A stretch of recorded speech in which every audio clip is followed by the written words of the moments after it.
Hello everybody, how's it going? Can people hear me? We're going to confirm that before I do anything. You don't want to learn my lesson from last time. Let me just check some OBS stats. That's working. That's working. Awesome. Yeah, I'll wait for some chats. How's it going everybody? I've been doing some testing between last night and this morning, so I've learnt some stuff we can use to make Sweden more powerful, so I'm looking forward to it.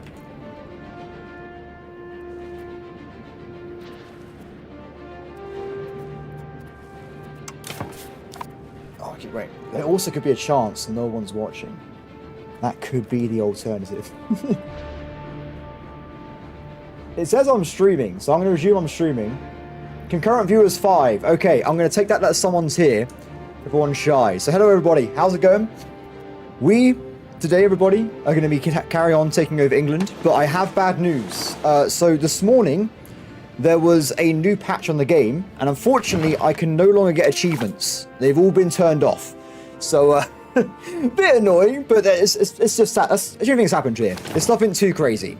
I was tempted, though, to maybe restart after today, if we get like a new Ironman save, but I'll do a poll for that later on the stream or something afterwards. So, guys, we're currently carrying on with Sweden. We have ourselves our beautiful Swedish kingdom here. Now, I have been talking to people in Discord, and they've shown me some secrets.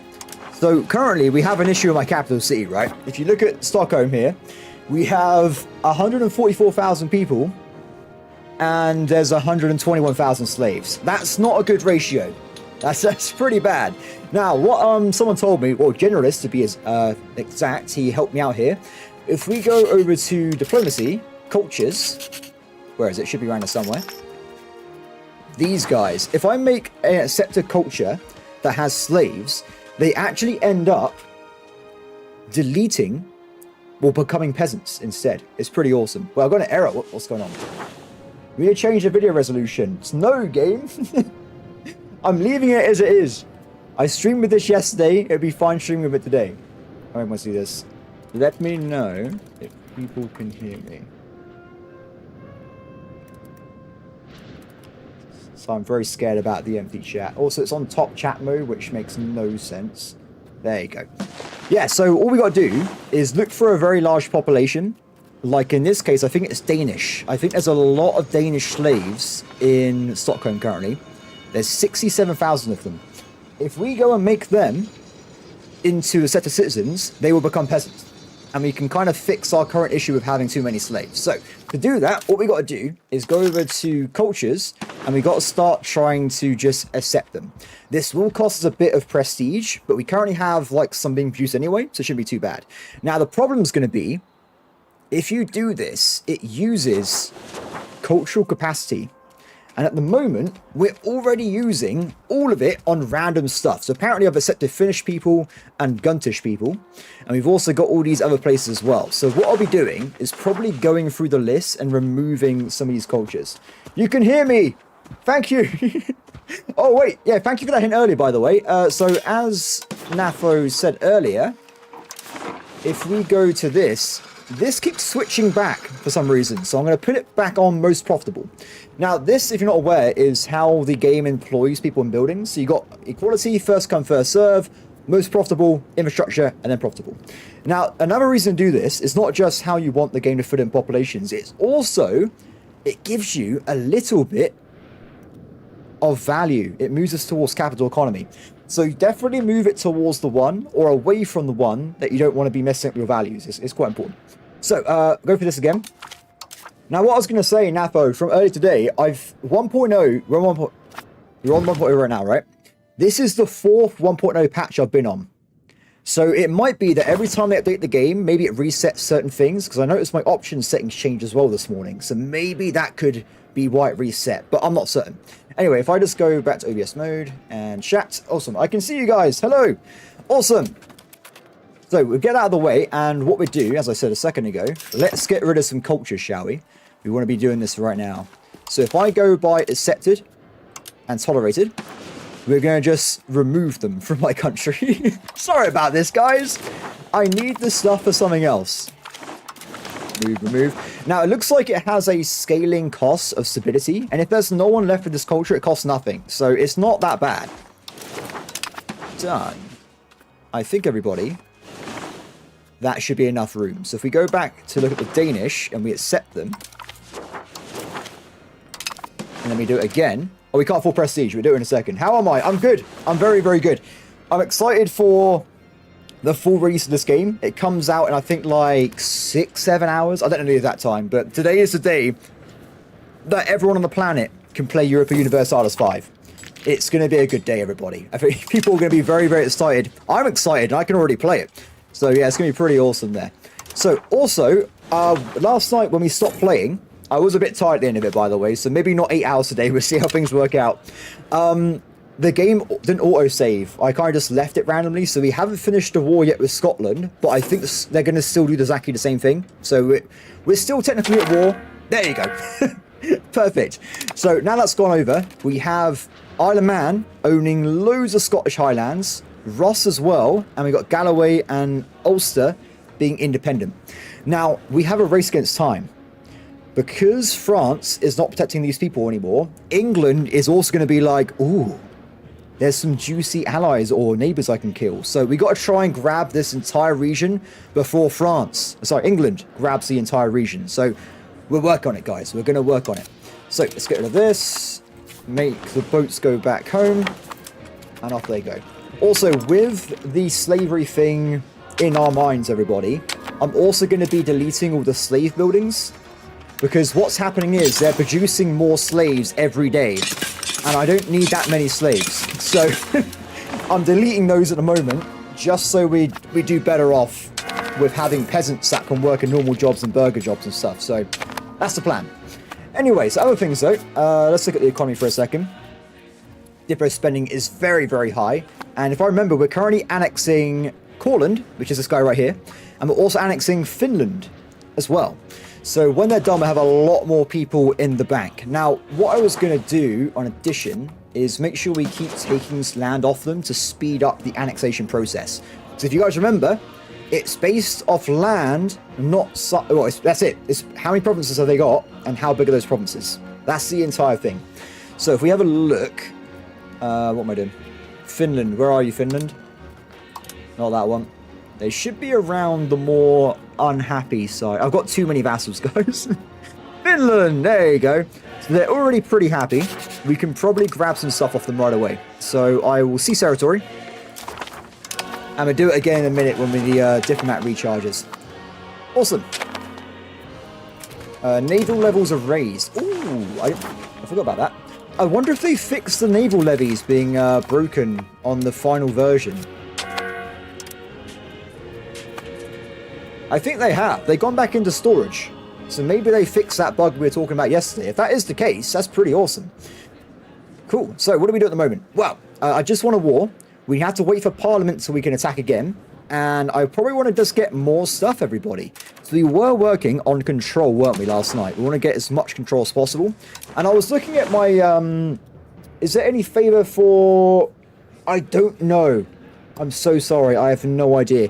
I've never played in the Indian region, but I know it's not... There's a lot of stuff in Europe, but they've also done custom content across the planet. So there's, like, for instance, there's a massive, like, army tree and stuff for Ethiopia. I'm certain they would have done stuff for the Indian areas as well.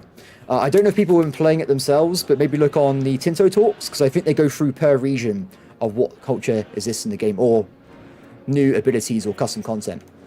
So, what I was going to say, though, I was looking between episode or streams, and I realized that we're not making a lot of money because we don't have a very good market. Up here, my market is worth nearly 600 ducats. The other ones nearby, 200. 200 again. They're really bad. If I compare this to where I normally play, we're looking at 2,000 value. 4,000 value. If you trade in the middle of Europe, you're making vastly more money than the outskirts of Europe. So what I was going to think of doing instead is we're going to work on what our country has to offer, right? So currently, we have the iron. If we get iron maxed out, as much iron production as possible, and then we start building tools, we might be able to have a better economy that way and sell some more advanced resources into Europe itself. So that's what I was going to go towards. Now, if we look as well, with that, we're currently missing roads. The control here is really bad. But we can make it a little bit better. So I was thinking, where are I? Over here? Aha! We're going to build some roads over there. They are expensive, but I think it's definitely going to be worth it in the long run. Roads as well also improve market access, which improves the amount of goods that get to market, so it makes the entire area more efficient as well. So we have quite a few areas. Let's have a look at that again. So these 4 here, I think they've already got roads being built, or they are built. Nope, not quite. Done. And then we have the copper mine,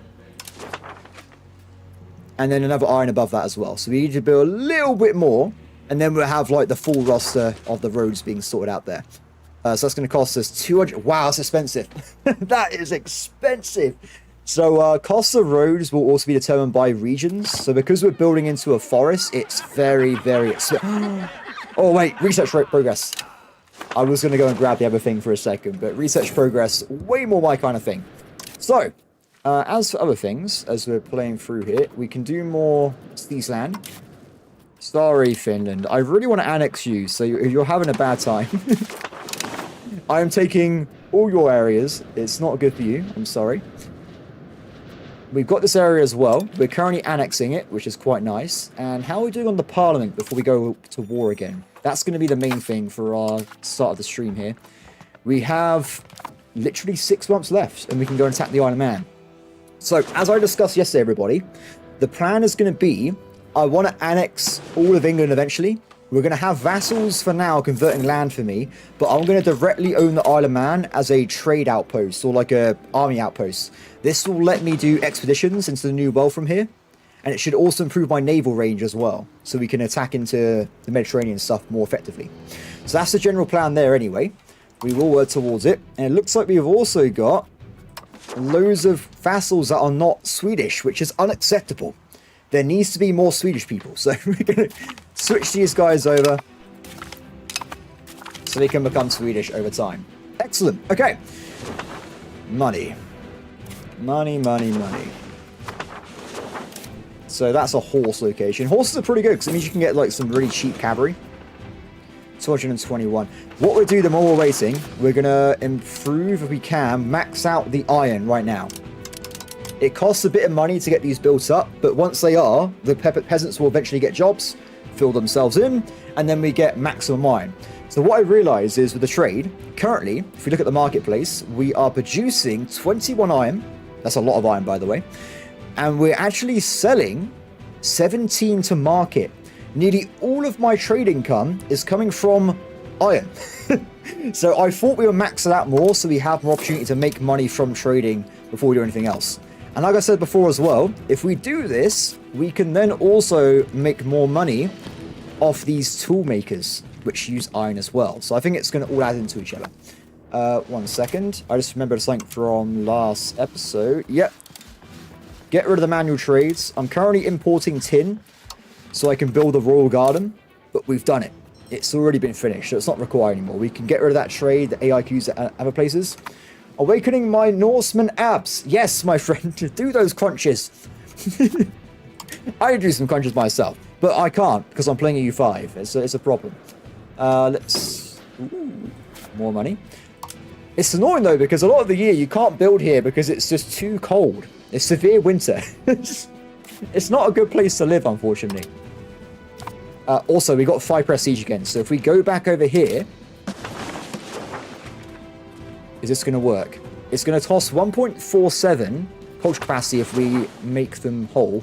So we're going to be over it. So we've got to try and get rid of one of these cultures. This one here. I don't know what this culture is, but I'm sorry. They must be removed from being accepted in my country. Done. And now, if we accept the Danish, you'll see in a second. We have 121,000 slaves. Wait for it. Wait for it. It didn't work. No, I tried it earlier. I think we had to go through the day. How far are you enjoying your 9 hours of playing as IKEA builder. I've only just started today, so I've been playing as Saxony this morning, so I've been enjoying that. There's a new patch, so I've been trying to see what's different in the patch so far. I think it's just more like cosmetic, like little minor fixes and stuff like that. So in a second, there you go. We now have 70,000 peasants in our capital city, which is awesome. This does mean, though, because I switched culture as exception, we now have some places that are no longer accepted in our race. So we have to make sure we make these places predominantly Swedish. So, with that being done, though, everybody, we now have a way of dealing with issues with slave buildup, which is great. So I was thinking, we attack England, right? We capture all the English people, we make them accepted, and then we convert them all into Swedish. And we get more army size. Just by doing that, we have an extra 4,000 troops in our levy, which is really, really handy. And there's nothing stopping me from making them into my culture here anyway, so it will eventually work. Speaking of stuff though, guys, Parliament is available. So, as we discussed a second ago, we need to attack the Isle of Man right away. Game. There you go, there you go. If I can get a second declaration of war as well, that would be brilliant. But it's getting very expensive with these bribes, unfortunately. Oh, I need a little bit more. Oh, no. Less 15% levy size for 5 years. I have to do it. I have to do it. Less army. But then we can also, afterwards, attack Ulster as well. Done. What did I miss? You missed nothing. I think YouTube's broken, by the way, because people were saying, how long, for you guys, how long has this stream been going on for? Can you let me know? Because I started 16 minutes ago. So, but someone yesterday was saying that I've been streaming for like 6 hours before they even started watching. I was like, that's not possible. That doesn't make any sense. Regardless, though, we have our war goal. 6, that's good. Okay, thank you, thank you. I thought it was, I don't stream very often, so I'm probably asking questions that are extremely obvious, so my bad. Okay, Isle of Man, declare war. Let's do it. Isle of Man has nothing. They have no military, they have no protection, they will be destroyed. So, as we do this, let's get probably a little bit of levies in our capital, and we'll sail over and do some damage. Also, research, everybody. Research. So, where were we? I don't actually remember. So I think in terms of research, we completely finished Age of Traditions. That's done. The other ones, though, yes, a lot of slave reduction there. That's what I was saying about the culture thing, though. If we just convert them and then go delete them from being accepted, we can like go through and get all these peasants. So for research, though, there is a lot of options, as you can tell. They're absolutely... Oh! What does this... Is anyone in chat Swedish? Because Kung och Riksdag. I don't know. But this gives us extra government reforms after I butchered that name there. This is good. This is really, really good. I think we'll focus on this first. And we'll get unlocked as soon as possible. And... Oh, wow. It also comes with more cultural capacity as well. Oh, it means King of Parliament. Thank you, guys. thank you. Yeah, so we'll grab that. This is a custom technology for Sweden. As you play the game, by the way, the game's really cool. If it's purple, it means it's based on some kind of unique content. So this, for instance, means it's based on my diplomatic ability from the first start of the age. And other places settle countries. And I think there's ones for like monarchies. So like monarchies and republics will have different technologies as well. It's pretty cool. I really like the research system. I think it really works well. So the other thing I just saw a second ago as well is we can also grab power prediction. This is amazing. It basically means how imperial you are, so you can do everything better. Like annex vassals, like make claims. Everything works better if you have power prediction.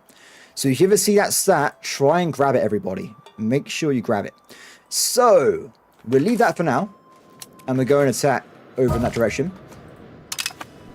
Also, as I was talking about earlier, let's keep making sure we're taking land off Finland here, so we can annex them a bit faster. What are the mechanics I'm missing EU4? Oh my, do I even miss any mechanics? Oh yeah, easy. First one, navies. You can automate them. We've done this before, right? I can say blockade ports, type navies or whatever. One thing you can't do, bruh, is you can't set a repair threshold. So they would just be out and about attacking people and they just get themselves killed. It really annoys me. So definitely want repair thresholds. And also, you know, there was a system where you can go into diplomacy and say to your neighbors what you want to conquer in wars. That's gone, isn't it? So it makes fighting with allies very hard. So when I was playing this morning, I was playing as Saxony and I had Austria as an ally. I went to attack and conquer this castle here. Austria came over and stole the province off me, and the whole war was wasted. Very much like Norway. But there's no reason that Austria would ever want that territory. So I wish that was in the game, and that's pretty much all I can think of right now. Apart from that, though, I've been... EU4 is dead to me, guys. I've moved on. I have a new mistress now. Okay, so... let's get some fishing boats and we'll sail over. I'm going to get some aircon today. It's randomly hot for some reason. I don't know why. Done. Okay. So, we need to get some fishing boats up and then we go over. What I'll do as well, we'll probably build some more... Wait, I swear I went around and deleted these slave places. I did not. I missed my capital. It's not showing there for some reason. Let's get rid of these. Yes, I am sure. Done. No more slaves are being generated apart from war. So, Breezer... So, you say that, Raphael. This location is in the Holy Roman Empire, so you have to fight Bohemia. So, that is a scary one. Anything inside Germany and also Switzerland is inside the Empire. You got to be careful with them, because they will kick your ass. At least for now. We will become stronger. Let's get these guys over there. You put in a hell of a shift yesterday. Missed the start, so watched it on catch-up. Nice. Cool. Yeah, I think this game is too large to make regular content on like I normally do. If I was to make like hour-long videos every day, well, what's the point, right? I played for 14, 15 hours on the save, and we're just 100 years into the game. So, it's really long. It is a really, really long game, which I love. I think that's really cool. I do get sad when I play Victoria 3, and a whole game takes me like a day, if that, sometimes. So, it's I do like that it's just built for distance, guys. This is a long game. Can I get more roads? It's a lot of money. Yeah, Austria. Don't ally Austria, guys. That's all I can say from that one. Or anyone. Don't ally anyone. They're all out to get you. Don't trust anyone. They're going to ruin your wars, okay? So, as I said a second ago, let's make sure Stockholm is starting to build tons of tool guilds. So we can start making use of all that iron we have. And we should be able to make a lot of money off that. The cheaper the cost of tools, it's used everywhere. Tools are one of the most used things in the entire game. If we have a quick look at it. Tools are used in 11 locations currently. They are used everywhere. So, also, I think they're used in certain buildings as well. Like, actually building them in the first place. So, tools are a good thing to have. Curses. Not like this. Cool game. Very nice. I'd see if my voice holds out for the entire stream, by the way. With to see if I can survive. Okay, so we're there in a second. I will probably immediately attack Ulster as well. Oh, they've allied people.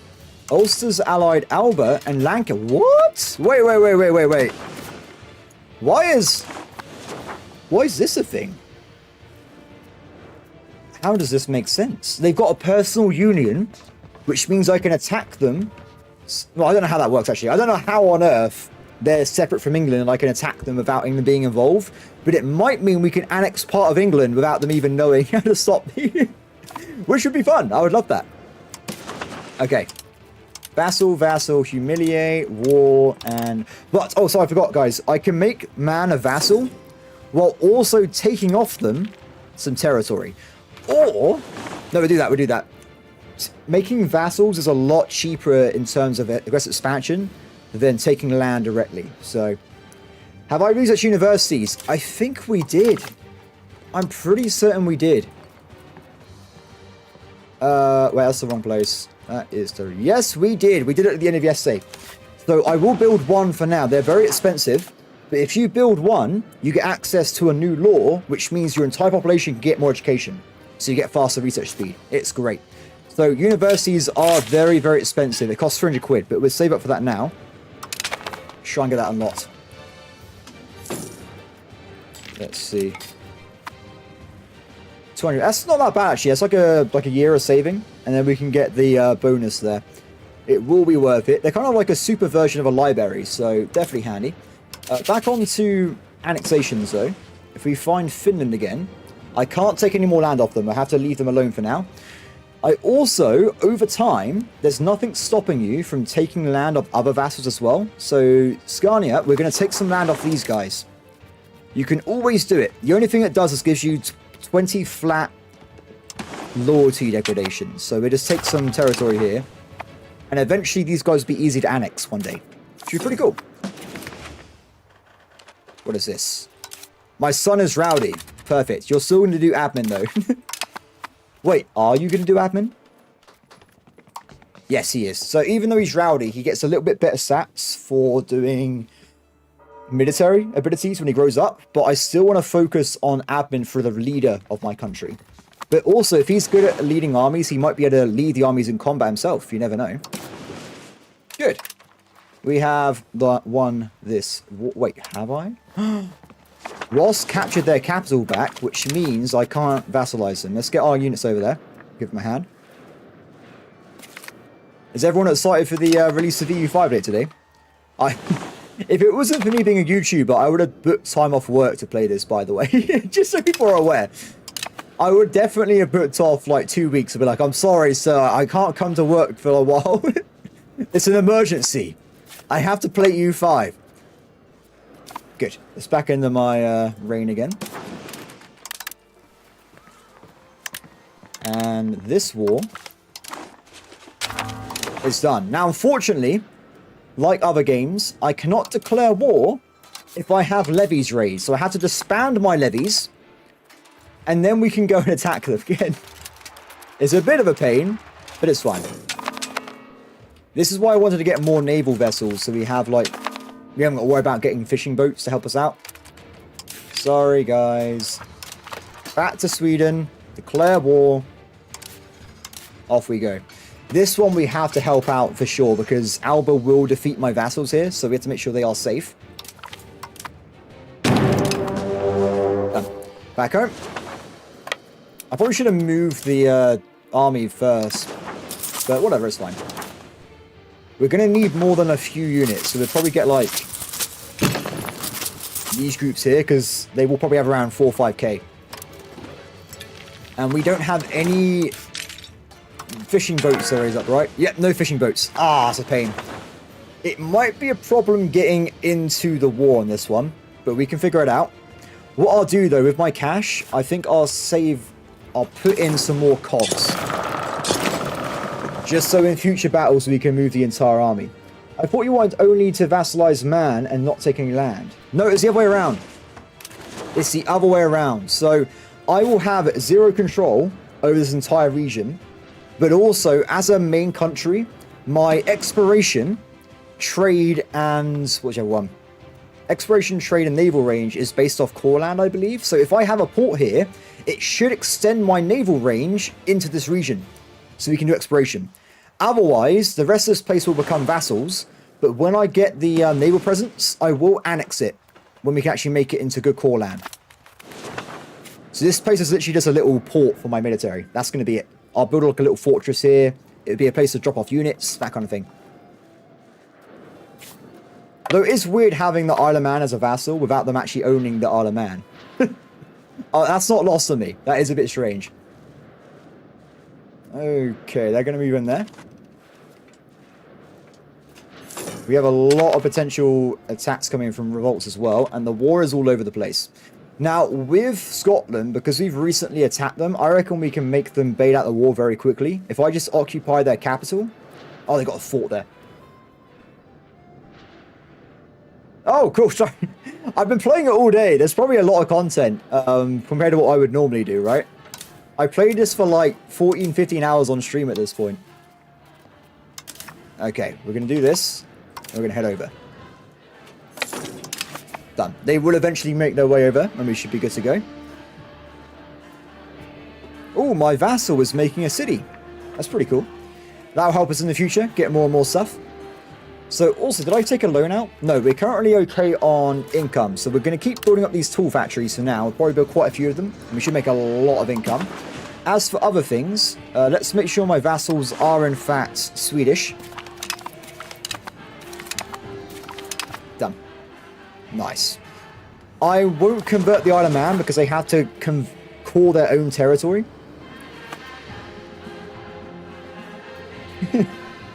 Yeah, I think when Bannerlord came out, I was actually still an engineer, so I did actually book off 2 weeks to play Bannerlord.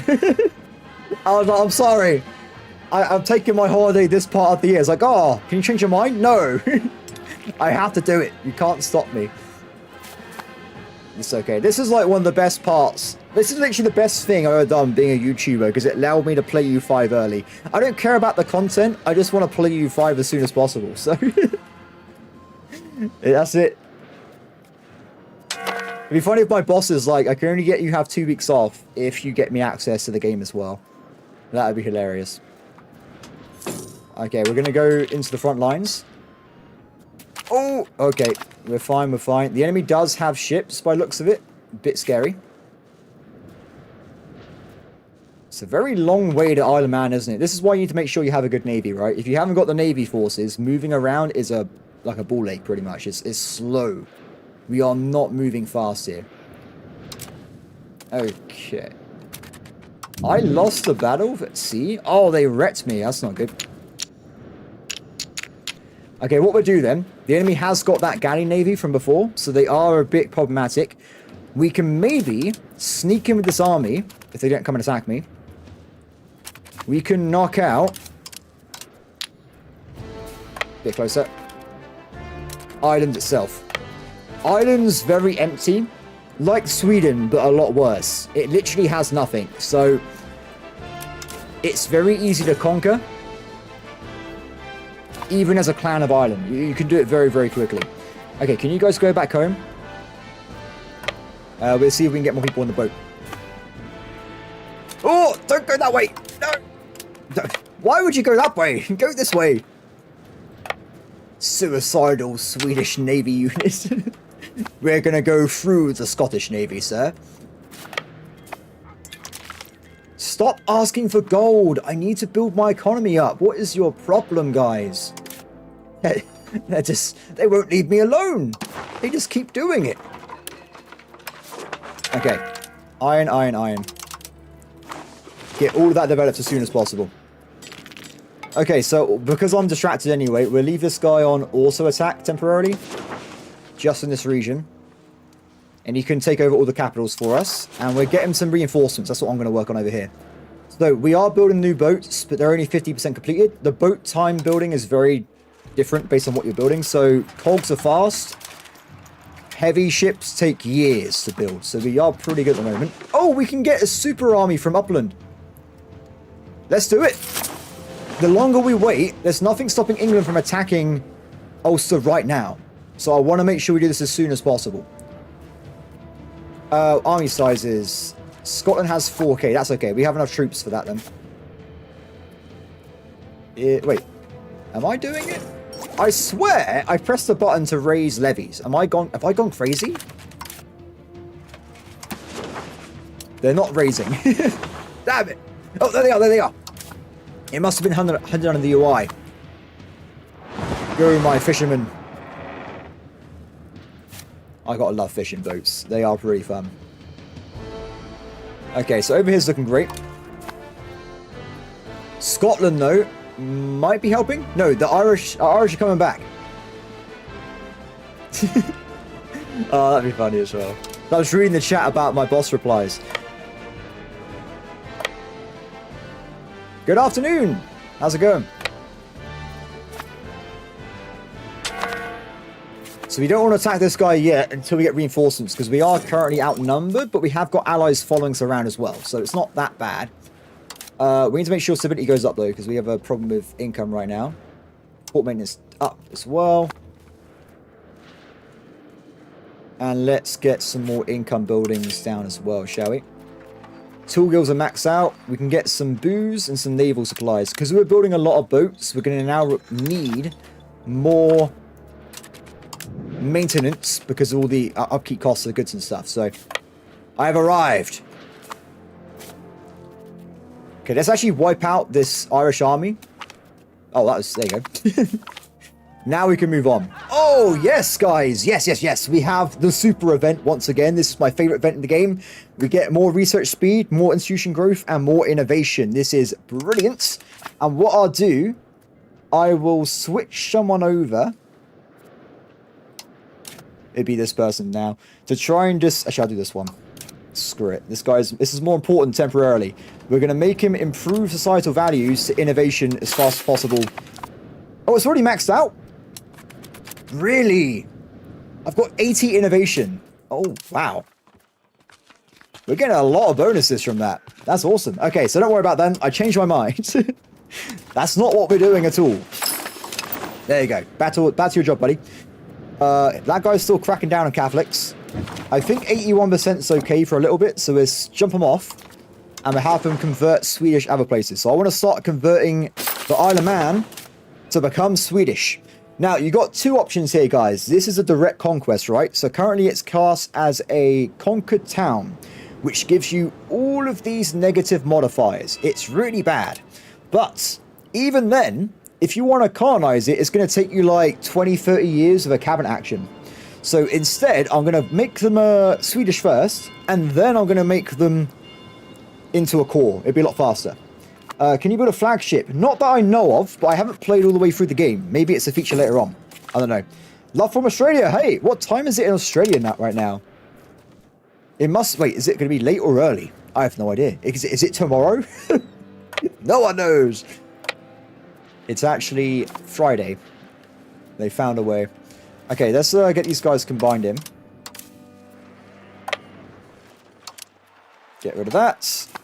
Cool. So the actual war over here has not gone great. My Swedish have been killing everybody. Almost 12. I presume you mean 12 as in it's midnight. Time zones are crazy. Oh, do they have a... That's not a fortress. That's on that side. We're okay. I was worried for a second, because the last thing you want to do is fight a fort. It takes ages.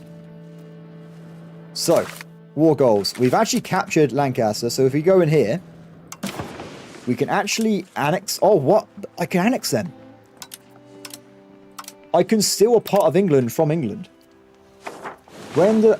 Oh, I got a copy of the game on the 21st of October at 4:30. I'm not even joking. I was like, oh, this is the best moment of my life. Yeah, so I've got the game since the 21st, so 2 weeks from now. 2 weeks in access, and I got... I don't even know what I have, actually.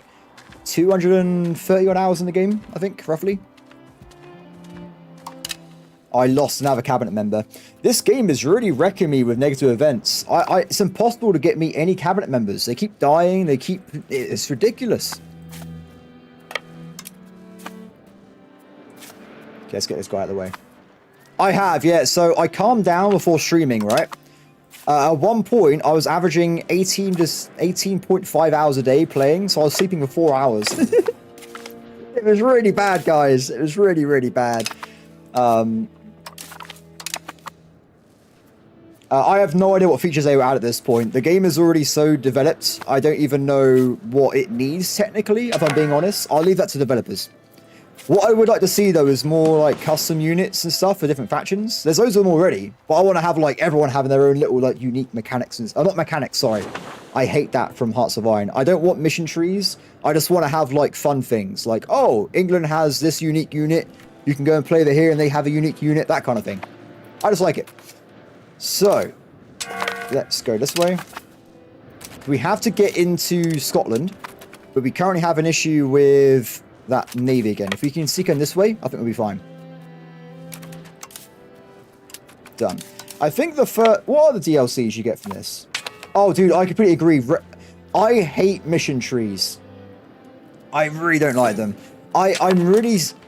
like stubborn though, so if anyone tells me what to do, I'm like, no. So you can turn mission trees on, but they're off by default, and I would never be turning them on. Ever. I'm not interested in that. Because then it's like, oh, England, you have to do this, this, and this.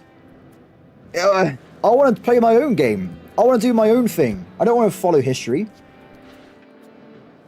Oh, hey, Carl, thank you very much. I didn't even do the tutorial either. I just played the game. But I'm weird though, don't worry about it. There is a lot of guides from people that have played a lot more than I have on the game. So if you do get stuck with the game, maybe check some of those out. Though what I will say is, because I've been playing on 9 patches since the 21st, they didn't give you any patch notes. So if I say something works this way, it might be different now. So bear that in mind. It could be different. Okay, Scotland, can you surrender? No, what we'll do, like I said before, we're siege cities and towns so they get pressure, and we're going to take places that haven't got any defenses, and they should hopefully surrender. Because kind of like EU4, we don't want to have a long truce with Scotland. We want to get them just out of the war so we can attack them directly later on. That's my main goal right now. That's looking good. Still making stuff over there. I need more tools. I'm going to become the tool manufacturer of Europe, everybody. If someone wants tools, they go to... Oh. Am I going to win that? No, I haven't got a flank. I'm missing an entire flank. Pull back. So they still exist. If we break their army, same thing as before, we can still destroy their war score. Let's go for it. Where do you think you're going? Man. Super slow. Okay, they're a menace, guys. They're a menace. Mission trees are from Europa Universalis 4. It basically just tells you what to do in the game. If you do what it says, you get a reward. So if you play as England, it's like, oh, go and conquer this location. Good job. It railroads your experience. Control is equivalent of autonomy. Not equivalent, but it is kind of like autonomy. So in this game, if I have a look at this map mode here, you have control. So as you say, this land here, I'm only making 14% of the income. And also, all this as well, you get no levies.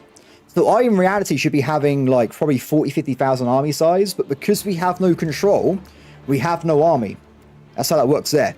Now, the difference with this game, I would say, compared to like, what was that game called? Crusader Kings 3 and stuff, is if you go into a location, you don't actually make money from the locations yourself.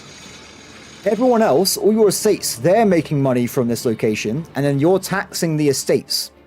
So it's very complicated. But yeah, generally, if there's no control, no one makes anything. The estates are poor, you're poor, there's no people dying in wars, it's not good. It is really bad.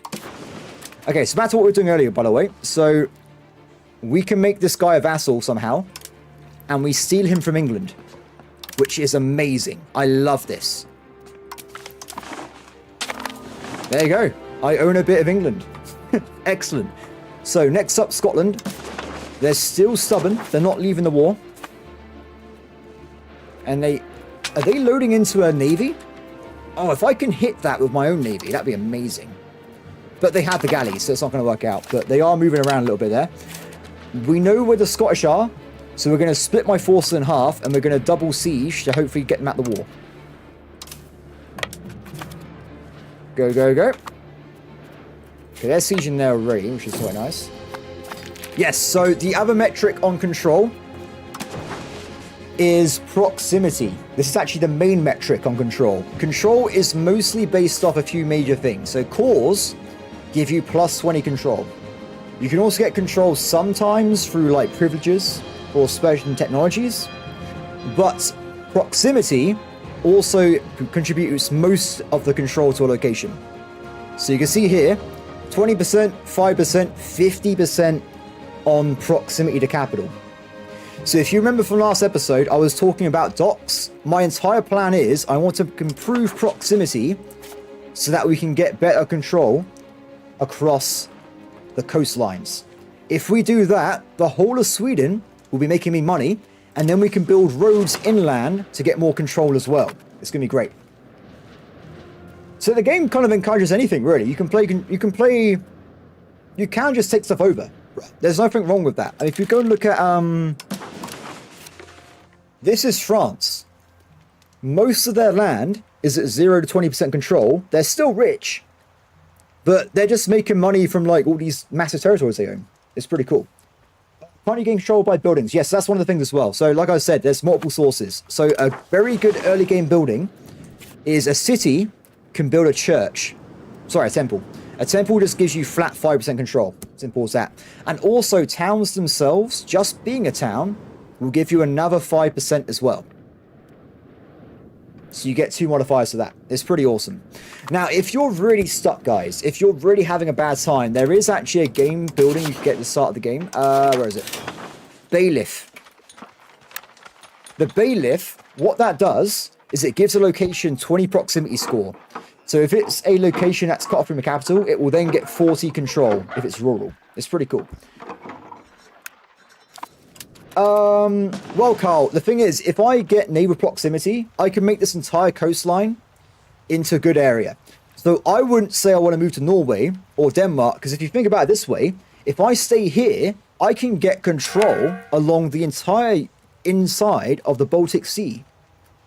But if I move too far away, it's a problem. Now, as you get more stuff as the game progresses, though, by the way, you'll get technologies to reduce the basic minimum on naval transfer. So eventually, you can have naval transfer from your capital to like here, and it'll be fine. But that's later in the game. You will get that as the game progresses. Oh no, what's happened here? Oh no. New battle. My army is split in half still. I don't know if we're going to win that one. We got it. It's fine. Good. That should be Scotland out of there. Yep, they're done. We'll make Scotland give me some war reps and we'll end the war right away. Done. Okay, who's left? We have just Ulster now, so they can surrender to me. Make them a vassal. Humiliate. War reps. Money. Too much war score. And that, everybody, is a successful war. Done. So now we own even more of this area, which is brilliant news.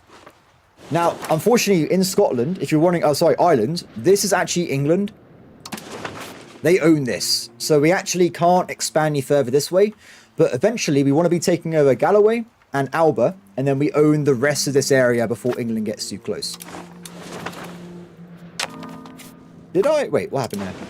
Ross somehow was not my vassal anymore. I'm not sure how that worked out. They must have broken away somehow. So far, what's the nation you enjoy playing the most? It would be... Wait, where is it? I think it's dead. There's a 1 province count in Germany that has no redeeming features or unique content. But I played it as my first game. I became the Emperor of the HRE.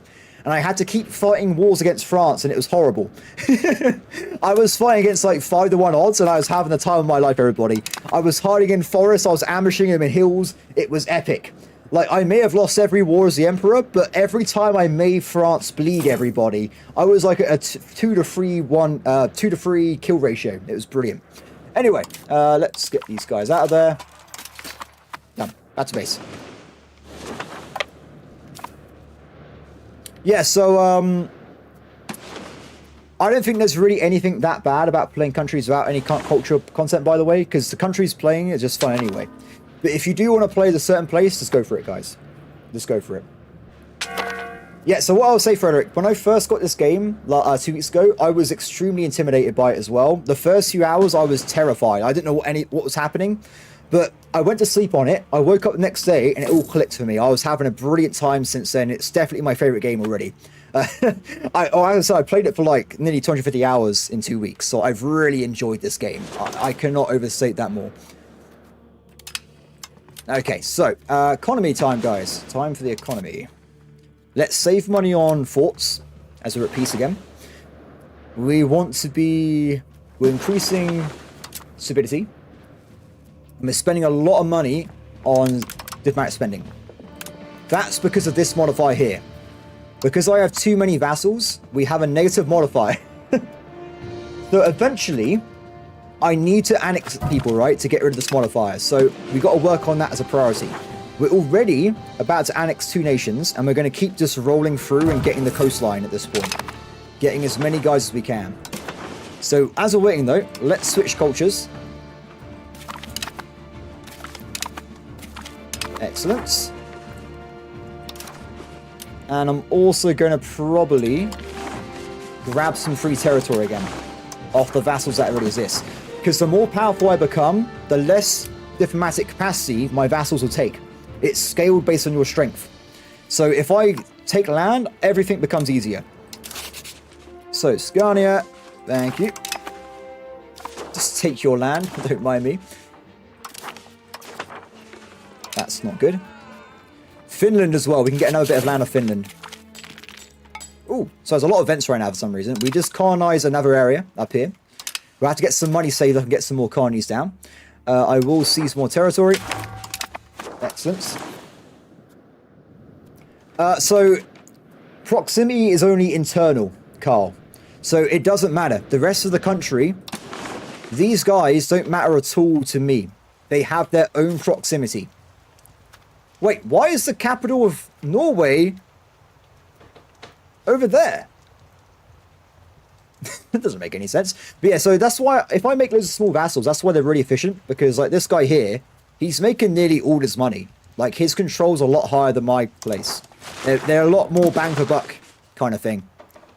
Compared to me, which is just awful. Yeah, it's pretty cool. Yeah, so that's a good point, bro. Like, if you find the game intimidating, just automate parts of it until you get used to it. You can automate pretty much the entire game. It's pretty cool. Relation-wise. Oh, yeah, so they are my vassal, technically, but not a proper vassal. So I can annex them. It's just going to take a long time at the moment. So, back to what we were doing, everybody. What were we doing? We're working on this, aren't we? We're trying to make ourselves more money on the economy.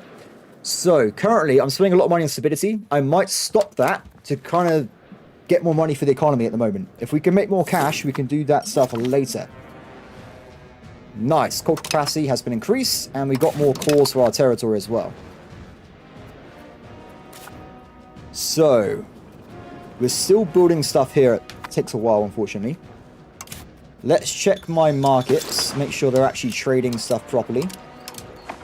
We can still make money from trading, so we want to make sure we do have maximum marketplaces in the game as we go through here. And we've got a lot more regions to fill in as well. How does the game have... Yes, this game has more map modes than you can ever imagine. There's a lot of map modes. It really is ridiculous. They might even add more at some point. It's just... There you go. You got religion by country, by location, and religious groups. So it's insane. It is really ridiculous. And I think there's one more. There you go, guys. That is all the current map modes. You can set them as a priority. That's what I've done at the moment. So, for instance, I got this one here, so I can see what's a city and what is a rural location. Very useful. For religion, though, if you want to see it. So, most of Europe is still Catholic. We're only in 1428. I am becoming Norse, though. That's why it's all grey and blobby. There are no Norse holy sites, unfortunately, Carl. I did check that yesterday. There is currently nothing. Very sad, guys. Very, very sad. What am I doing? This guy can get fired. Sorry, buddy. He's taken up crown power, which is not good. I need my crown power for myself. And we'll also get both boats on propagating trade as well. Done. Can I make the Kalmar Union? I don't know. I have no idea. Currently, if we have a look, we can form Scandinavia.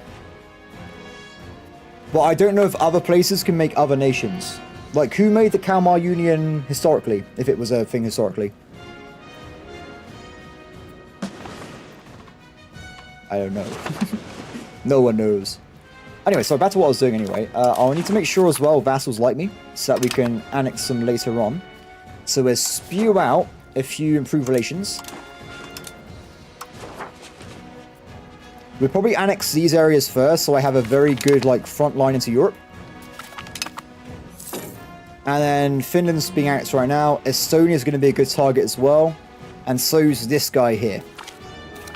Denmark. Okay, yeah, so maybe Denmark has the ability to do that, but I don't know myself. I haven't played them. If I remember, by the way, out of these nations, Norway has the least custom content, Sweden's second, Denmark has more custom content than Sweden does. So you might have the Kalmar Union there. Potentially. Don't quote me on that one exactly, though. When you start a new game, you can go through... We can't do it because I'm on Ironman mode. You can look at all the countries and see if they've got custom content. It's pretty cool. Marketplace. Build these. Done. I actually recommended to the developers to add in a way of seeing custom content mid-game, and they said, I don't know if they've done it, but they did like the idea. So at one point, they were going to add a tab somewhere so you can see if countries have custom content in-game without going out of it. But I'm not seeing it at the moment, so maybe it didn't make it in. Maybe they didn't like my idea, they were just being nice. Yeah, great idea! Ban him. Mute him from the channel. We don't want to see what he has to say. Ooh. By the way, don't remember, if you guys don't... We have like 8 children. I have 3 wives, and we're just making kids now. It's going to be great. My character problem is going to go away, hopefully very shortly. Because I hope it does anyway.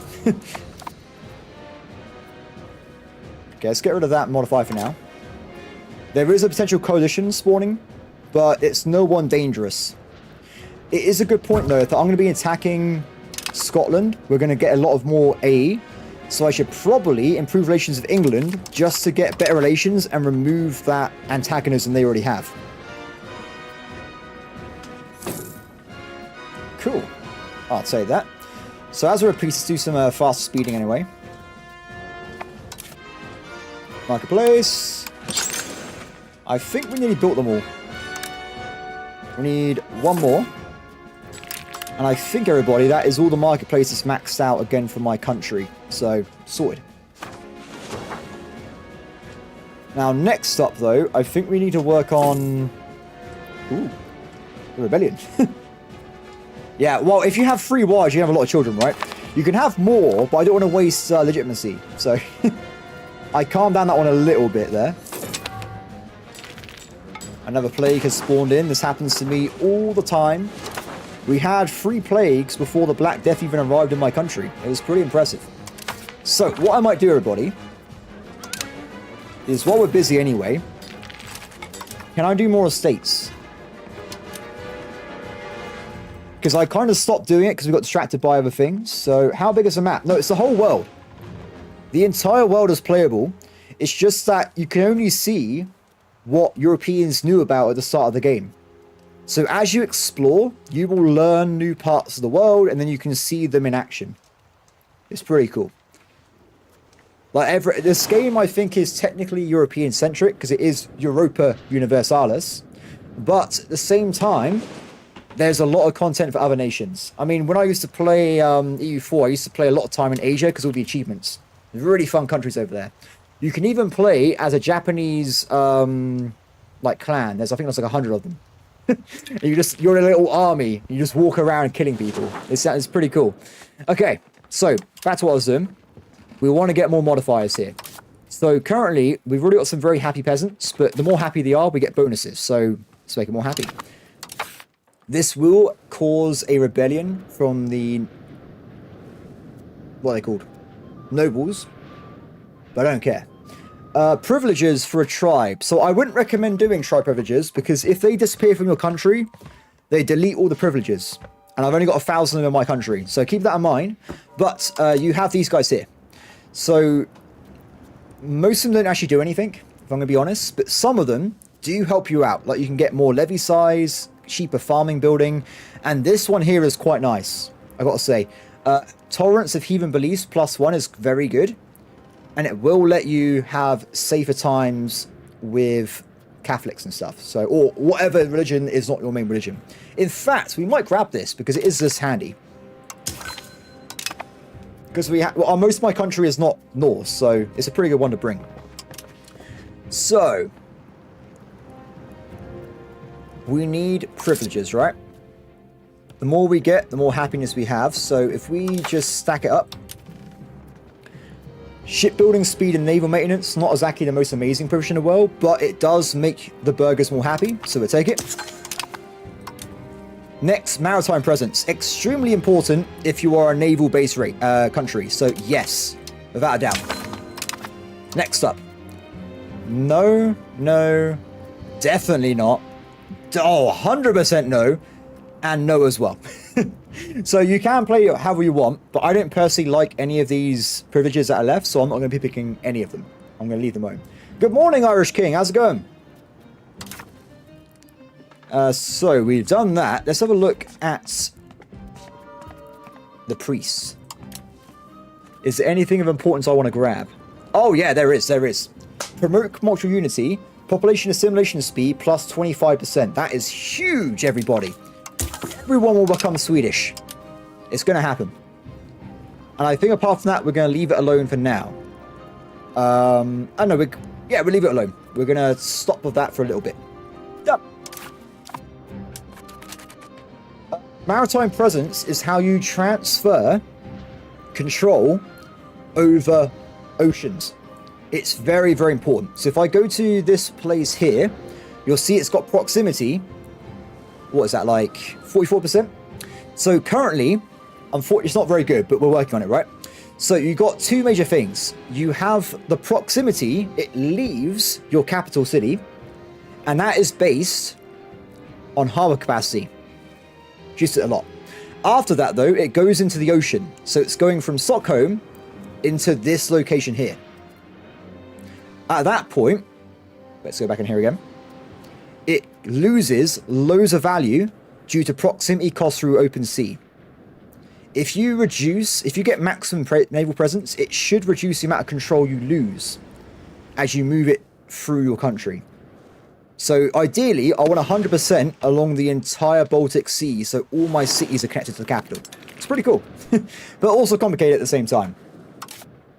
I think someone's done a tutorial on it. I would look it up in depth because it is quite an interesting mechanic.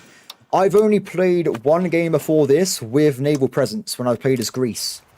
It was also very complicated over here, getting all this maximum presence. So you can do it.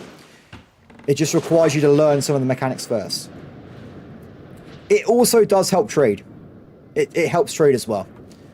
So it does both, but I mostly think of it from control, but I'm interested in like building tool with this nation. Well, I say building tool.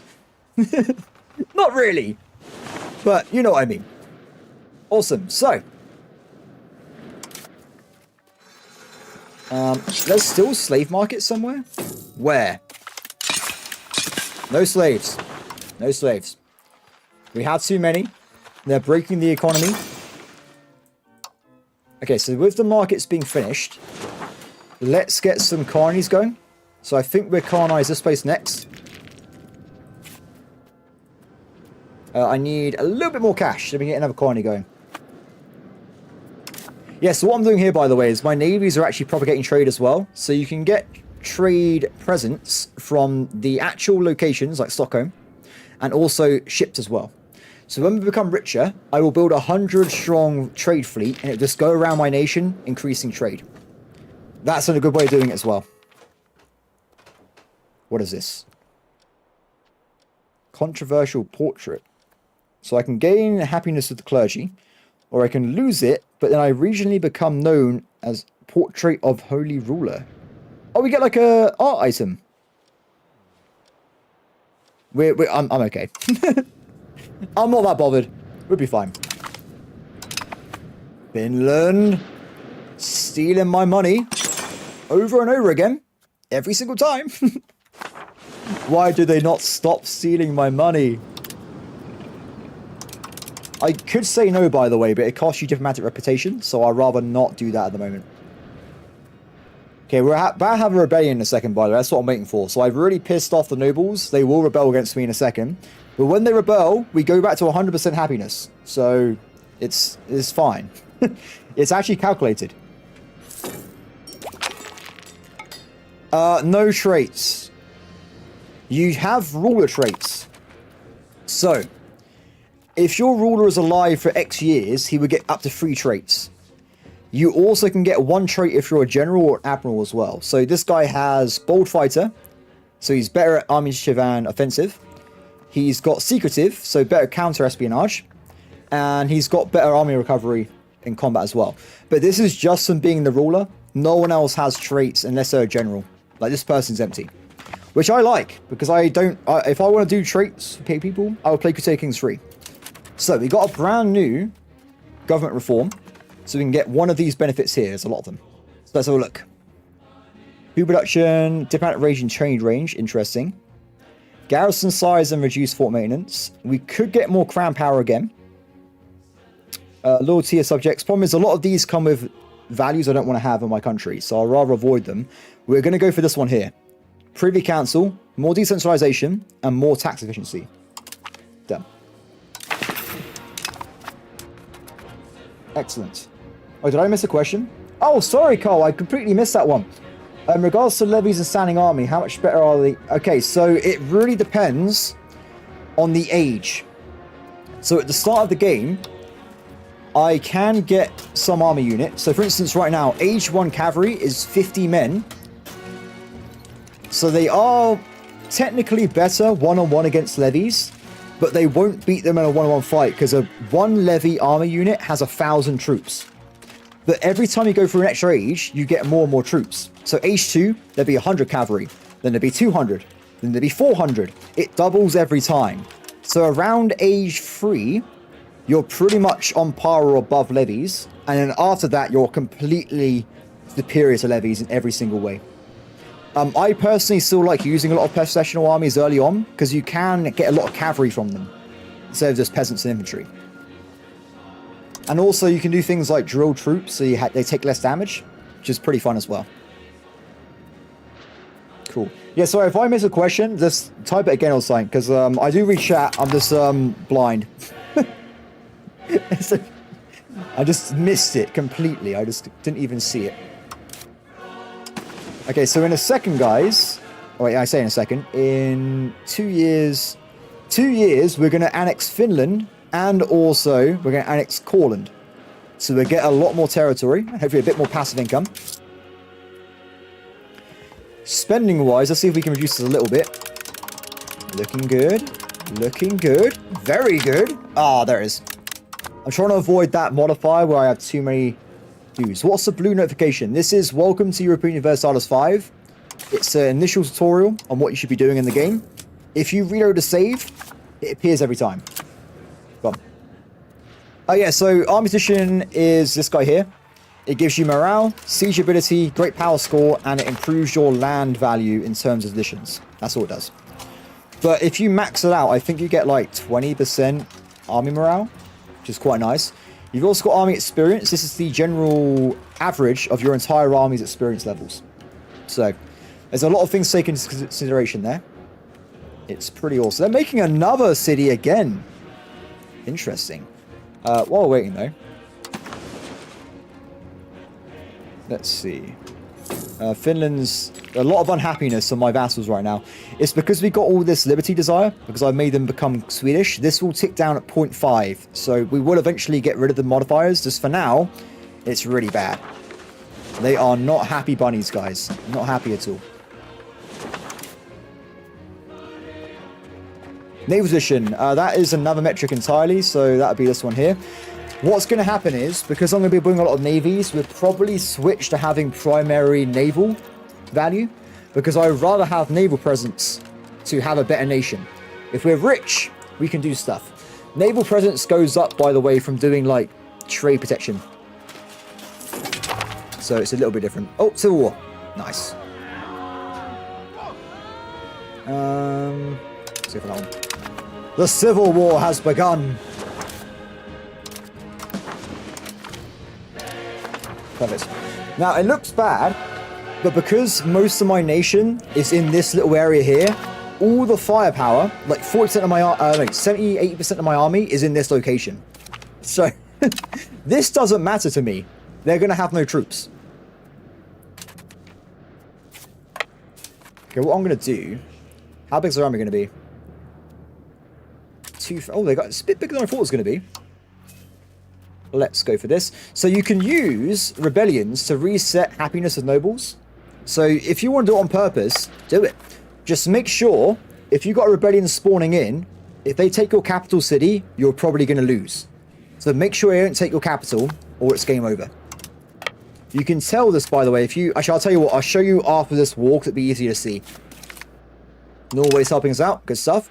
So what I want to do in this war is we're going to break the enemy army, and then we're going to do carpet sieging. Get some morale increases, and then we're going. Hey, buddy. It's a nice army you have there. Oh, they're getting destroyed. Wow. No chance. Okay, so what we'll do, we will split this army in half. We'll have the king be on automated mode, and he'll hunt enemy armies for me. In my entire nation. If he sees an army, he'll go and kill it. And the other guy, I'm going to set up on carpet siege mode. So we can get the territory back. Whole area, get it all back. Done. Excellent. So they will probably surrender soonish once this is sorted out. Yeah, I would like to see like maybe some specialization in because like right now you can go for all of these at the same time. It'd be cool if you can be like, oh, I want to like get really good infantry but negate my cavalry or something. I would like something like that at some point. Because I personally love cavalry, so I would just be like max cavalry. But that's me. That's just me. You can technically make it all cavalry army, by the way, but you'll have trouble at the start of the game because of the army sizes. So I would have, in a full army of cavalry, I would have, if it's like 100 troops, I would have around... Oh. What happened there? It says you lost, but you... What the hell? I don't know what happened there. He's still winning the wars, though, so that's fine, right? Go, my king. Kill them all. So you can have a full army of cavalry. So I think in a full front line, if it's 30 slots frontage, you can have currently, what, 3,000 cavalry? The alternative would be levies. There'd be 30,000 levies fighting you. So the strength doesn't add up at the moment. So it'd be very hard to do that at the start of the game. What I'm going to do, by the way, I've turned off automation for the clergy. And I want to put them at 0 tax. This means we get a bonus for research speed. And also, because they keep more of their money, they will hopefully develop lands more automatically. If they have cash in the bank, they will build things. They're building hospitals. They're going to build churches. It'd be pretty cool. Okay, that's looking good. I will take it. Whatever that modifier is, it's mine now.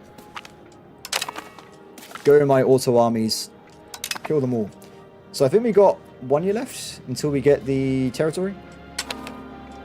No, it's still a bit longer. It's actually taken longer now because we've reduced our size. We don't get the modifier for being a large nation. So that will speed up again as time goes on. Go auto AIs. I do wish there was a way you can assign an army to like a war.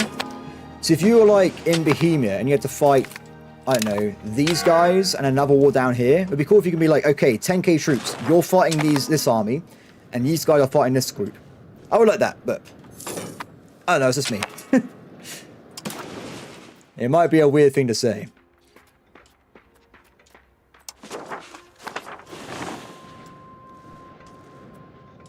Yeah, I don't think they'll go that far, bruh. I think that's probably too far. There's already so much to do in this game anyway. You have like infinite work to do. You are working all day, every day in this game. There is a lot of things to be done as you play through.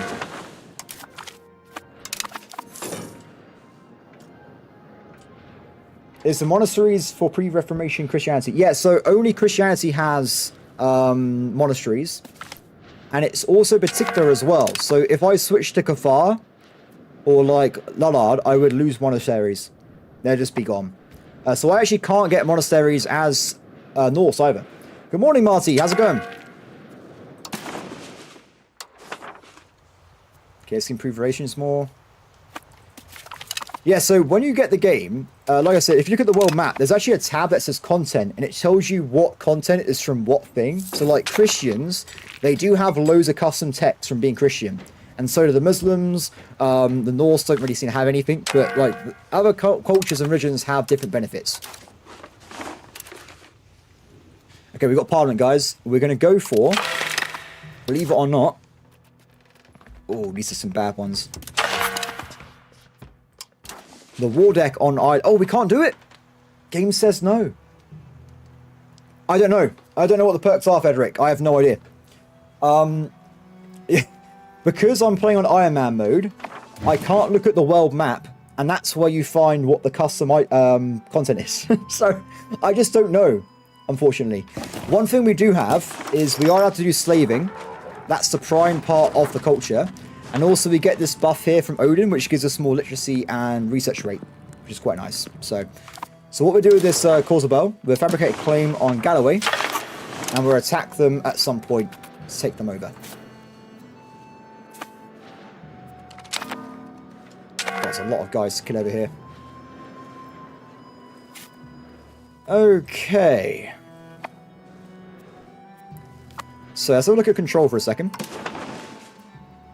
We need a lot more naval presence. And we also probably need some more roads as well. So, like I said earlier, I want to make sure we maximize roads to these copper and iron provinces. So if we do that, we'll make sure we get the most out of these decades we can. Hamilton, and I think there's one more over here as well. No, England's still more powerful than me. Ooh. England has 40,000 troops.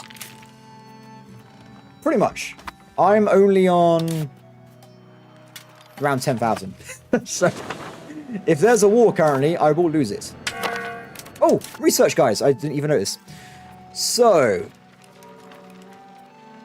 what do we want to do for research? I think we want to probably grab monthly diplomats for now, and then we'll do other stuff later on. There's a lot of options at this point to grab for technology, so... you're currently making the big bucks. So it's because the economy's gone up a lot. Like, our economy has gone from 17 to 99 base tax. It's showing 87 because we're in a civil war. I think overall it's 99 at the moment. So, yeah, that's how strong country is. France, though, is on 906. So we're not doing great. England, 157. England, though, is stagnated. So I reckon we can overtake and kill England at some point. But that will, one of the main things of the series is I want to take over the United Kingdom.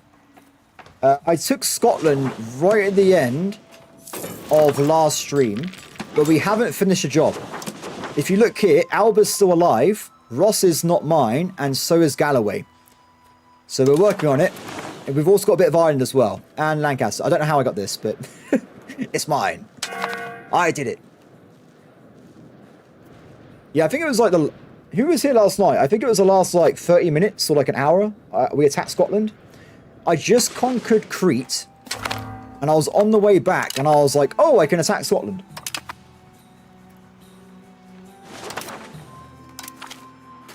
Well, you say that though, Carl. Oh yeah, that is true. You make a lot more money. But if you look at the income, right now, every month, France is making 401 ducats. So they're building stuff constantly. Like, this game is about snowballing. Like, these guys here are loaded. They are making so much money, and they're spending all of it on their economy.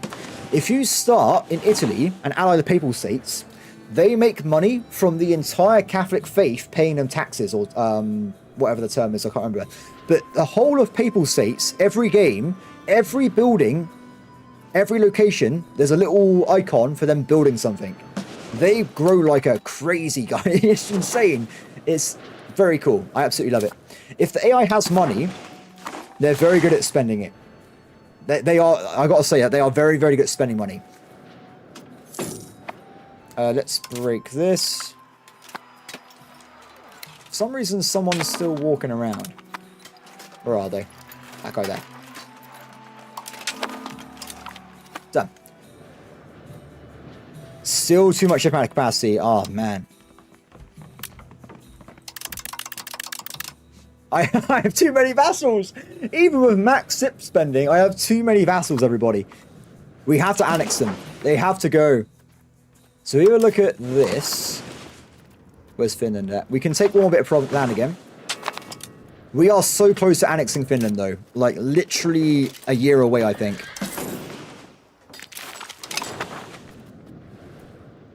We take them in the 1st of April next year. 6 months away. Very, very close. And also we're like 1 month or so away. April as well for Courland. I like how this game has so many modifiers, yet those two have exactly the same end date for conversion. That is a bit strange. I don't know how they managed that, but whatever. Wish this guy had more wives. We need more children, guys. At least this time we're sorted, right? We have 4 male sons. Unless they all die in hunting accidents, we should be okay. Well, I probably shouldn't jinx myself, because it probably would happen. Oh, we're at peace, aren't we? Sorry. Let's declare war on Galloway.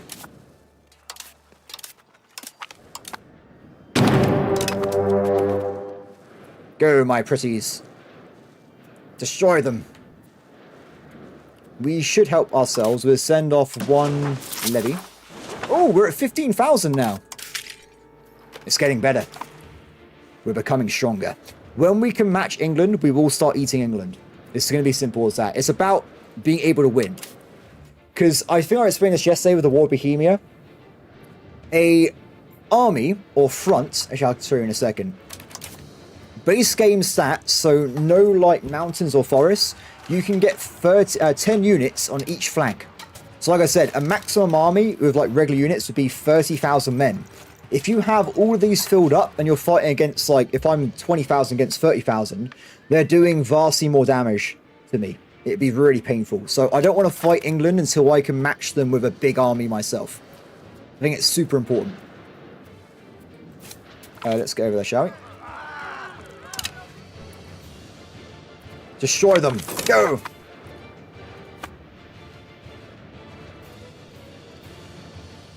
If you ally people, they steal your territory. I have no interest in being allies with France. They will help me in wars and take all of my stuff off me. Also, I'm a pagan. None of these Catholic nations want anything to do with me. Ever. They don't want to talk to me. They don't even know I exist. Offer alliance. The world wants no alliances with me. No one. So, also, if France wants to land in England, they will just take it. They are unbelievably powerful. They are the strongest country. Where's my navy at? Oh, they're going to take a while. They'll get there eventually. Should I say the strongest country? I imagine China or India would be stronger than France. It's just they're miles away. From what you can see in Europe. Okay, guys, we've done it.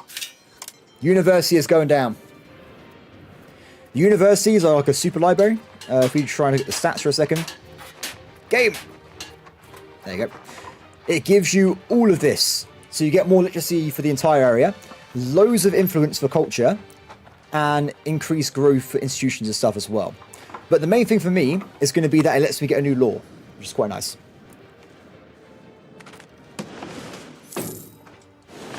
Oh, are they going to do it for me? Maybe? Oh, no. I don't think they noticed that there's an army next to them. Ooh, they might win because they got the forest bonus.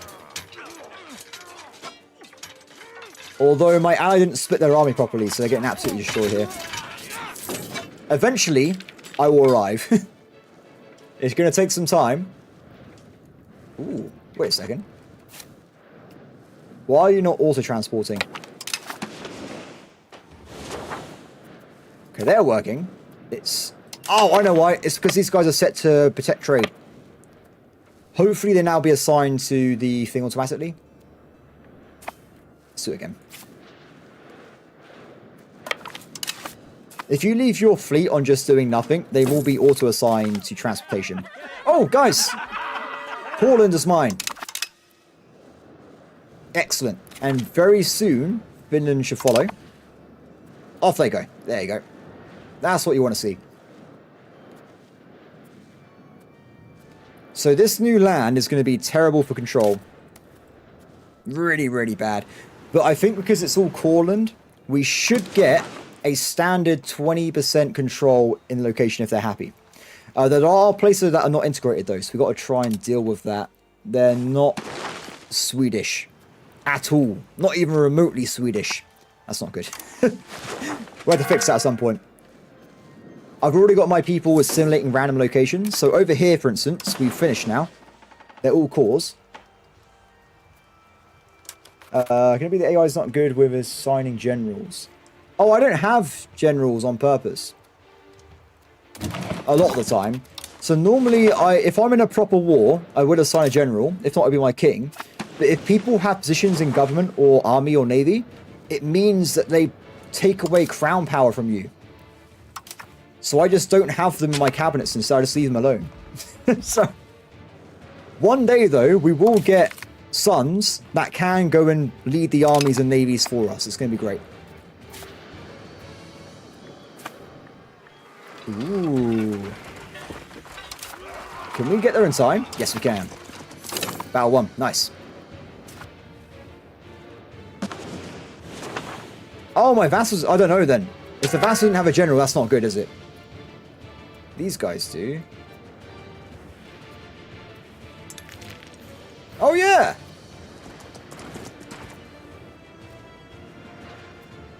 It might be because they're trying to combine into an army. In that case. But I don't know about the other guys. They got... yeah, listen, the AI's been doing it. I didn't notice it myself, but maybe that guy just didn't have a general for some reason. I don't know why, but... oh, I know what it is. I know what it is. When you do automatic transport, it splits your armies in half if they're not big enough. And it does it a little bit at a time, and it fills it in at the end.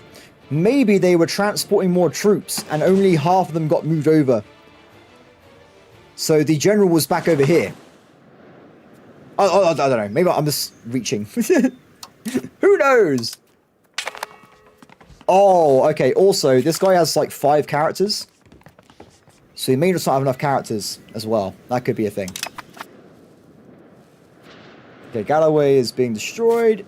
In a second, we should own all of it. We will make them into a vassal. And this war is done. Okay, so a lot of negative relations. But that's okay.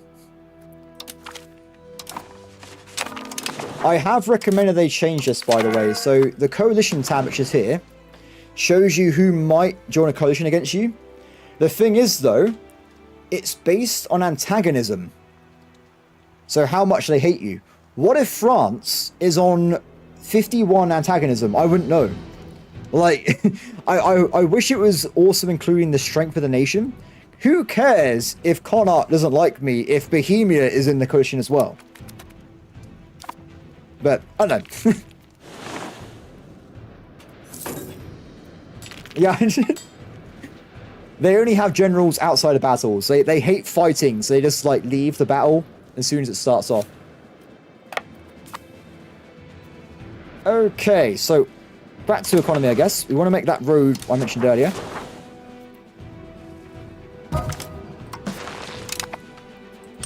Done. Roads are finished. That's a lot of money I spent, but hopefully it'll pay itself off eventually. And then we want to do annexation in a second. It's going to be good. I might start annexing Scania. It's going to take 6 years, which is fine. There you go as well. More land. And because we have a larger nation, new annexation should be faster. So we can really snowball it. Now, I'm not going to annex places that are out of the coastline, though, because we won't be able to propagate trade control. So just the coastlines for now. Yeah, there's no limit. Marcy, you can annex as many people as you want at a time. The only difference is, every additional annexation you start, you go 50% slower. So keep that in mind. I mean, I will build another one at the same time in a second. I'll probably annex this guy if I can. We're not allowed to. Game says no. Nice. No more diplomats. That's good. Okay, technology. Let's have a proper look at it this time, shall we? So, what do we really need as a nation? What do we think we need to do to get better off here? Marches I would have to unlock at some point. I might just put that in first, and we'll do a proper thing in a second. Marches are a separate vassal type, which don't impact your loyalty based on their strength. So you can make really big, powerful, like, warlords, and they help you in all your wars. It's really cool. So we'll grab that for sure. I won't, by the way, if you do that, you can't annex them. So be careful. I'm going to make Crete and Cyprus into marches at some point, but not anyone near me, because I'll be annexing all the land eventually myself. So,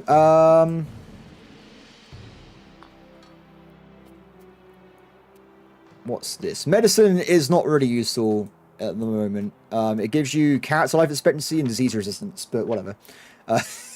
If you got a lot of, I don't know. I would eventually get it, but there's a lot of other buffs that I'd rather get at the moment. So it's more about like, what do we get first kind of thing. Because there's, what? 104 techs in this age. There's a lot of options. So another one that's really good. No, not at the moment. Sorry, I was going to say repair speed for ships, but that's only at sea that works. This one here is amazing. This unlocks a new cabin action, and it increases the promotion speed of your area by a lot. It's scaled as well. Can you unmake marshes? Yes. Yes, you can. It's if you play EU4, it's like that. It's pretty cool. So,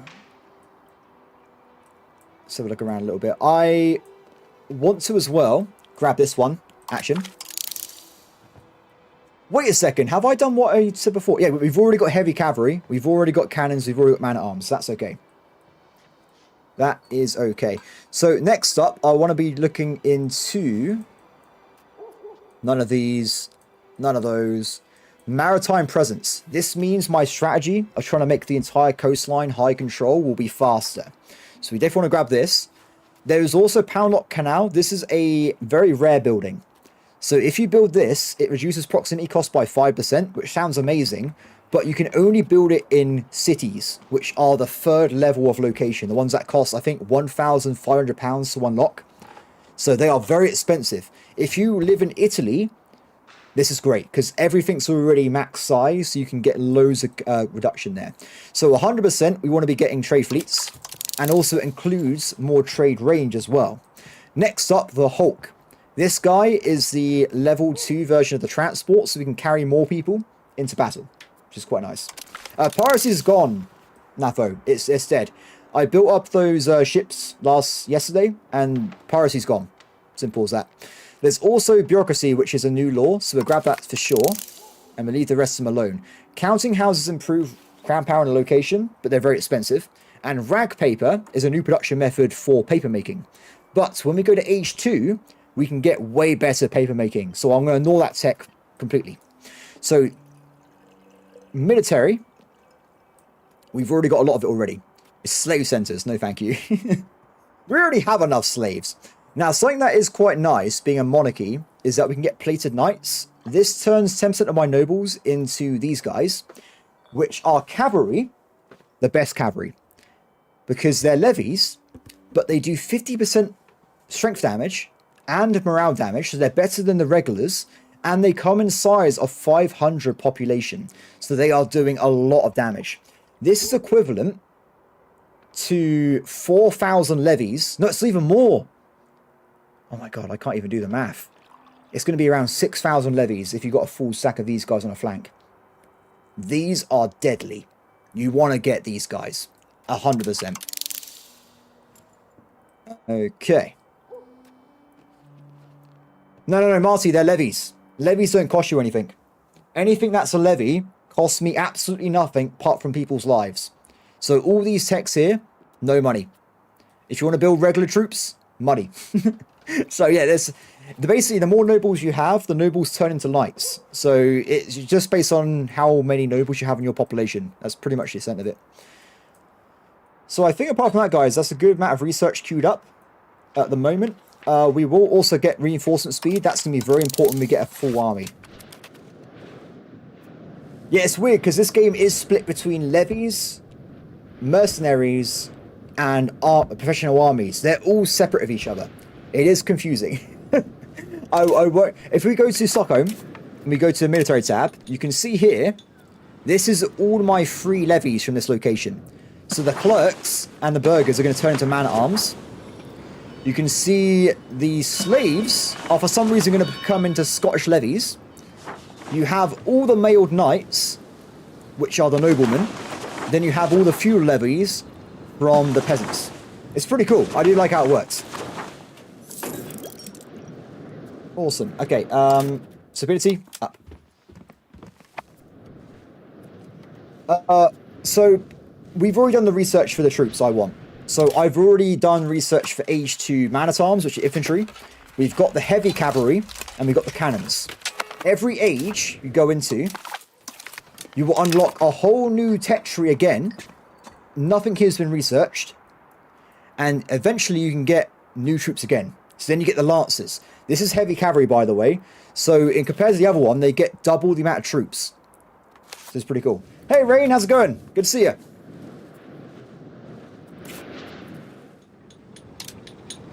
Yeah, so every age you go through, there's like way more options. That's how the game expands out. It's all based on technology and the age of time. It's really cool. I absolutely love it. So, let's focus on some stuff, shall we? I want to get more annexations on the way. If we can. So we could, in theory, annex Estonia. I want to annex this German colony because eventually this place here is going to be really easy to make into really high naval presence. So we're going to annex this part of Denmark as well. Yeah, sorry, I was talking about the troop bit. So there are random techs. Let's see. Growth. Not really. Pop conversion speed, pop promotion speed. Not really, by the looks of it. I don't think you can get that. Don't forget your colonists. What do you mean? Colonies. Oh, thank you. So I was trying to decipher with my feeble brain. That's a good point, my friend. Thank you very much. Let's get a colony on the way. And then we can add up this coastline here. We will want to keep going, because if we can start colonizing Russia, and we just go this way, we can become so big. It'll be hilarious. We'll try and do that as we go through the game here. Okay, so now we got less vassals. We're using less capacity of diplomacy, so we can hopefully reduce this down to save some more money. Wait for it. This is what we want to avoid, though, this negative modifier. Excellent. And also, I'm probably going to... Yeah, leave it at that. Done. Back to the north, yes. And then Russia. We'll hop over. I think Russia's... Oh, wait! Muscovy got stronger. Muscovy's captured all their surrounding areas. Interesting. So they might start eating Novgorod at some point, which should be fun. We try and beat them to it, though. We keep moving in ourselves. We've already kept Muscovy away from having a port, though. So they're stuck. They might be able to go into the North Sea. What's this called? The White Sea, isn't it? I'm very nice to Denmark. Thank you very much. I have made them into an accepted culture in my realm. See? It's pretty good. That's only temporary, though. Don't tell them that, though. So, what was I doing at the moment? I'm converting culture here. What I'm trying to do with these dudes, by the way, is I'm trying to get rid of these yellow spots. This is integrated territory. So I make less control from them. So the plan is we keep assimilating them until they switch over to my core land, and they'll be a lot easier to play with them. Unfortunately, though, it's going to be very, very slow. We got really bad control, but eventually it will work.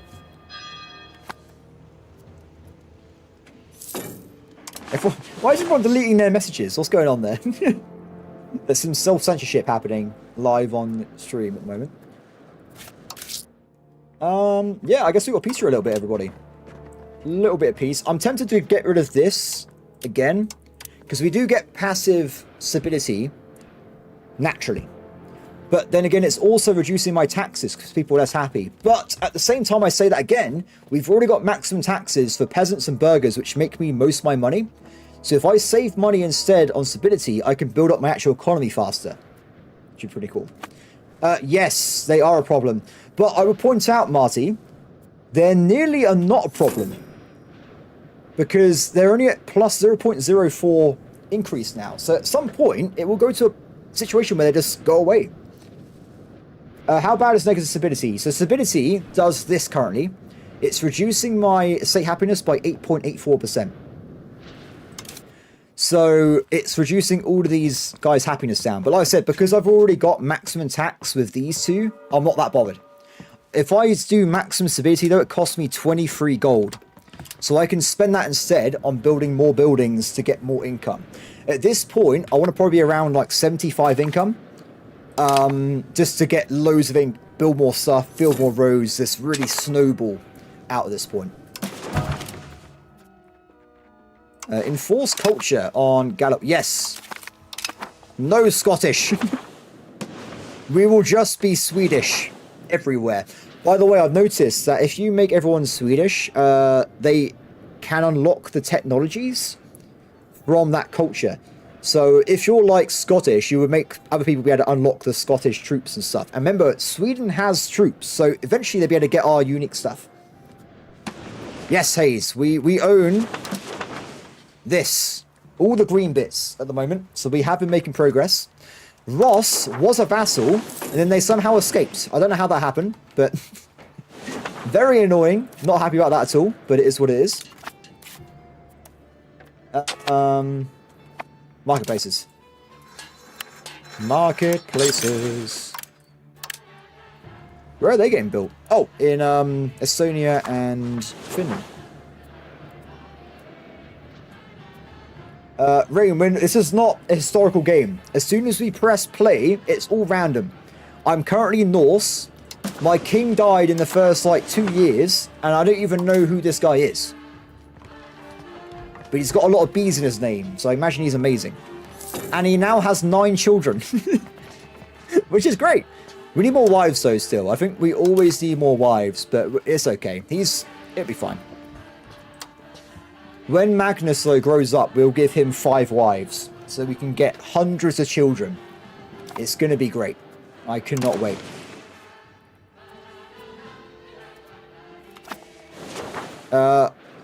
They got loads of cities. Scania's been building cities like crazy. They got 4 at the moment. We are already annexing them, though, so that is happening. We're annexing Scania, and we're annexing this part of Denmark as well at the moment. So, I don't know, Marty. I don't know why we're Catholic, but it doesn't really... I don't think it really matters. So, it seems that the game's still letting me be Norse, so it's fine, right? There's not really a lot of character interactions in this game. You can't really do much, which I like. So I don't want to be messing around with this. I want to be running a country. So 1,000 hours in one game would be too much. This game I think would take me around like 100 hours to complete those. So, but I was gonna do a poll. Wait, how do I do this again? Guys, give me a second. I am learning on the run.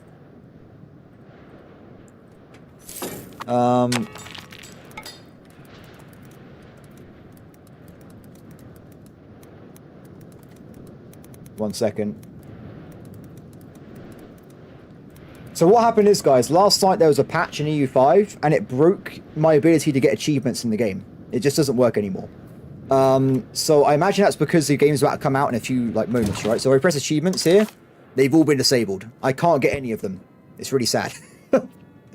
So what I was going to do a poll on is, should I restart tomorrow and play as someone else, or just carry on with this game? I don't mind either way. I'm going to do a few options, though.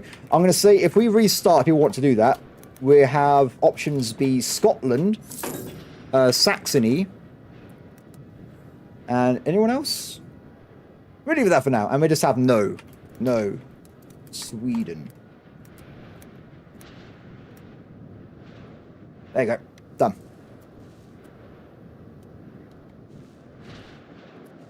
There are no main trading ports in EU5, Rain. It doesn't work that way anymore. So in this game, everyone has their own market, so there's no presets. You can make a Saxony. Oh, do not do it.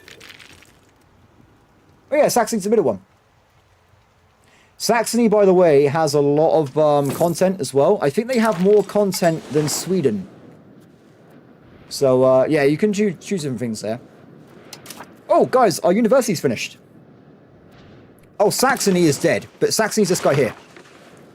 So Saxony starts with a silver mine, but unfortunately they start next to Bohemia. Oh, also I was going to say, if we restart, I was going to play on very hard mode as well. But yeah, so markets. I actually have one market here, one market here. I have a market over here, and I own the Scottish market as well. So markets in this game are more about the goods collected into an area to build buildings and make money. That's the main thing there. Anyway, so as we got university for once, guys, we can jump in now and we can actually go and get a new law.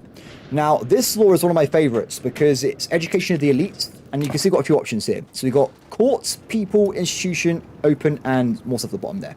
Now, one of the best ones, in my opinion, is, if you guys remember, the more literacy you have on average, the more research speed you have. And it's quite a big buff as well. We've got 19% research speed. So what I'm going to do for this is we're going to go for education of the people to educate the soldiers, laborers, peasants, and burghers. This will annoy the clergy and the nobles, but it also will give us more humanist innovation as well. The other options are noble focused. You got mixed institution for burghers and innovation as well, and more artists, which is pretty cool. Open institutions, which is just innovation, a bit weird, and you got one for clergy as well. Will any new updates be applied? Yeah, so that's what happened last night, Marty. So it literally, the game updated last night. I've been on 4 versions of 1.0 at this point. They keep updating it. But like I said, because of that, it broke things. Like I can't get this anymore. So I would personally love to try and get achievements, but like if people want me to carry on Sweden, I don't care about that either. That's fine.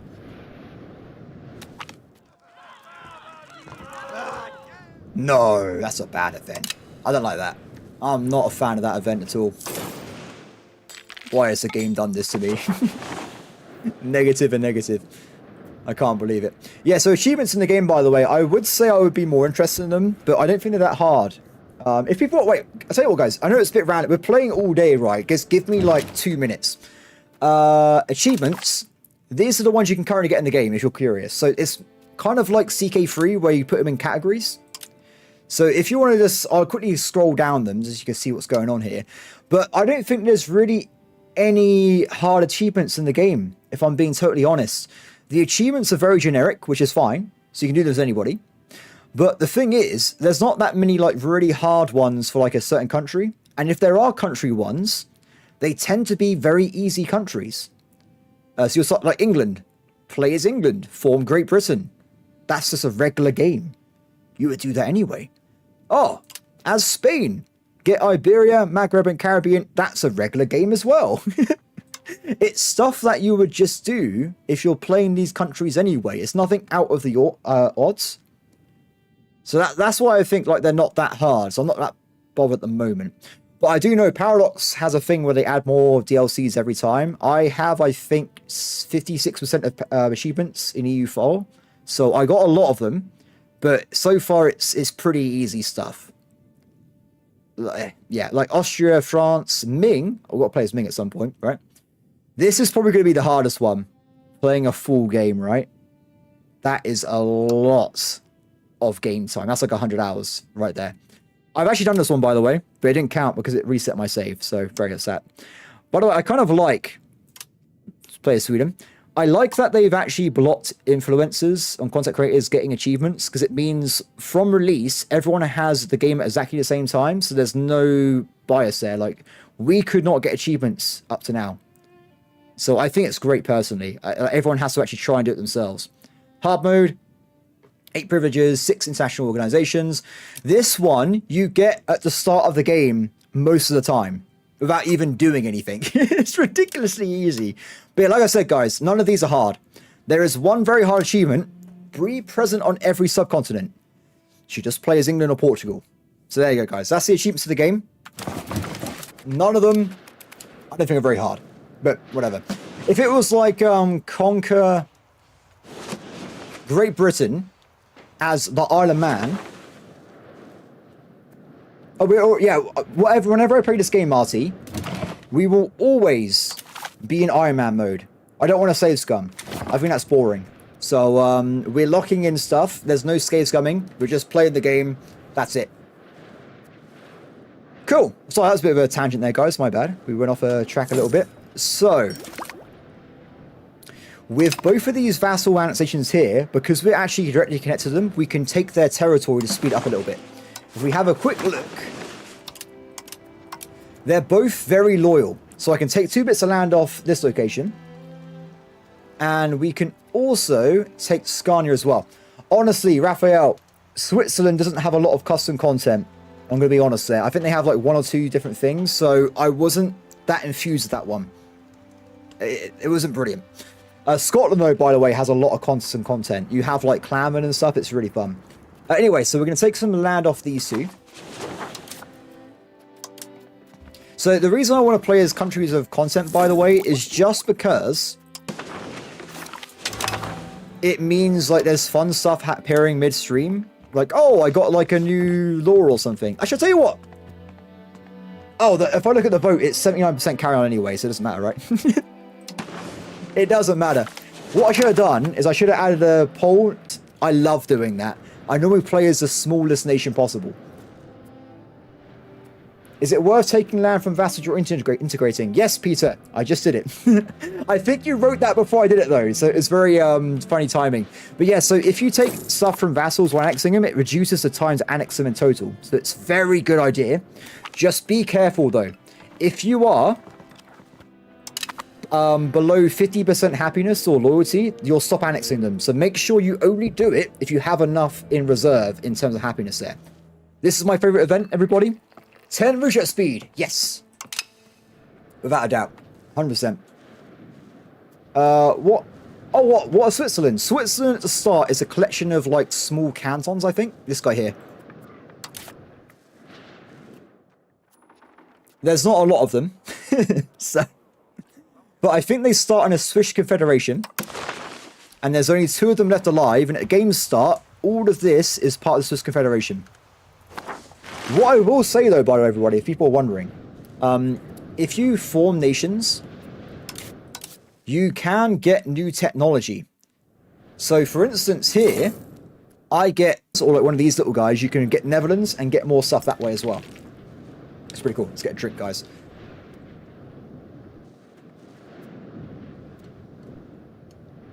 Ah, that's better. So, we have to do a few things here. I think we might... We're fine for a little bit. Keep an eye on this number, guys. We need to make sure we stop it from triggering. But it's going very, very slowly. So at some point, I got to stop it. But right now, it's fine. In terms of economy, though, annexation is going pretty well. We can get another bout of territories from these guys. But war with this guy, and he's brought into the war with him the Teutonic Order. But they're tiny. Okay, guys. Wait, can I do this? It won't let me, damn it. This game has got cores from vassals. So if I have captured the Teutonic Order, I could have got really good cores on all of this location. There are copper mountains in Sweden. You can see them over there. And iron as well. We've already been developing the iron up. The other ones are pretty good as well. The one thing I would say, though, is copper's not as used as much at the game's start, but it is used a lot later on. So copper's going to be really useful for the cannons and stuff as we go through the game. Okay, marketplace. We need more trade. And I think we develop the main area a bit more again. So we're already making a lot of money from these buildings here. Is there any good options we could pick up? Not say that's a trap. We're not doing that. It's a trap. Die maker. And we'll get more spinner guilds and breweries and stuff as well. I've actually gone over building cap, by the way, in my capital. We have too many buildings, which means you get negative modifiers, more expensive build costs, and migration attraction. But it's so low, I don't really care. At the moment, it will get worse. That wall's already over. Fair enough, that was quick. Okay, so we need to be doing more of this. That's what I was going to do. I was going to try and steal their city. Over there. And these guys, are you still setting off them as well?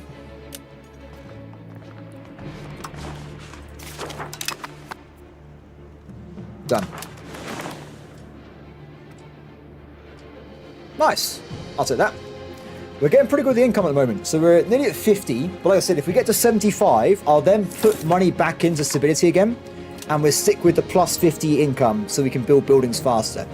We just got more mining threshold as well, which means we can get a little bit more cash from minting, but not a lot. Only a tiny thing. Hey, Devin, how's it going? Yes, we are doing pretty well. We've got some of England. Oh, sorry, just Britain at this point. Interesting. And we've also got all the territories we sold last episode as well, which is quite nice. So what I'm going to do, I'm going to go back to doing probably the more marketplaces.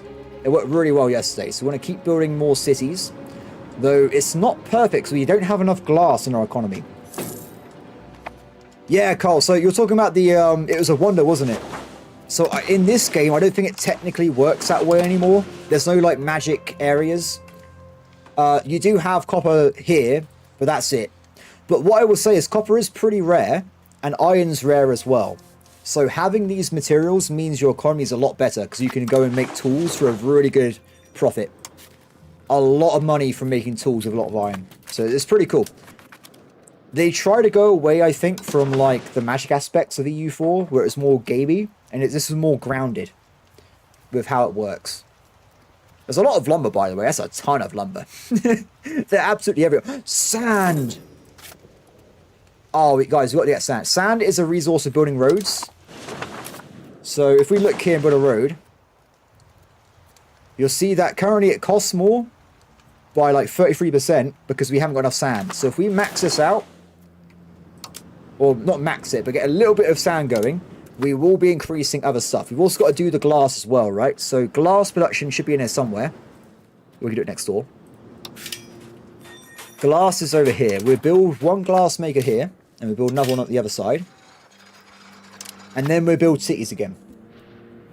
Marble's a very good resource to sell as well. The problem with some of the more expensive stuff like marble, though, is it does sell for a base price of 5 ducats. That is very good. Oh, wait, no, sorry, I'm wrong. It's got a trade capacity of 1. That's really good trade good. That's a good point, Marty. Good one there. So anything with good trade goods, we want to probably be expanding out like iron. And then we just try and get as much as possible.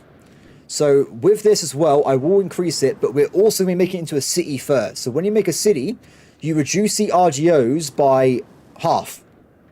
But then you can build stuff on it. So this will be a maximum of 4 anyway in a second. So this is how it's going to work. Okay, they're working right. That's looking good. Coalition is still a problem technically. We should be improving relations with some of our new vassals, by the way, because they currently hate me. But I want to skimp on the diplomatic spending still. So, yeah, the game is very complicated, though, with all these manufactories. These are all burger buildings, and we're only at the start of the game. You can make saltpeter, glass, apothecaries. It's crazy. This game is very, very advanced. It's brilliant. Are we still... Who is this? Who are these guys?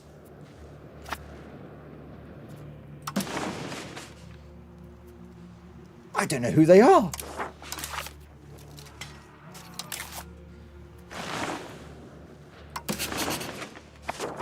I think the UI hasn't updated yet, because there's an enemy running around.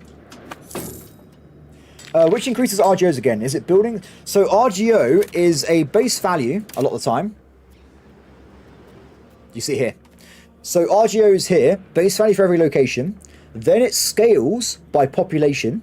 It scales by development, and it scales by literacy. And then you also get modifiers from your laws and your technology as well. So it can go up very, very high.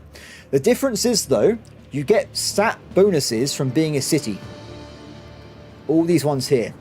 What I'm saying about earlier, though, is if it's a rural location, the bonus is you get 100% more RGO. So that's why I'm not updating this location here, because it has food, and I got 13 grain farms, which is really good. That is a good amount of food to have. Oh, wrong one. Below that. Done. How's Control doing, by the way? Yeah, look at this. Controllers propagating, everybody. Controllers spreading. We will become a real nation. Our troops will actually join our wars. We're at 17,000 troops now. We're going up there. It's getting better. We're becoming more powerful. I still don't know, this war is like bugged or something, because it says he lives here, but there's no one here. Let's hope that when the army dies, it's... Oh. The war's gone. Good. Is it upkeep? No. Ooh. Ooh. I don't think there is. I don't think there is upkeep for roads. No mention of upkeep. So that's a good point though, Carl. That's a very good point. All the buildings in the game have upkeep. So when I started the game off, I deleted all my forts because it was going to save me some money. So every single thing that requires some kind of item will cost you money. So I'm spending 5 ducats on marketplaces, but they're making me 21. So I'm making a profit, which is pretty good. Also, you can see there as well, I'm making most of my money from iron at the moment. So that's what I was talking about earlier. Also, amber is looking like a great trade good. We'll develop the trade goods when we have some spare cash at some point. Speaking of that, though, let's make sure these are maxed out. So, by the way, these are not filled in yet, by the way. Until they get full green, they're still lacking workers. So we will get more and more iron as the game goes on. It just requires more workers, which will watch up at some point. So, copper. Is copper worth selling? Copper weighs 2, so not a trade good, unfortunately.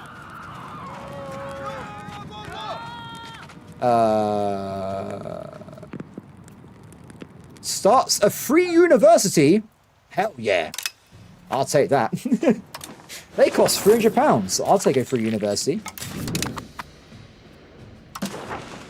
Okay, also, I don't know if you guys noticed, because I've been, like, speeding through it a little bit. We've actually started converting this population to Swedish, and we now have this place as a core. So we got another 3 locations to switch over. When you go from 50% per primary culture, it then becomes a core location. It's very important. Do pops move based on work opportunity? They migrate automatically. As a monarchy, oh sorry, a regular place, you have to make sure though, let's see if we can find it. You have to make sure you have free mobility of common people, or peasants and laborers can't move by themselves. Very important to grab this. Do we have a negative wait, 1 second, guys. I don't want this. But I had to leave it for now, because I haven't got enough stability. But yeah, I don't want that. That's bad. Need to get rid of that one. We're doing so well, I think we might start another colony again. Because they're very, very cheap, because it's like Scandinavia. If you colonize the New World, it's very expensive. Let's grab cola. We need a little bit more cash, but we should be able to do it soon. This is why I was talking about getting more money, though, because we can do a lot more, a lot faster. Because we've got a lot more cash coming every month. We can spend tons of it on various projects. Oh, guys, check it out. The nobility are making a tailor's guild for us. Very awesome. Eventually, if we get rid of the costs of our country. So right now, for instance, burghers are screwed. They make 16 income from trade, 22 from their general items from before taxes, and then they're 56 upkeep because they need all these materials. If we try and reduce the cost of these items down, they will start spending money on and developing our country for us. So we've got to work on that at some point. Bring all these costs down so that our states are making money. Very nice. I'll take that. Whoa. I need more water, guys. Where's the water? It's been a little bit of time, hasn't it? So I think we built the glassmakers, right? So if we look at building another city again, you'll see we're now getting price reduction a little bit from the glass. So if we leave it a little bit longer, the glass will go up to maximum, and then we should... Ooh, glass is quite good for trading as well. We should be able to build a really cheap city, which is very, very important as well. By the way, I don't want to alarm everybody, but very soon we will be entering the Asia Discovery. A whole new roster of technologies will start, and also we get new privileges, new, well, everything. Everything changes, guys. It's a whole new world. You get all these modifiers as well. It's pretty cool. I'm looking forward to it. A whole new world. So at that point, this is why I wanted this location here. We can start trying to explore. Actually, we can explore right now. Can we? We can. I'm in range of the Azores. Oh, hell yeah. Okay, we're going to explore the Azores. We will leave from the Isle of Man, which is exactly how I wanted it. And we're going to assign this guy here. So he's going to start an expedition, and he's going to go and explore this territory for us. Eventually, when we get technology, we can start sending colonists there and colonizing the new world. It's going to be great. I don't want to spend too much money on exploration at the start of the game, because it costs 10 gold to do so, like every month. Now, institutions, the things that give you new technology, the new world, if you discovered the Azores, or is it the Canaries, one of the two, you get it spawning in your location. So if you're skimping on money, at least try and get to those two locations so you get new world really fast. It's pretty cool. Need to step up the war efforts. That is a good point. Castles will appear, but right now we're fine. Though I say that, we just got the Parliament, so we can actually go for Scotland. We can finish them off. So if we go for this,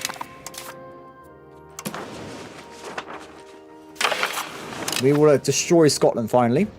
And oh wow, look at these guys. This is some really, really good increased modifiers. So build me new marketplace. Tax exemption is normally bad. Never do tax exemptions. It lasts for 5 years and you get 20% less tax on burghers or peasants, because that's where you get most of your money. I'm not taxing the clergy, so I'm going to take that definitely. And we got that as well. So a little bit more ideas, and we can get another war goal if we want to. Now, what I've just done is, because we can attack Scotland, Scotland owns Ross and the Isles, so this entire area I can already attack. We could go for another war goal somewhere else. Oh, is there a war over there? Novgorod is being killed by Muscovy. Interesting. The alternative, though, is we can let the Parliament pass. We haven't done this before. If it passes, I get loads of free armories, which will start making a military for me in reserve, so we can have a professional army. This, I think, is a fifth of the cost. No, it's actually not cheaper. But then I also get stability issues. So, I'm not sure on this one. Law change, let's have a look. I think the laws I'm happy with at the moment. Oh, wait. Because we have... I could in theory change about education, so we get less spiritualism. But I think that's okay, because it also comes with plus 10% clergy happiness, which is really good. I think what we're going to do...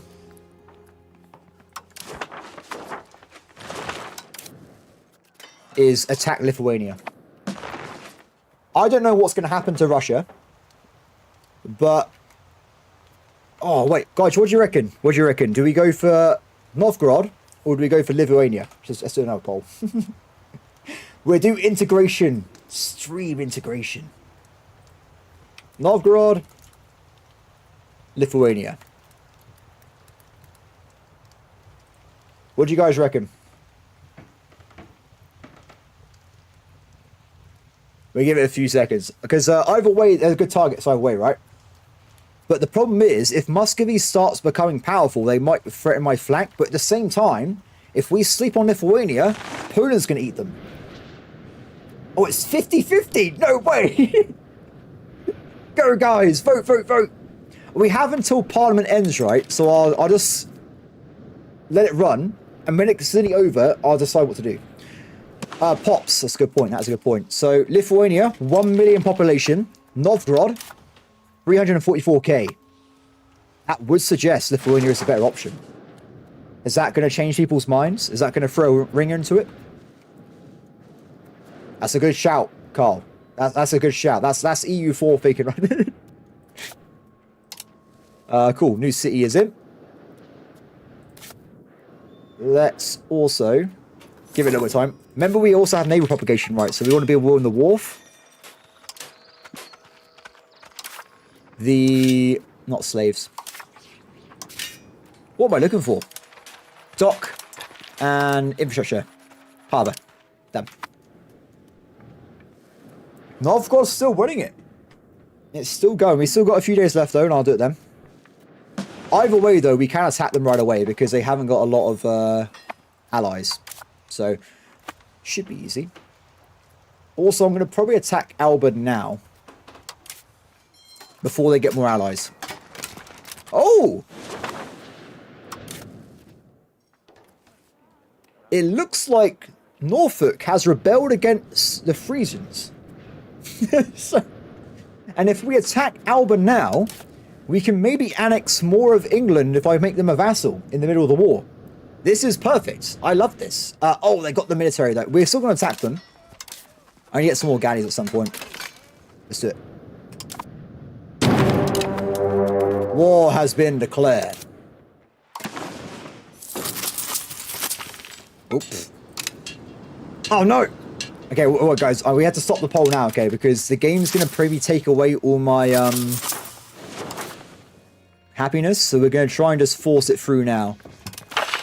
It's 57% Novgorod. We're doing it. Okay, so we make a cause bell on them, and we'll attack them after Scotland.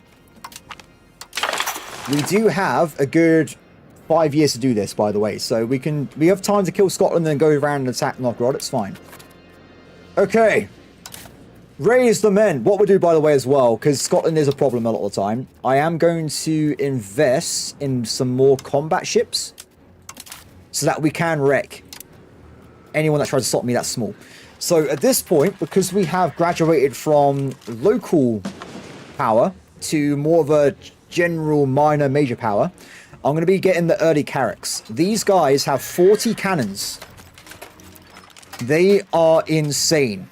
So we're going to build them, but it's going to take like 3 years. so we get 3 of them. The reason I'm getting 3 is that we can put 1 on each flank. So that's going to be, our navy's going to be a lot stronger after they come through.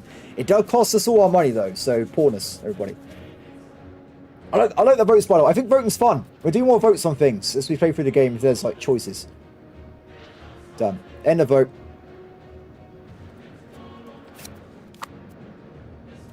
Cool. Okay, so wartime. Let's get moving. The king, of course, will be leading this charge himself. And we're going to go for Norfolk first. Because if I can nick this from Friesland, because they're still at war. Oh, no! Friesland made it into... Oh, no! We might not have a chance. We'll see what happens. But they've already grabbed the capital, so that was the only important province I needed to grab. Ah, what a pain, guys. I wanted to try and take more of England without even fighting them. Okay. A little bit of time here, because this guy's super slow. Ooh. I'll take it. Very nice. So, army. Combine the flanks, so they cost less in frontage. Get in the ships. Oh, we can't do it. 1,075. We've got too many people, guys. If we get a few little... Let's get like a bit of naval fisher boats. Never head over.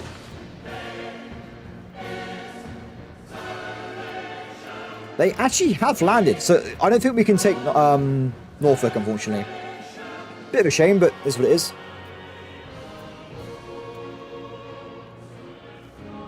Yeah, so at this point in the game, right, either faction is going to get killed by either Poland or they're going to get killed by Muscovy. So either way, it's debatable, right? And also you got Kiev as well. So they're a bit of a powerhouse in that area. So Ottomans are still growing. Naples is eating... What the hell happened here? Papal Sicily. Tunisia has taken over Sardinia. That's pretty interesting. What else have we got? I can't see much else that's like jumping out at me. Mamluks are still eating people down here. Georgia's looking pretty nice. I got to say, this is a nice looking Georgia. Oh, the map gore is crazy at some point. Yeah, look at this. I didn't even notice this. Naples also owns Venice and Pisa. Oh, and wow. They're a bit of a badass. They're doing a good job. Ooh. Less antagonism in wars. I'm at war right now. Excellent. Ah, whatever. Don't need stability. We're a nation of war. Okay, I'm going to go and focus on the actual Scottish front line. We have to be careful about these. They got 11 galleys now. It's getting worse. We'll land in the Highlands, and we're going to knock out the enemy from there. Yes, we have more land. We are becoming stronger. Though most of that land is still making me no money. Although that's pretty good. That's from when I annexed them. That will go away. But this is looking a lot better. This is why we're getting more troops. It's not because of the new land. It's because of the control. Here we come. So, Scotland. Where is their main army? They've got 5,000 troops somewhere. Fair enough. We will just go for the capital, I think. Oh, we can't. It's split up by forts. We'll have to go for Perth first, and then we'll go for the rest of it. I was hoping allies would show up and help me, but I guess it's not one of those days. Scotland's down there. So because I've got a lot of negative modifiers from making everyone Swedish, most of my vassals, I think, are disloyal. Yeah, all of these guys here, they're not helping me in this war. We do have a lot of vassals that are friendly, though, including Crete. These guys over here. Oh, guys, I forgot something. Oh, my God. I didn't even set up Crete properly. What am I doing with my life? Okay. So, start of the game, right? I mentioned that Crete and Cyprus are brilliant vassals. There is a caveat to that, though. You have to give them a marketplace. So at the start of the game, both of these guys have terrible market access. So they can only get 26% of the goods from the market they're in. That's really, really bad. That is devastating. They're making no money. All their resources don't sell for anything. They're cooked. But the further away you are from a market, the cheaper it is to build a brand new market. So if I build a market locally in Candia, they're going to start making a lot of money. And they're going to just be rich. Exactly the same for Cyprus. If you do marketplaces, make sure your new vassals get their own marketplace if they're in a good location. So I'll also say Sicily, Corsica, Sardinia. Make sure they all have their own marketplaces. You can always make a marketplace if it's under 75% proximity. Just so you guys know. And like I said, it scales as well on the cost. So that cost me nothing because it's 25%. So in a second... We'll come back into that in a minute, but they will have their own marketplace now. Okay, so Scotland's nearby. I'm actually going to go in and kill the Scottish instead of taking over fortresses. And I think my vassals are scared to get over here because of that galley fleet, unfortunately. I can't fight that with my 3 galleys, but if we had just simply 3 carracks, we can win that. We haven't got them built yet, though. They're on their way. They're, what, 40% completed, so they will appear at some point. So, back over here. Now, formations, they look balanced because of the coverage, but they're not actually balanced in numbers. So, let's have a quick look. 2,000, 3,000. That's okay. We have got some cavalry, so I think we'll stack the left-hand flank on this one. If you got a single enemy force you're looking at, you can see their flankage, by the way. So we know for a fact that their left flank is actually the weakest out of all the flanks here. So if we stack these guys on the left-hand side, we have a better chance of breaking it early. But it doesn't work. If they have allies with them, you won't be able to see it anymore. So I don't want to fight them in a forest. That's a bad one. Are they stuck there? Are they going to attack? Wait, who's going to get there first? I think I am. No, they got there like a day before me. Damn it. The flanks are reversed. I was looking at it the wrong way around, everybody. But it's okay, though. We have the advantage here. We have the really high Swedish discipline. And we... Look at this. 20% to 10%. More morale. Oh, they get more morale, sorry. We're better. Don't worry about it. Don't ask me how. We're just better. Devastating. Absolutely devastating damage there on the enemy forces. That's what we want to see. So we do want to probably siege down their capital first, and then we'll go for the fort next to it. And hopefully, like I said, vassals might show up. All these guys are disloyal, so not going to get any help there. Oh, I say, wait, the vassals are over here. Wait. Oh, that's Friesland has the same color as Sweden. So it's really confusing. I'm actually going to make these guys sign peace. Oh, we can't because it's too early in the war. Yeah, we've got to wait a few months before we can do that. Okay, what we're doing in a second, we get these guys to attack that fort there. Done. Excellent. And the marketplace is about to finish. So if we look at... Can I see this in real time, maybe? They're making £7. That's their entire base tax. It should go up, I think, from the change of market. If not, they make money from trade anyway, so give it a little bit of time. And then we'll have a look.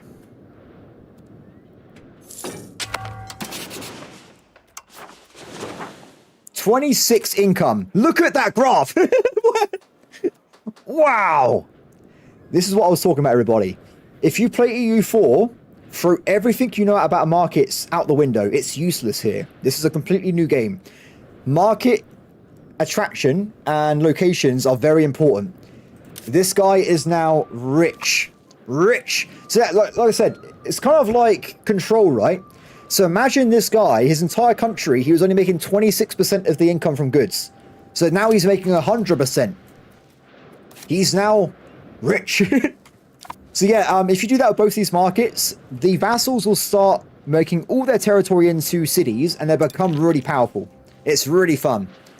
Like I said, in my Scottish game, the Cyprus Scottish clan had 14k levies in like 10 years. It was ridiculous. Ooh, they're back, everybody. They're back. Go. We're coming back for you, sir. Oh. Look at that damage. Sorry, Scotland. Cool. So we got more technology. We just unlocked the cabinet action to improve promotion speed. This is perfect. We can show it off right now. Okay, so as I said before, this new action unlocks a brand new thing. Should be around here somewhere. Let's do it that way. I'm lost. Urbanization. So by default, we're currently promoting 84 people a day. That's pretty good, by the way. That's really good. Wait, I'll tell you what. Wait, guys, I got a better idea. Better idea. The iron mines, they haven't got enough workers. Look at all these workers they're missing. Oh, it's because they haven't got enough peasants. It's a whole different reason. Should Cyprus get a castle fort? The AI will build it themselves. If they're rich, they will maintain their own fortresses. So don't worry about it. At this point, this country is richer than most of the north. And they can just build their own stuff. Also, they've already got a fort anyway. They already have one. Oh, wait, it says Cyprus. I don't own Cyprus, Marcy. I was too late. The Ottomans own Cyprus. I don't want to fight the Ottomans right now. They have 22 galleys, and they got 20,000 troops. But they will be attacked at some point by me. As everyone will be. Because that's the kind of guy I am. God, guys, what was I doing? I've lost my train of thought. Oh, no. Oh, no. If there was something important I was saying, it's gone. Oh, wait. That was it. That was it. That was it. Okay, so. This. Making workers. We're missing 1,500 jobs. So if we jump in and we do this for a second, we're now promoting 245 people a day. Because what it does is it increases the base level and then my modifiers take over. It's so good. So if you got a super capital like mine, it means I'm going to get way more jobs way quicker. If you got any missing jobs anywhere, just throw that guy on there, get what you need. It's really cool. Also, I got to change something over as well. While we've been talking, good things have happened, guys. Good things have happened. We have made man predominantly Swedish. Excellent. Now, I would make them into a core location. I can't yet, though, because I had to make this guy slow down the Catholics. They're back at it again. They're about to reach 95%. Remember, at that point, I can no longer declare wars. So we've got to reduce that down so we can attack Novgorod after this war here. Cool. So, yeah. That's all good, guys. It's all good. Back over this way, shall we? So, as I said before as well, you can also develop your vassal's territory wherever you want to. So, if you have excess money, just make sure you build the marketplaces and stuff. They already got maximum marketplaces. It's fine. They're rich. It doesn't matter. They're already good to go. Awesome. Ooh, gun makers, 202. Oh, that's in the Acadia market. Sorry, my bad. That was miles away. Annexations are ongoing. October the 1st. So next year, we get one. And then we got another few years to the other one there. Remember, if you do more than like every time you do an extra annexation, it will cost you another 50% speed. So I'm doing 2 at a time, which I think is more than enough speed at the moment. If I also, it will use up your diplomatic points. So be careful with that as well. There's a lot of stuff to remember in this game. Streaming this game compared to playing it by yourself is extremely hard. I don't know how people do it that are full-time streamers, because like trying to concentrate while talking and looking at chat, way harder than recording videos, because you only got to do one of those things otherwise.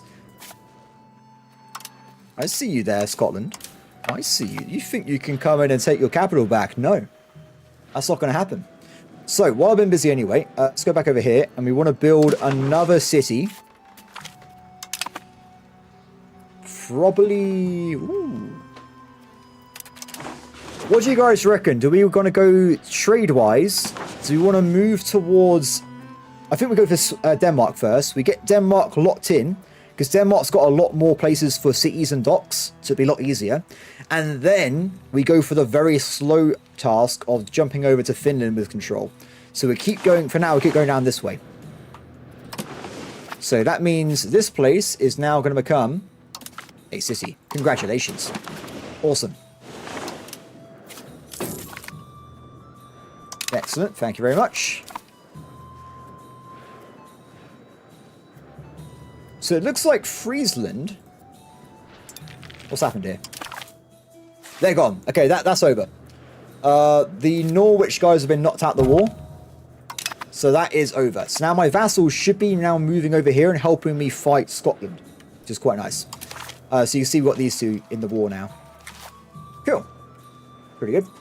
I'll leave this guy on here for a while until we get rid of the issue with lack of workers, because it's going to make us a lot more money. We're now making 35 base tax from my capital. If you guys were here on the very first video, I think Sweden started with 24 base tax. Oh my god, at the start of the game. Look at that! Ah! If you're wondering what that was, by the way, that was me making tools at the start of the stream. We're making a lot of money from tools right now, and other things as well, so... Yes, you can! You can, my friend, don't you worry in this game. You can make Scandinavia, and if you make Scandinavia, you also unlock new technologies for your nation you wouldn't otherwise have. The game is awesome. Simple as that. When does the game... Guys, when does the game come out? Is it like 3 hours, 4 hours? It must be soon, right? No!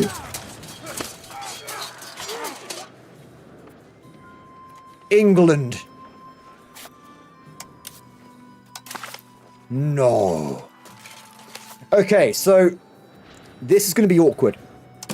We are fighting No! We're fighting at the same time. So what's going to happen now is going to be really awkward. So I can't annex Alba in one war. They're too big, unfortunately. So we're going to have to try and divvy up Scotland between us. So if I try and take these two locations for sure, it means England won't have a direct line into Scotland.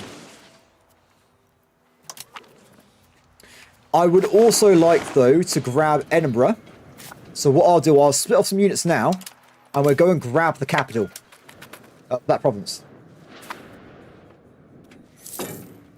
Go, go, go, go. Oh. Guys, it's the age of discovery. We've entered the... What is this? So we've just played through the first 20% of the game. That's what's happened, guys. We got another 400 years to go at this point. It's nearly over. So every time you go to a new age, you can pick a new focus. So for everyone that's interested, we'll go through all of them just to see what they are. So admin first, right? So you got efficiency of court, just makes everyone better, right? Conversion speed, that's a base. So everywhere in my country, plus 10 people a day being converted over to my faith. That is really, really strong. For small nations anyway. Then you just got a flat plus 10% for both of them as well. Building costs down 10%. Mercenaries, not interested in that, to be honest. Integration speed could be useful if you don't use vassals like I do. Vassal colonists. Now, this is where the colony age starts. This is where people get to America, right? So everyone's going to be doing colonies like crazy. 25% trade capacity as well. Really, really nice. More mining output for iron and copper. We have iron and copper. It does seem interesting. And then finally, less building costs again for urban. So that'd be 20% in total if we get this location here. Next up, diplomacy. Now, unlike the first age, diplomacy in this age is all about exploration and colonies as well. So it's all about getting more speed, more range, and more trade range as well. Trade range, I think, is quite good, actually, because it means your guys can go really far away and get, like, better deals. But, I don't know. I don't think diplomacy is it for me at this point. If you want to be a colonist, though, I think you have to do this, right? You have to be diplomatic. You get a free cause of bell on random guys across the map as well. It's a quite nice one. And you get more diplomats as well. But I won't be using diplomacy this time. I don't think it's worth it. If it had loyalty of vassals, I would grab it, but otherwise, no. And then finally, got military. So this is where we're going to pick military, by the way. So admin's great, right? It lets you build a nation faster. You can be richer. But then what if you go into a war and your enemy has the same amount of troops you do? What about then? Military gives you more morale for the rest of the game. So more than anyone else if they don't pick this idea. You get costs of... That's useless. That's absolutely useless. You get faster combat speed. So you actually join the battles faster. So you're taking the damage enemy a lot quicker. You get passive army position, so your morale's even higher without you doing anything. Your navy's better. You spend less on military. Better galley power, and you get 20% better combat power and fleets as well. So just, I know it's going to be weird, like admin does seem like the best on paper, but in terms of like being a warrior, I want to be attacking everybody eventually, right? When we get past this first part of the game where everyone's become an empire, everyone's got their own little mini empires across the world, we're going to have to fight tooth and nail for every single bit of land. So this is where it's great. And also, reduce antagonism. So I'm going to go for military. If you're more like buildy, definitely go for admin. Admin's amazing. It really is. Okay. I need to grab Dublin. Dublin. Go, my guy. That's not Dublin. That's Edinburgh. What is wrong with me? Sorry. Completely off there. Dublin. What? I have no idea where I even got that from. That was impressive. Oh! My flag's changed. Check this out. Cool. So in this game, depending on your situation, your flag will change. Dublin's not... Wait, is it? No, wait. Dublin's in Ireland, my friend. I'm pretty certain. Or Dublin. There may also be a Dublin in Germany. I don't know. Maybe that's the case. Not the one I know of. That's for sure. God, what was I saying? Yeah, so in this game, you've got different flags based on what's going on. I think one of the developers is obsessed with Hungary, and he added like 20 or 30 flags for Hungary. So, it's pretty crazy. You can really get a lot of flags in this game. They got absolutely wild with it. I imagine everyone's going to leave in 2 hours' time. Don't worry about it, guys. Do not worry about it. I may actually stop at the release time just because my voice is coarse. But we'll see. If people do want to carry on watching, I don't mind doing it. It's just I imagine people want to be playing the game. 100%. I don't blame you for that. Go and play the game when it comes out, guys. It's amazing. Go and have your own fun. Okay, more... Oh, we're so close. So close. So with England, by the way, because they're grabbing places that aren't the regional capitals, they can't get them in wars. So as long as I grab all these guys with stars, England's going to be achieving nothing. Which is really nice. Oh, you guys can't play on launch? Yeah. I don't mind playing a bit more, if people really want to see more of it. My friend that was going to get the game for me, oh sorry, he was going to buy the game so we could play it together. He went back on it this morning. He was like, oh, dude, I'm playing Jurassic World until, like, Saturday. I'm like, what do you mean? I don't think he's going to get it in the end. I think he's just using it as, like, a delay. Then he's going to not buy it. But we have to see. I was looking forward to playing it with him in co-op, but I guess, sadness. I have to play by myself. One of those games. Printing press. Oh, my God. We have an institution. It spawned in Stockholm. We have the printing press. I know why. It's because we're not Catholic. Okay, Naval's in Sevilla. And the last one hasn't spawned in yet. So, we are going to be the focal point for printing press. So this means if you're in, like, Morocco, you're cooked. You're absolutely cooked. That's brilliant news. Absolutely great news. We're going to get this for anyone else. Glad to see. So why is this not... Guys, we need to get cannons at some point, because this is, like, painful. Just slowly waiting for this thing to switch over. We really need this. Also, we're running out of food in locations. That's in the main market, I think. Yeah, we need to get some more food income. So food is really easy if you do like super provinces. So if we got a wheat farm here, we can build a windmill, which increases output by 10%. And also you can build a farming village, which increases food output by 4% every time. It's if you can build these 10 times. No, don't worry about it, man. Don't worry. I got a friend I play all Paradox games with. We have like 4,000 hours in Stellaris. So we'll be playing that a lot in co-op, if he does get it. If he does. I think were creators doing co-op as well. I only met a lot of the creators in the last 2 weeks, so I don't really know them that well for the EU5. I've had fun talking to people though. Some of them are very, very knowledgeable. The ones that got access to the game in August, they have like 1,000+ hours. They know everything. Like, seriously, they are masters of this game. Ooh, trade range. Very, very nice.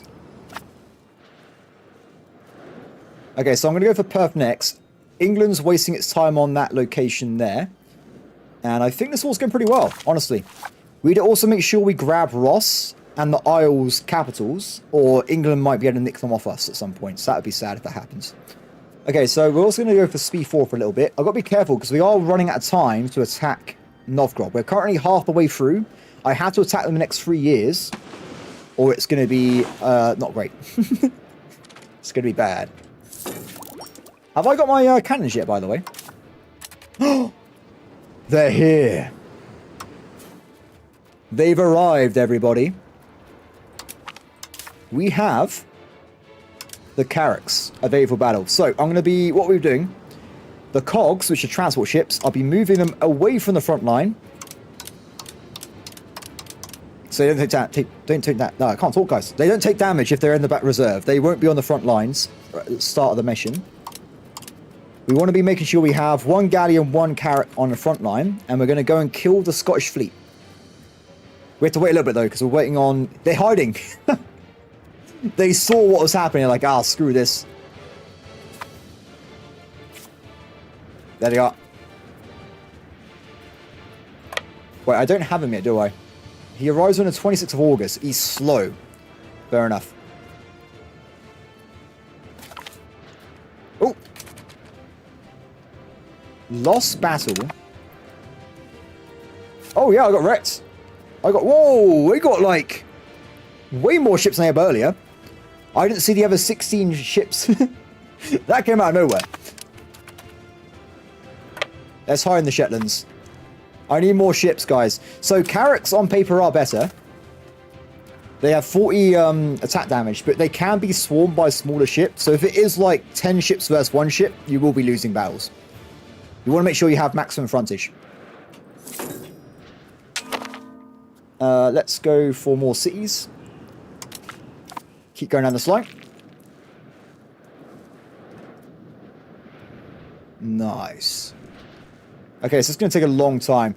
When we do get up to the 70-50 income I mentioned earlier, I do want to get some cannons for my army. Because I think it's going to be very, very important. Let's see what we've got anyway. England starts with longbowmen, by the way, in their levies. So they actually have some custom troops just in their peasant forces. It's pretty cool. Can I get these guys to surrender or something? This will be a long war otherwise, isn't it? So I can currently take this territory. If I can maybe grab the coastline. We had to grab that bit. We're going to go for this. So if England does take territory off Scotland, they won't get all these bits. I think it's going to be quite good. This is the main... This area here is the most population for Scotland. These areas are the economy. They have all the cities, and they're making the most money. So if we do this, England might take Scotland, the rest of it away from me, but they won't make a lot of money out of it. I wonder if I can make them surrender. So what was the chance of them doing that? Negative 36 reasons. Their army's 4,000 though, so we can't split our forces, unfortunately. We could... I say that. We can bring over another 7,000 troops. Let's get more units into Scotland. Because levies don't cost me anything. We can just do things faster. Shame that the vassals are not helping me out much, but it is what it is. Okay, so let's get you guys back into the location over there. We'll get all the units here, and we'll send them over. Nice. Scania is mine, which probably will have more dues to hire. That group is too small. Too small. To be fair, you guys are a bit small as well, but we'll try and get them all into the same place anyway.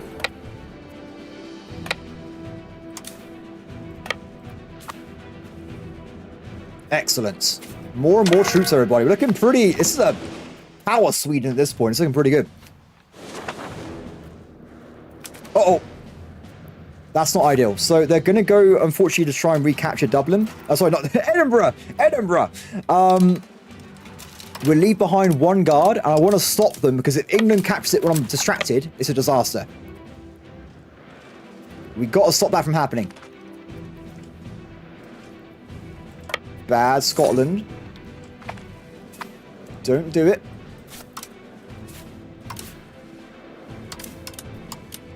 Get these guys over here. You guys are okay. Don't worry about it. Go back home. It's going to take too long otherwise. Okay, so we want to get these guys in a boat. Oh, they're too big. They're slightly too big. For... Why is there a one-man army? Literally by himself.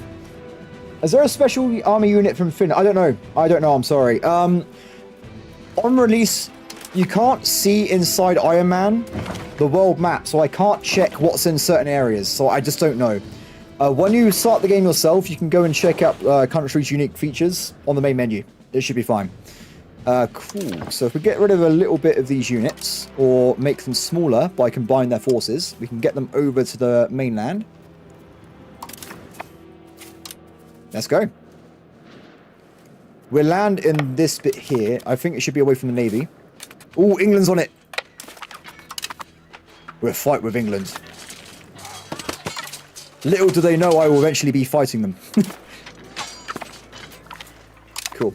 Yeah, there's, what, thousands of countries in this game, though? I've only had this game for 250 hours. So I've only played as 8 countries. I don't know 99% of the game's content, unfortunately.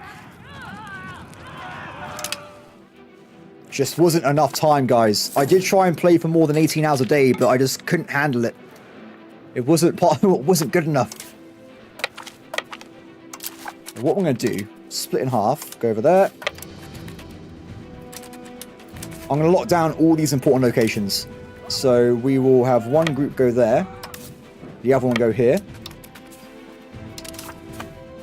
Done. The UI is very... Once you know where the buttons are, it's very easy to do things. Like, it is quite smooth. Oh, they didn't drop off. Because of the Navy attack. Pain. We can get one guy over there. We're combining for now. Let's see if we can get a guy over here. Remember, if I get enough pressure, we can make them surrender. That's what I want to try and move towards at the moment. Very nice. What's this? We have a rebellion. That's not good. That's not good at all. Okay, so they're going to go and attack directly into that location there. It's probably not a good idea. Oh, they're coming out, mate. Yeah, I'm not going to be allowed to... Oh, England's here! With the combined forces, we might be able to win this battle.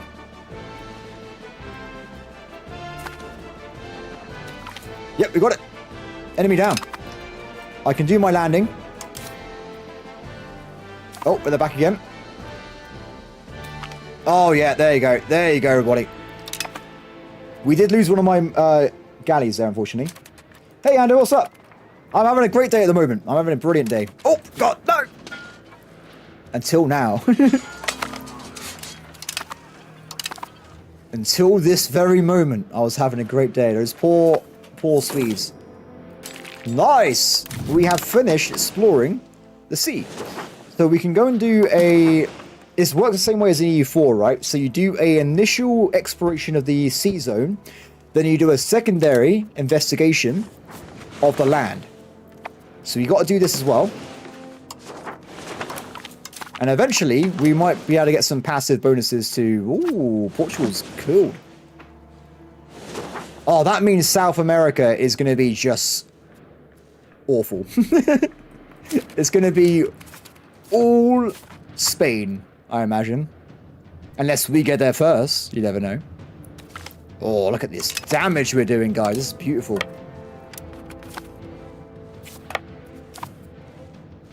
Okay, Scotland, please surrender. They're hanging in there. They're very brave. You can never discount the Scottish bravery. They definitely got that going for them.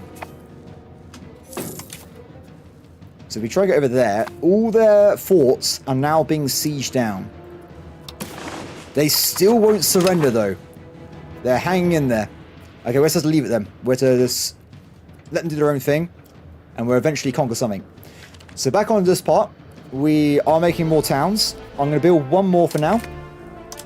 And then we're going to go back into doing upgrades. So marketplaces, some more income, that kind of stuff there. But that does mean we now have cities down this entire coastline, which is quite nice.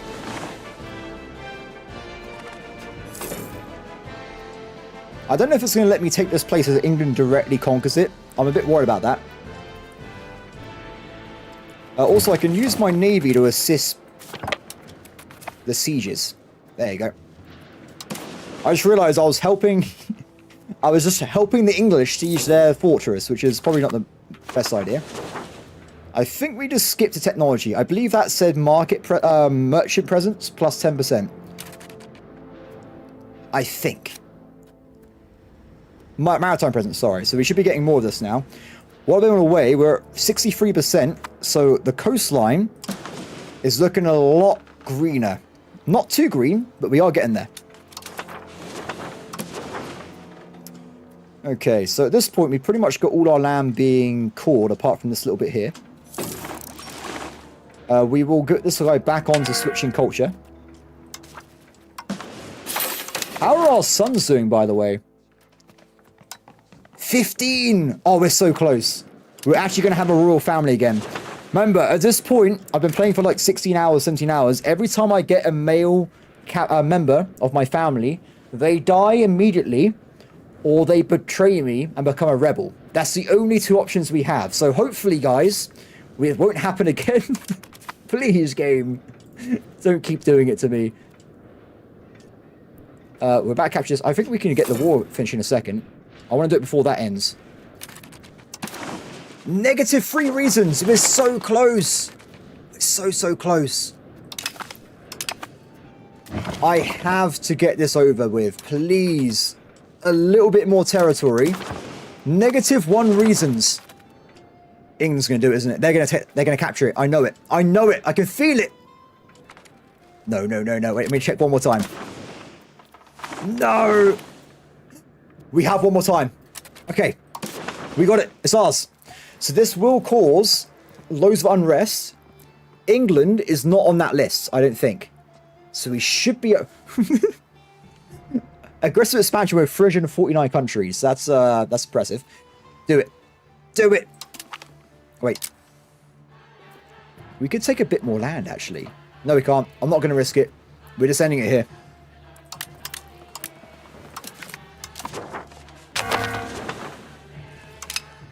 Done. Aggressive expansion map mode. Not that bad. Not that bad, guys. It could be a lot worse. I'll take it. All these guys are kind of a little bit annoyed with me, but they're not over the, like, boiling point. If it goes over 50, they draw a coalition against me. Okay. So that war was a pretty big one. Let's get everyone back home. Oh, we're at war with someone else, aren't we? I forgot. Oh, the rebellion.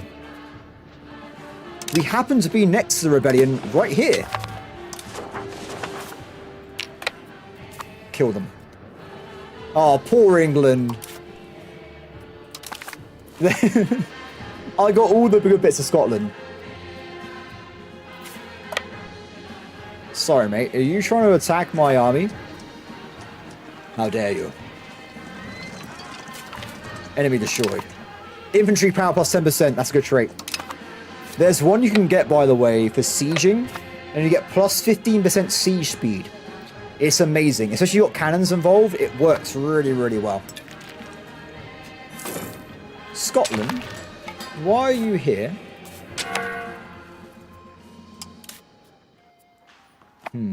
Suspicious.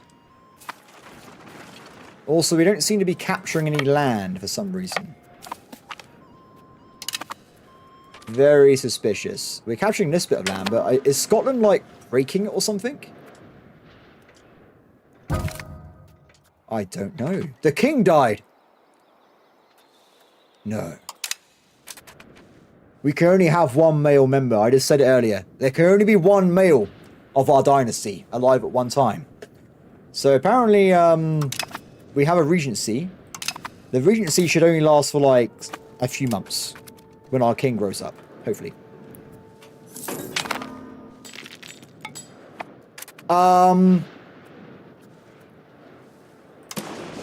So Scotland attacked my rebellion and they stole all this land off me. They just stole it. What arseholes? Absolute arseholes. We will kill Scotland for this. They will rue this day. How dare they do this to me? Damn it, game. Damn it. Whatever, guys, whatever. So, we have ourselves a little bit of time. We'll spend a year at peace and we're going to attack Novgorod. I want to set up a new vassal, of course. So, ooh. We can give land over to Galloway. Because they've only got one province, right? So having two would be fine with cabinet members. Then we got all of this bit. So this is 2 bits, 2 bits. So we have 2 more vassals. Unless we can make a historical vassal. Ooh. We can't do it. That's fair enough. Okay, so we have Edinburgh. I like how I can't make a fiefdom because I haven't got any family members. This guy. And then we'll have one over here as well. I don't really care who takes over the country. We probably should give them someone that has good admin though, so they have good crown power. That guy will be fine. Excellent. And eventually we will annex all this land, by the way. Apart from the Isle of Man. Yeah, eventually when I can use the land properly, this will all be Sweden. Every single inch of it will be our land. Just not right now. It's too early.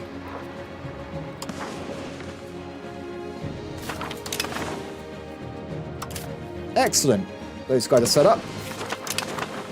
And we now have more territory. Beautiful. Absolutely beautiful. Oh, Bohemia's pissed off at me. I probably should improve relations with them. Okay. So with that out of the way, let's go back home. Like I said, 1 year. And then we'll attack Novgorod at the... Well, around 1 year's time. We're going to start the war. So... Good stuff, buddy. Good stuff. Everything's looking pretty good apart from this, so I think we're doing pretty well for ourselves. We have a quick gander. We've got 100% now core territory. So we have to very slowly start integrating the Isle of Man. It's going to take a long time, by the way, so keep that in mind.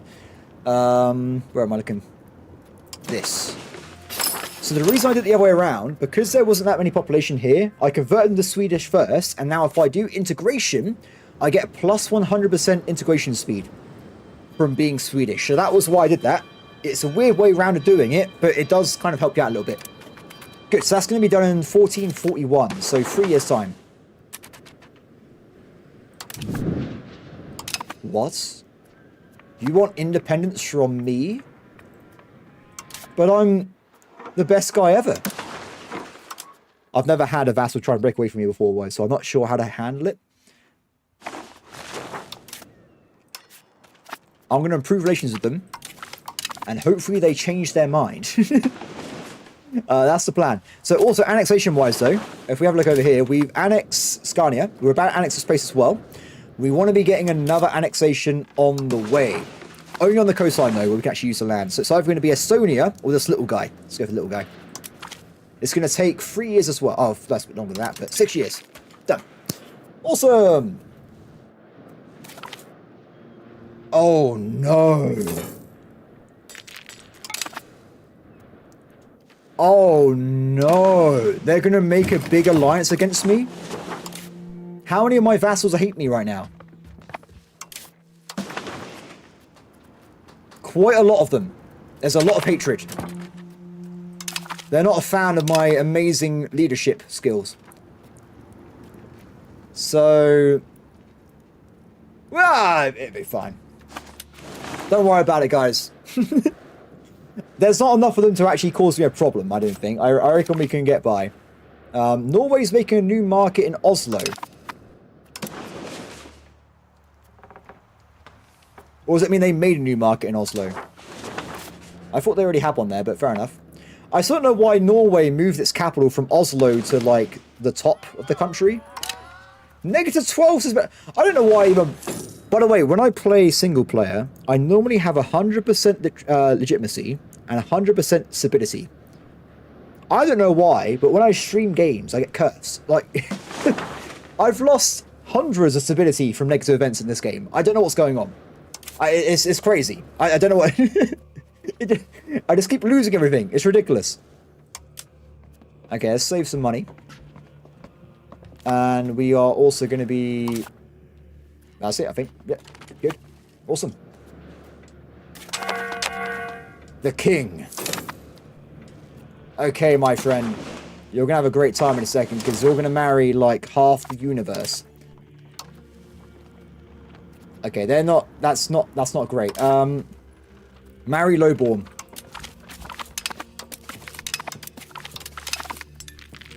There you go. 4 wives. First day. 16th birthday. Here's 4 wives. Lancaster. No. I imagine this will calm down. If I do make them loyal again, they should just stop, I think. But we're going to have to be careful. I'm not going to make any more people switch to Swedish until this rebellion goes away. Because else I think we're going to have a hard time. Cool. So now we've got a king again, though. We can put him on our navy to get a little bit of crown bonus. And soon, his brothers should come of age so that we can get them in the cabinet. I hope.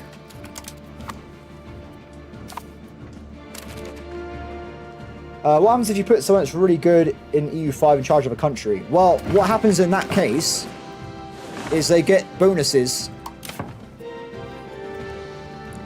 like that. They just get these bonuses. That's all what happens. In EU5, they try to go away from like the AI roleplay kind of stuff a bit more, and it's more about just, is your country good? Yes, then good job. Characters do help in combat and leading countries, but this is all they do. So I think it's a lot better. A new market over... They're making a market there. What are they doing? So I really have no idea what on earth Norway is thinking. They're absolutely crazy. Okay. It's time for economy, guys. You know the drill. We're going to get marketplaces first. Then we're going to go for docks. And trade propagation. Excellent. Stuff will flow. How are they still building? How long have I been streaming for, everybody? Like 3 hours? I put this build queue down 3 hours ago, and they're still building. -7, 4,705 days left. That doesn't seem like it should be saying that. I'm going to be honest. It's still moving, though. It's fine. It's fine. So we're really behind schedule. It's been 10 years. It's not good. Okay, let's have a look at them. I need to feel better as a human being. Let me just look at my tax-based graph. That's good. Yeah, I'm enjoying that. I feel a lot better as a human now. Good times. How are we doing on the income list on the world? Are we there yet? Guys, everyone calm down. Look. Kingdom of Sweden is on the top 10. 1, 2, 3, 4, 5, 6, 7, 8, 9. We are 9th place in the world. We are representing Swedish history. The Norse is on the leaderboard. We're doing it, everybody. We're not as strong as France yet, but we are getting there. Okay, so... I have to attack Novgorod. Or we lose a CB. So they don't really have any way of stopping me. I've got 25 vassals at this point, by the way. Oh, what's this? I'm friendly with Novgorod, so I have -10 stability. I already have so many issues with stability, so we have to insult everybody. Can you think of a good insult? Okay, so can I write one? No, okay, I can't. So let's have a look. Oh, there's a lot of good choices here. There's a lot of good choices. I think it has to be the top one, personally, at the moment. I'm liking that one the most.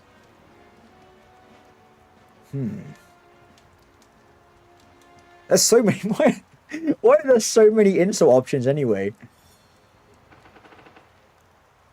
Okay, we're going to go for this top one, I think. I like that one the most. Do it. So, we've insulted them. We've reduced relations. And now, we can attack them without civility issues. Which is perfect. I need to wait 1 more month, though, because I ran out of diplomats, but it will be up to 1 diplomat next time. And while we're waiting, we will build more marketplaces. The saddest thing about Monty Python is that people probably don't even know what it is anymore. They're going to have no idea. We've moved away from that at this point. It's quite old. You don't need to ally anyone. Don't worry. I created this without having any allies apart from Norway, but Norway slowed me down. They made it take 3 wars to kill Norway for no reason. Declare war. Oh, we have to wait until the 7th of June. And off we go. Oh. Good. I broke the independence movement. I'll take it. Do I actually need help? They got 2,000 troops. Do they have any forts? I don't think I need help. I think my vassals will do it for me. We'll have to see there in a second. The Vassal Wars. Automation, guys, at its finest. Remember, if you do call up levies, it will take away 20% raw material output and also food production as well. So keep that in mind if you're doing mass levies all the time. Okay, so marketplaces. I will help eventually. I just need to do a little bit of economy stuff. So that's all the marketplaces done. We'll get a lot more trade at some point. Is it buggy? Wait, let me have a look. Let me have a look. So it said that they would leave the war if they also were loyal. Are they loyal now? Where are they? Oh yeah, they're still disloyal. So yeah, I do kind of agree then. I mean, yeah, I was thinking because I was at war, maybe it like reset their like modifier or something, but nope, they nope, they probably should not have broken their agreement there. We got to try and get rid of some of these vassals, by the way, because they have really bad loyalty. But we'll work on it. We'll work on it. We're already annexing 2 people anyway, so I don't want to do more than that at this point. We should probably improve relations with people, though, that are nearby. So this guy's already good. We've got no diplomats anyway, let's do it later. So, next stage then. Marketplaces are coming up. Next place is going to be... I lose money, or I lose legitimacy. Lose legitimacy. Wharf. We want to be getting that harbour capacity for the proximity. So we've got to bit these guys down. Wait a second. Wait a minute. Wait a minute. There was one place, Aspo, that hasn't got marketplaces. I thought that was things. Yeah, so actually, I personally think it should be changed. If you attack the HRE, you fight the Emperor. Wait, where's the Emperor? Bohemia. But unlike EU4, the Emperor can't call in his vassals. Or his allies, sorry. He can't call in reinforcements. He can't bring in his posse. So the problem is, if you're playing as a brand new like country, like I did in my first game, I played as a really tiny one-province nation. I became like this big, and I became the Emperor. The France was like, hell yeah, and he started attacking this guy, this guy, this guy, this guy, and I had to keep fighting wars against France, and I couldn't call in my allies. So as it stands, France very easily can just eat the Holy Roman Empire, because the Holy Roman Emperor cannot bring in his allies. So, but at this point though, I personally can't beat Bohemia. They got 54,000 troops, so they would win. But I'm just saying, in terms of balance there, I feel like it would be better if they could bring in reinforcements. But it is what it is. Well, by the way, when you reach age 3, you unlock the hegemons. Now, if you are the #1 rank in a certain category, you get benefits. So, for instance, cultural. Have you got the most powerful culture? This guy here does. So he has bonus traditions, new abilities, stuff like that. He also is a diplomatic one, which is about diplomatic reputation. He has the biggest military with 9,200 army troops. He has the most income with, I can't even see it, 427 income. And they have the biggest navy as well. So they're getting bonuses for everything. If you ally Bohemia, would they refuse to help the miners you declare for? It all depends. It's not the same as EU4 where it's like a set like lock. You can call the Emperor into wars against people in the HRE. He does, though, get pissed off about free cities. So you've got to be careful with that one. But you can still do the same thing in the EU4 where you can attack another nation and annex the free city in a proxy war. So you can still get around it that way. The HRE is very different than... Well, it's not very different. It just works a bit differently. So HRE is apparently really small. Huh. Oh, no, that's correct. Sorry, that's fine. So they still have lectors, archbishops. Actually, I think that's new. I don't think that's an EU4. 3 cities and other stuff as well. But unlike last time, well, I say it's exactly the same, sorry, but there's loads of different laws you can go and put through here. And each of these laws would have different options. Like this one law has 5 options. So there's a lot more customization when it comes to running the HRE. If you want to be the emperor. So yeah, there you go. A lot more to it. It looks like my vassals do a good job. They're actually kicking ass there. I will send some reinforcements. We'll send 2 levy squad when we get over there. And we'll build more wharfs as well. Oh, what am I doing? Ooh, don't do that. Looking good. Wharf. 5,000 troops. That's more than enough to help out, right? We might just sit them on a fortress something and just help out with sieges. Let's see if we can get myself as the crown. I'm at Admiral, that's fine. We'll make a random person the general for now then. And we get over there.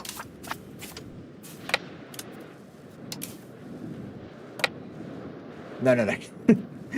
Guys, get in the sea. I kind of wish there was a way of forcing them getting on boats, because I don't want to have to walk them all the way around Sweden to get to the Estonia if I got a fleet nearby.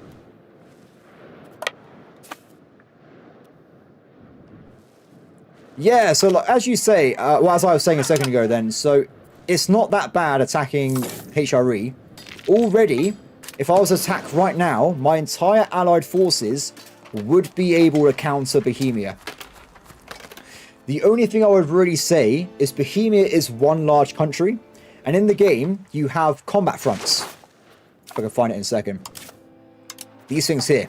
So on a regular battlefield, which you'll normally find in Germany, you could have 10 army units and 30,000 troops.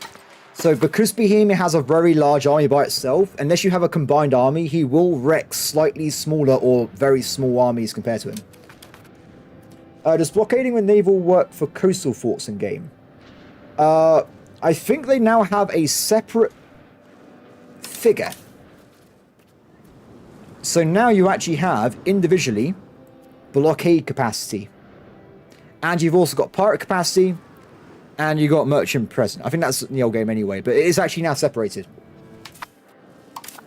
You also can get coastal forts to produce attrition on enemy forces as well. So it's kind of the same as EU4 there. We can get that really cool building that like ruins people in that nearby zone. You guys, hunt armies.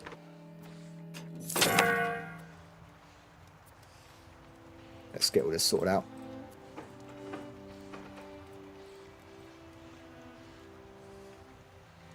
And done. Good luck, my friends. Good hunting. Cool. Woof.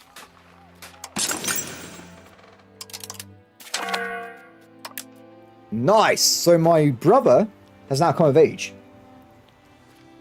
Which is perfect. If my brother's come of age, it means we can put him on the cabinet. Ooh. We will marry him off to someone. Actually, we do it to more people. Nice! Marriage. More marriage. Done. 4 wives. Perfect. 1 hour and 45 minutes. That's not that far away. We're nearly there, guys. Nearly there. So this guy is very generic. He's not actually very good at anything, but we will put him on the cabinet anyway. So we'll put him on this guy here. We need a little bit more cash. Yes. 1 more day.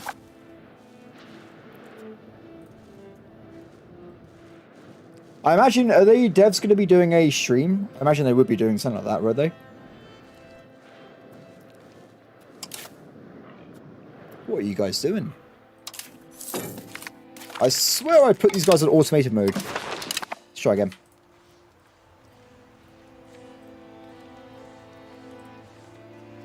Go.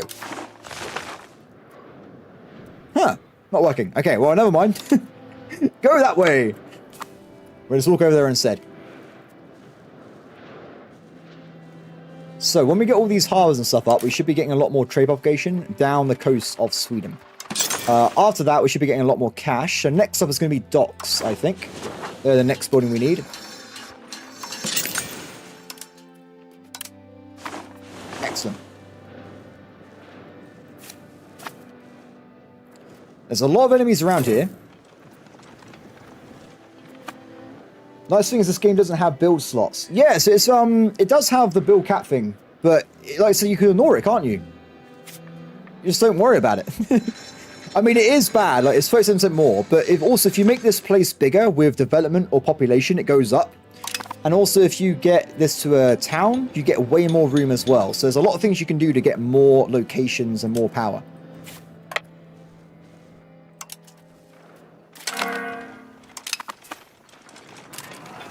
Members leaving Union. What? Oh no. For some reason, we're going to lose the Union with Norway. That's bad. That's not good at all. We'll have to look into that. I think if they break with the Union, though, we can then attack them to regain it. So I don't think it's the end of the world, but I'd rather stop that in the first place. Okay, bureaucracy. It's been locked in. Oh, it's gone. We fixed the problem. Whatever was causing that, it's now not a problem anymore. Good, because I'm pretty sure if the Union resets, you have to do all the laws again, which is a giant pain. So we've got a new law, by the way, bureaucracy. So this one's pretty good. This one gives you either centralization or decentralization. It's pretty awesome. Now, prosperity, have we looked at prosperity? So if you get attacked in wars, you have plagues, that kind of thing, you have a prosperity button, this one here. So if it's maxed out, you get more migration attraction, more monthly development, more population growth. It's really important. The inverse, though, is that you would be bleeding population. They all just die. You want to see development mode? Sure. So it's really important to have maximized prosperity everywhere. There you go. We are 28 development in our capital. Not very good. Go over here. 46%. This isn't really my fault, technically. It's mostly about where you start the game. But also, you can do a cabinet action to improve it, but it's really slow. The idea is development goes up over hundreds of years.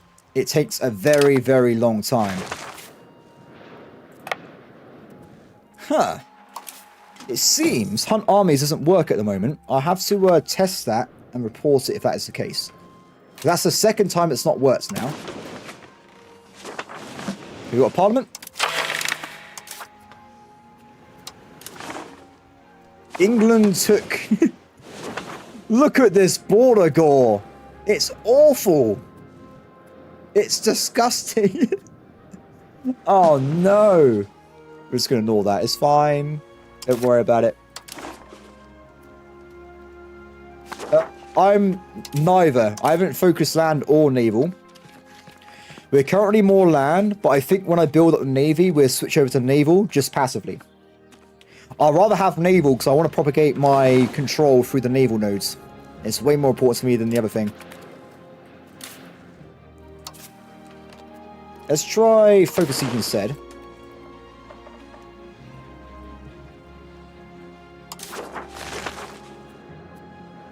That seems to be working. Good. We'll see how that works out. Okay, laws. So prosperity increase. We want to get that sorted out next. We get that locked in. And we get more decentralization as well, which is quite nice. We've already got loads of it, by the way. We're already really, really high up on this one. Shame that it costs a lot of money to make laws. I think it's only like a few months' wages, but it's still shame losing money at any point, really. Norway's doing pretty well. Norway's become 68th in the world. I'm currently 18th, so they're doing a pretty good job, actually. I've already got maximum speed, I think, when it comes to integration, but they're too big still. The road build costs. What? Where are you getting that from? Road builds are pretty handy, but like I said, they're limited in use at the start of the game, right? Because if I go over here, I'm only getting 26%, because every place you go through, you lose 16, 16, 19, 21 movement. So early game, not great. Decentralization, I prefer, because I basically never have war exhaustion at any point. I get better loyalty from my estates, and also loyalty of subjects. I am a vassal swarmer. I always have been. It's my favorite playstyle. This is the complete opposite. It doesn't really affect vassals, but this is more for like a really centralized realm. But I want vassals. So, I really, really want vassals. And done. Yeah, 20 loyalty is huge. It really is.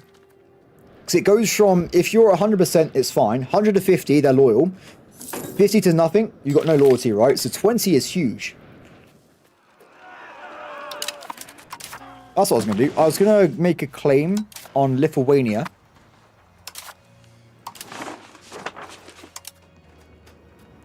Over there. We're going to try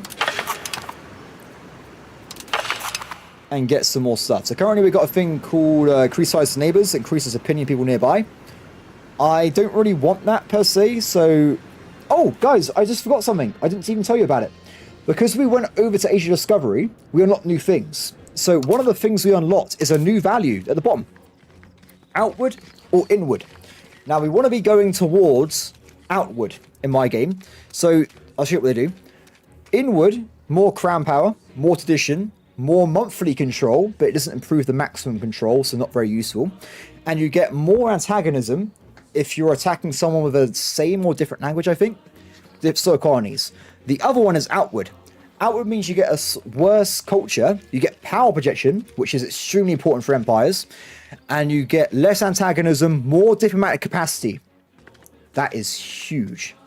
Huge, everybody. Centralization gives you cheaper roads. I don't care about roads. I'm a naval nation.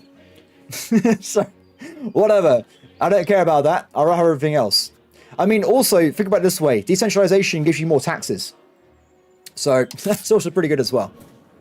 So, what we got, though, unfortunately, is one of our laws is moving us towards inwards, which is bad. It's by tradition. So, we're actually going to be using this parliament to switch it out. That one. This one increases integration speed and get outwards. Done. Excellent. Perfect. We haven't been doing colonies, have we? We're saving for a colony because I still got to grab all this land here. And Norway, Novgorod is done. Novgorod is having a bad time. So, what do we want from Novgorod? Why not serfdom? Well, serfdom is terrible. Serfdom gives you less tax from peasants, better food consumption. That's the wrong one, sorry. Where is it? Where is it? There you go. So you get more tax from peasants, which is actually pretty good, actually. Food consumption, who cares? You get more output from materials, and you get more supply limit. Very limited. Free subjects, though, you get less tax from peasants, you get higher promotion speed, and you get passive prosperity everywhere. Now, this is the reason I want it. I want to get the promotion speed, so then we can get people in jobs faster across the entire nation. A lot of the time, you are waiting on jobs being promoted. This place I upgraded 40 years ago, and it's still promoting people to the jobs to work in the iron mines. It's crazy slow. Thus solving... It doesn't affect slaves at all. Slaves don't get affected that way. Slaves are completely separate from all that. I can't convert into my culture. I have to make them into approved culture to get them to be peasants. No. So there's two ways of making slaves, as far as I know, into peasants. You either have to have a law, if I can find them, Where is it? Laws. It's one of these, guys. It's one of these. We will find it. It will be here somewhere. Slave conversion. If you turn a slave into your religion, they become a peasant. However, because we're playing as Norse, we're blocked from changing this law, so we can't use that. The other way is if you accept a religion, accept a culture, all those cultural slaves become peasants. So that's the only other way we can do it I know of at the moment. So, well, I'm talking about this though. We'll save for the colony first. So, what do we do here? What do we do here? I'm going to just take a bunch of land. I don't actually know, guys. I don't actually know what we want to grab. 2 bits land there. I kind of want to go... It's going to annoy people, I'm sorry. Muscovy's here, right? I think Muscovy died. No, they're still there. They're not very strong, though.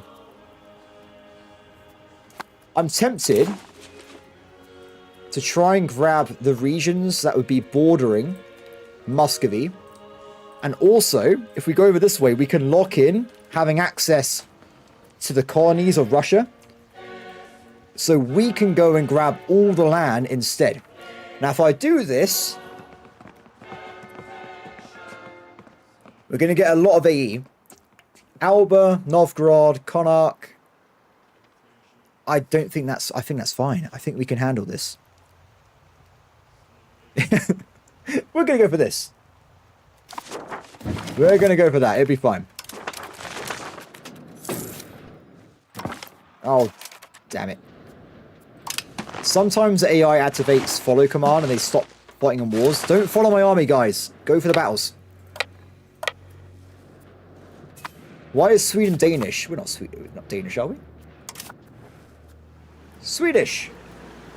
Oh, Stockholm. That's because I captured 60,000 Danish slaves and I turned them into peasants. So over time, we'll be converting them over. Then we'll be removing Danish as a accepted culture. But at one point, my capital, it's a lot better now. I had 25,000 Swedes and I had 120,000 slaves. So I had to do some drastic actions to try and fix it because it was a disaster. I was going to get a slave rebellion and everything. It was going to be awful. Crown, guy, done. Now we have a male person in our cabinet as well. We can go and grab, promote to head of cabinet. It costs £300, so we'll save for that next. That's okay.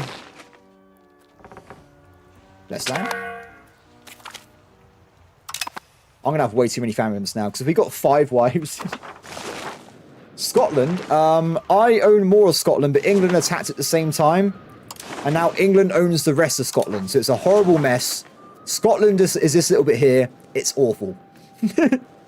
Don't look over there. It's bad. It's really, really... Ooh, that's a nice Wolgar. Sorry, I just noticed it's got the entire coastline. It only starts off with, like, probably 40% of it, so they've done a pretty good job there. Saxony! I've never seen an AI Saxony before. That's really cool. I have seen an AI Netherlands. Anything else of interest on the map? Castile was just eaten Portugal, which I kind of like. Not much more than earlier, really. It looks like the Ottomans have started attacking Bulgaria a little bit. And Hungary is currently going in on Serbia. Well, that's a big war, isn't it? What a horrible alliance! Oh no! You got Poland, Hungary, and Bohemia. That is a powerful alliance. 60,000 troops. That's a lot of dudes. We're only on 34,000. We're getting there. My empire's getting pretty good. Okay, let's get some kills, shall we? What is your... This guy's not following commands properly. I don't know anything about metas. Don't ask me about metas. I got access to the game 2 weeks ago. I don't know what is the best meta of anything. I've not got enough experience in the game.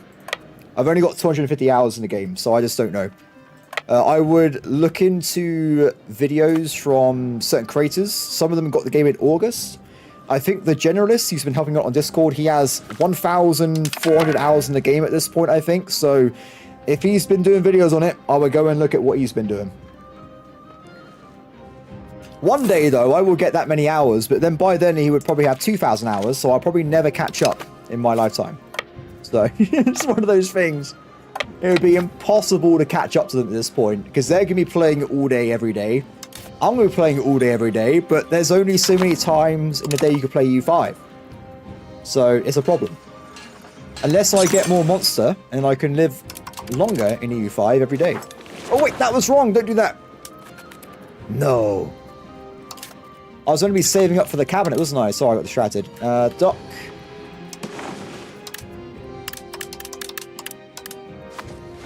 Nice. Okay, you're promoted, my friend. Good. The Central European Alliance. Yeah, these are some big empires. I'm loving it. Plated Knight unlocked. Very nice. It's a shame we can't see the rest of the world yet. I would love to see what's happening in Asia right now. It's going to be crazy. Good point.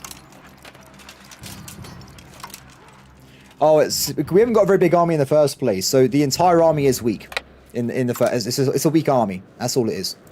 The enemy's very weak in itself, though. I just sent these guys to speed things up a little bit. So they're just here to help wrap up this war. Of which we need more war score. So we are working towards it. So, next up is going to be the colony. Probably go for North Korea. Oh, guys! Isle of Man is now a core. I took military because it gives you morale and combat power on navies. Annexation. We're currently annexing this guy here. We just finished Denmark, so we want to be probably annexing Estonia. Ooh, wait. Estonia or Riga? 14. It's going to take 9 years. It's going to take a bit longer. We'll go for Riga. Bear in mind though, guys, currently, me taking this land makes me poorer. Because I haven't got control over there. It actually makes me worse off capturing this land. If you want to be in metagaming. I know, so don't ask me about it, but like seriously, you're becoming weaker by taking this land. Swedish is over this part of the game so far. We got Swedish all over these areas here.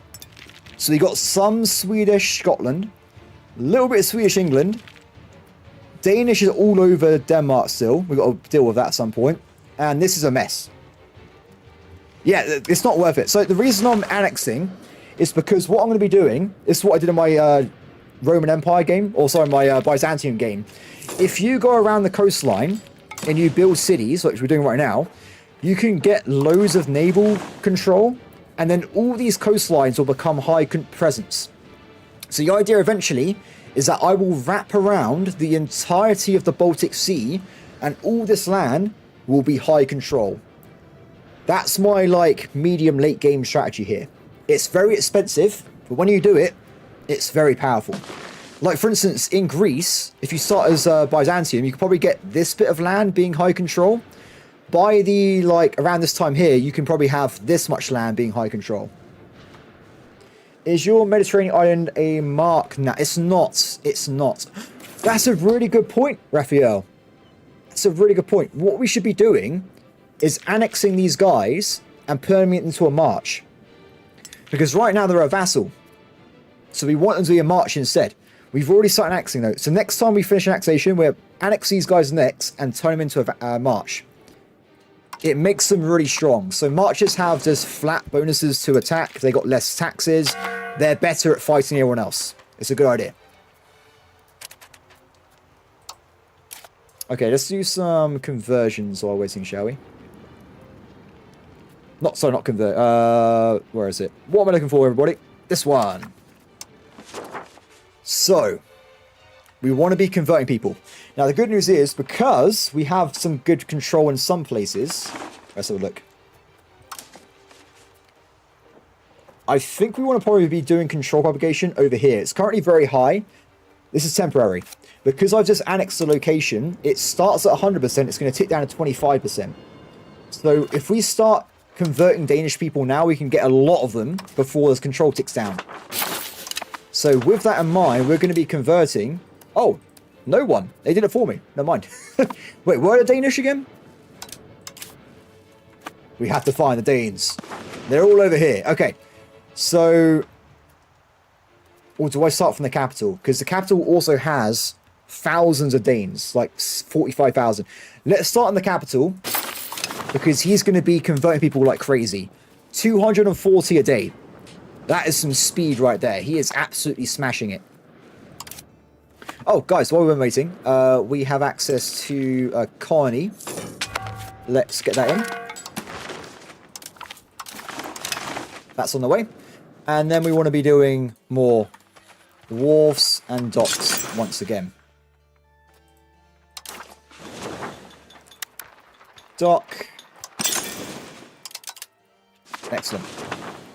So how is Naval doing anyway? So we're currently at 49% here, 76%. We're getting there. We are getting there. Sweet extra. I didn't actually get any hate comments on my first video. Every time I play as Sweden, everyone's like, "Oh, you didn't play as Norway or Denmark." I guess those people have been like, I don't know, busy or something. But I only played as Sweden because I happen to be part Swedish. So that is the only reason out of the three. This is getting further away, everybody.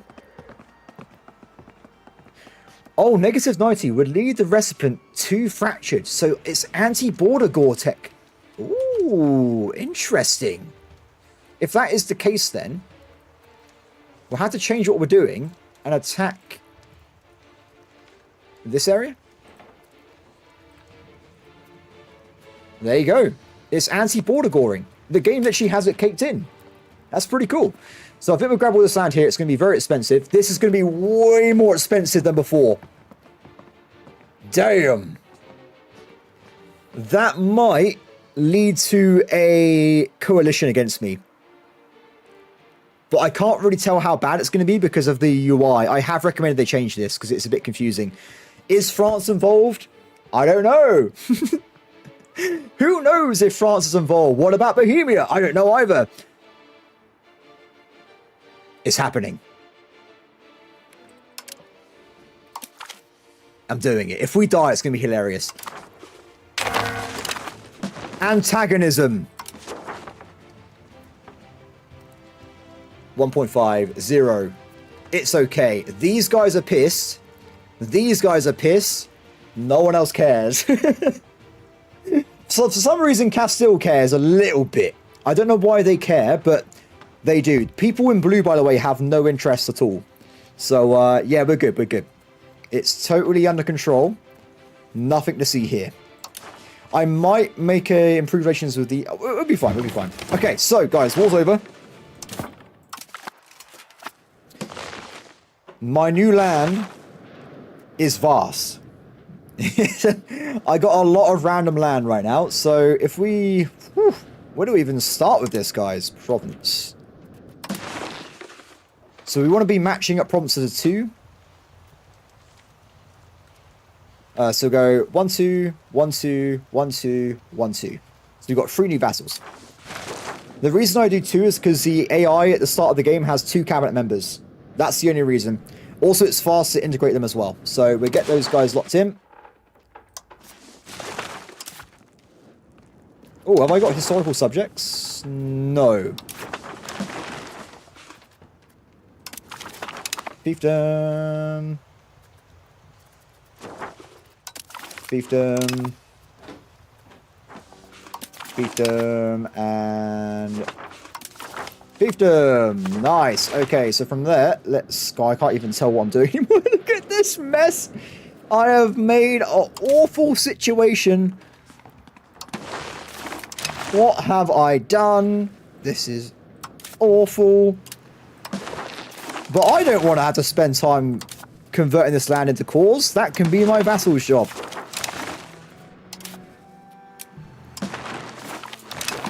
Perfect, everybody. If we zoom out, you can't even tell there's vassals there, right? It's fine. This is the Swedish Empire. It is glorious. Wait, what the hell is this? We own one random bit of land over here for some reason. There you go, everybody. Super Sweden. It's perfect. Are cannon levies? No. Cannons are only standing army. You have to build them yourselves with the mechanics here. So, there is not... I have to build an army at some point, by the way, because Age of Discovery, when you get to pike and shot, people's army is going to be a lot stronger. At that point, you're going to want to have an army, or you're going to have some very bad problems. So, keep that in mind, everybody. So, in terms of happiness, though, not again. Not again. It's because I'm doing so many improved relations and stuff, it's causing us some problems. I need to... we get some more diplomats at some point. They should come in at the game in the future. There are mercs. Mercs in this game are amazing. I love them. So mercs are split between armies and navy. You have all of these dudes you can hire between. The cost is mostly based off how good the leader is. So this guy here, you can hire Burhan al-Din al-Masafa, however you say that, and he has for hire 116 infantry divisions, 69 auxiliaries, 90 cavalry, and 29 cannon regiments. It's ridiculous. It is ridiculous. You can customize what you want to hire whenever you want to. You can customize the length of time they're hired for. It's really cool. You can really customize the mercs. And you can bribe them as well. So Sweden does have special units. I just don't know where they are. They are in the... Sweden definitely has special units. They're in the game, everybody. I repeat, they are in the game. Okay, docks. There's so many docks to build. It is insane. Oh, that's interesting. Ooh! Another brother! Excellent brother. So now we have another brother. For the very first time in this entire game series, we will have, everybody, a full cabinet. Yeah, every merc is a pool. I have done the mines to the iron and copper. So the problem with mercs, I noticed though, is mercs don't replenish their forces, so they're one and done. So keep that in mind. But early game, if you can't, you can just buy some cannons off them, which is pretty handy as well. So they are very, very useful. Especially if you haven't got manpower, it's very, very good to get some mercs. If you're when I was playing this in the Netherlands, I was so rich, everybody. I was buying mercs all the time. I was absolutely loaded. It was really, really good.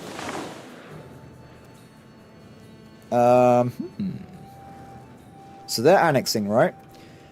Let's improve relations. They're happy, right? They're happy. This guy. So this is going to be... These two are going to be the last one I'm going to annex for a while. Until we get control sorted out, by the way. Just so everyone's aware. Because we're going to... Oh, that's not true, sorry. We'll annex this guy, this guy, this guy, and then these two. At that point, we've got the entire coastline locked in. If I annex this guy here, I will get zero control. It would be completely pointless. Just go for organic. Well, I guess you can just see for yourself, really, right? So I've been expanding slowly. Wait, what do you mean growth? Do you mean conquest or actual growth in terms of cities? Or domestically, like a building tool? Clarify that first.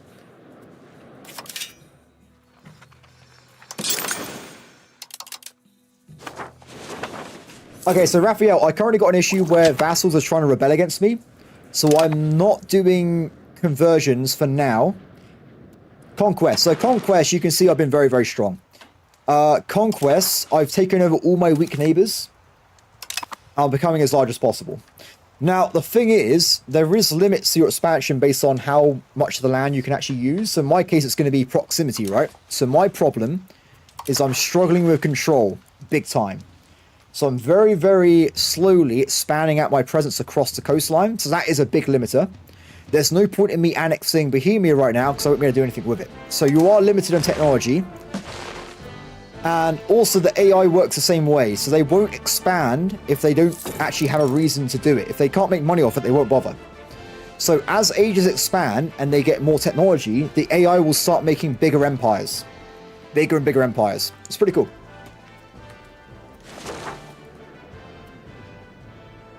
Yes, 1 hour left, everybody. We're so close.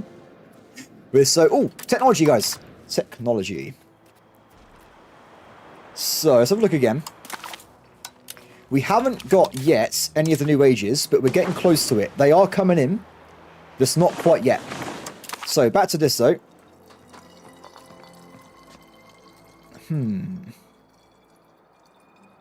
Why is someone thinking of a water bottle? That's not me doing that. That's the game. I don't know. Maybe it's maybe science noises? The noise of science. Oh, my voice broke. That's not very good. Coastal fort seems a good idea, because you can get hostile attrition. And, ooh. It increases maritime presence by 0.15. That's really strong. That could help us a lot. Also, naval initiative, so you get into combat faster, and you get faster repairs. That's very, very good. Subject income as well. I actually like having my subjects make money, so they can develop their own lands. Okay, what we're going to do, we're going to grab naval repair speed. We're going to grab supply limit. And then we're going to go back over this way and grab coastal floors. For now. I spawned... Wait, did I? Dude! Raphael, you're right. I didn't notice it. I spawned in pike and shot as well. What the hell? I got both of them. Oh, no. Europe's got himself as well. So if you meet the requirements for a institution, it will eventually spread dynamically to you anyway. So they already had that as well. But I've actually spawned in both of them on my capital. And also Savella had the other one, unfortunately. How did I do this again? There is a way you can check. It's a bit convoluted, though. I think you had to discover the Azores. Maybe I'm wrong again. I am doing that. It's happening as we speak. Or it could have been this bit. I don't remember what it was, though. Let's do Madeira as well.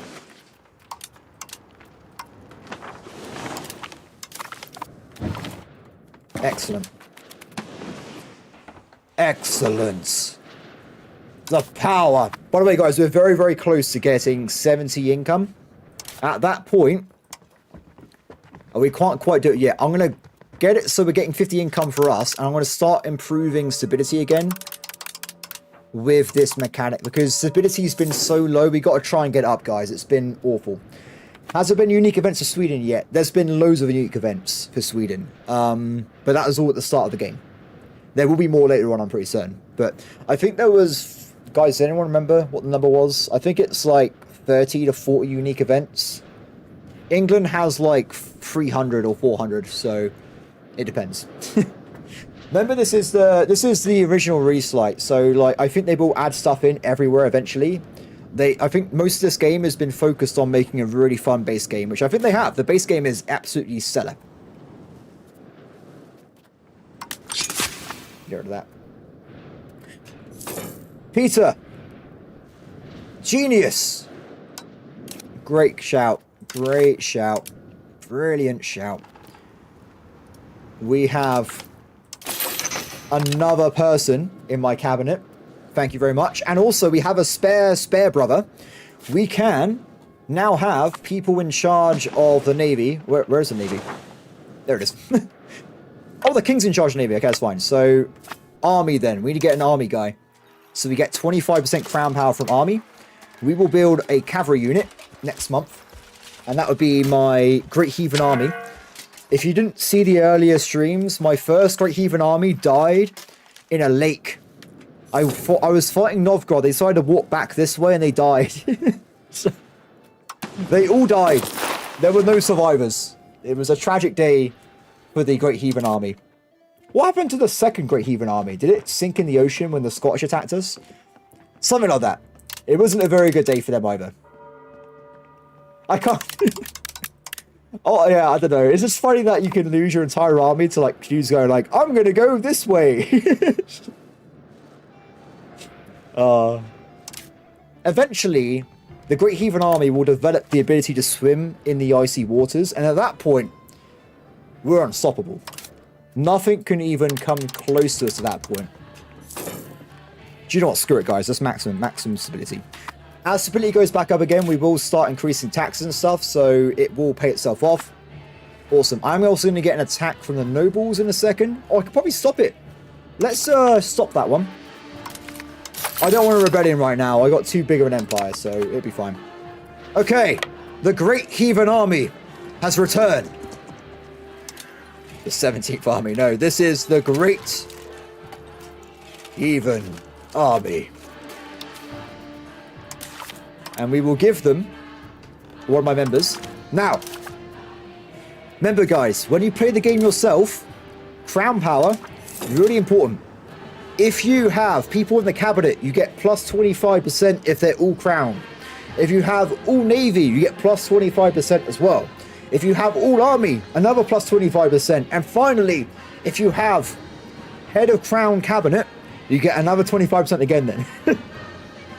So the player can very quickly get 200%, or whatever it's going to be, like 100%, sorry, crown power from just using a few nepotism mechanics.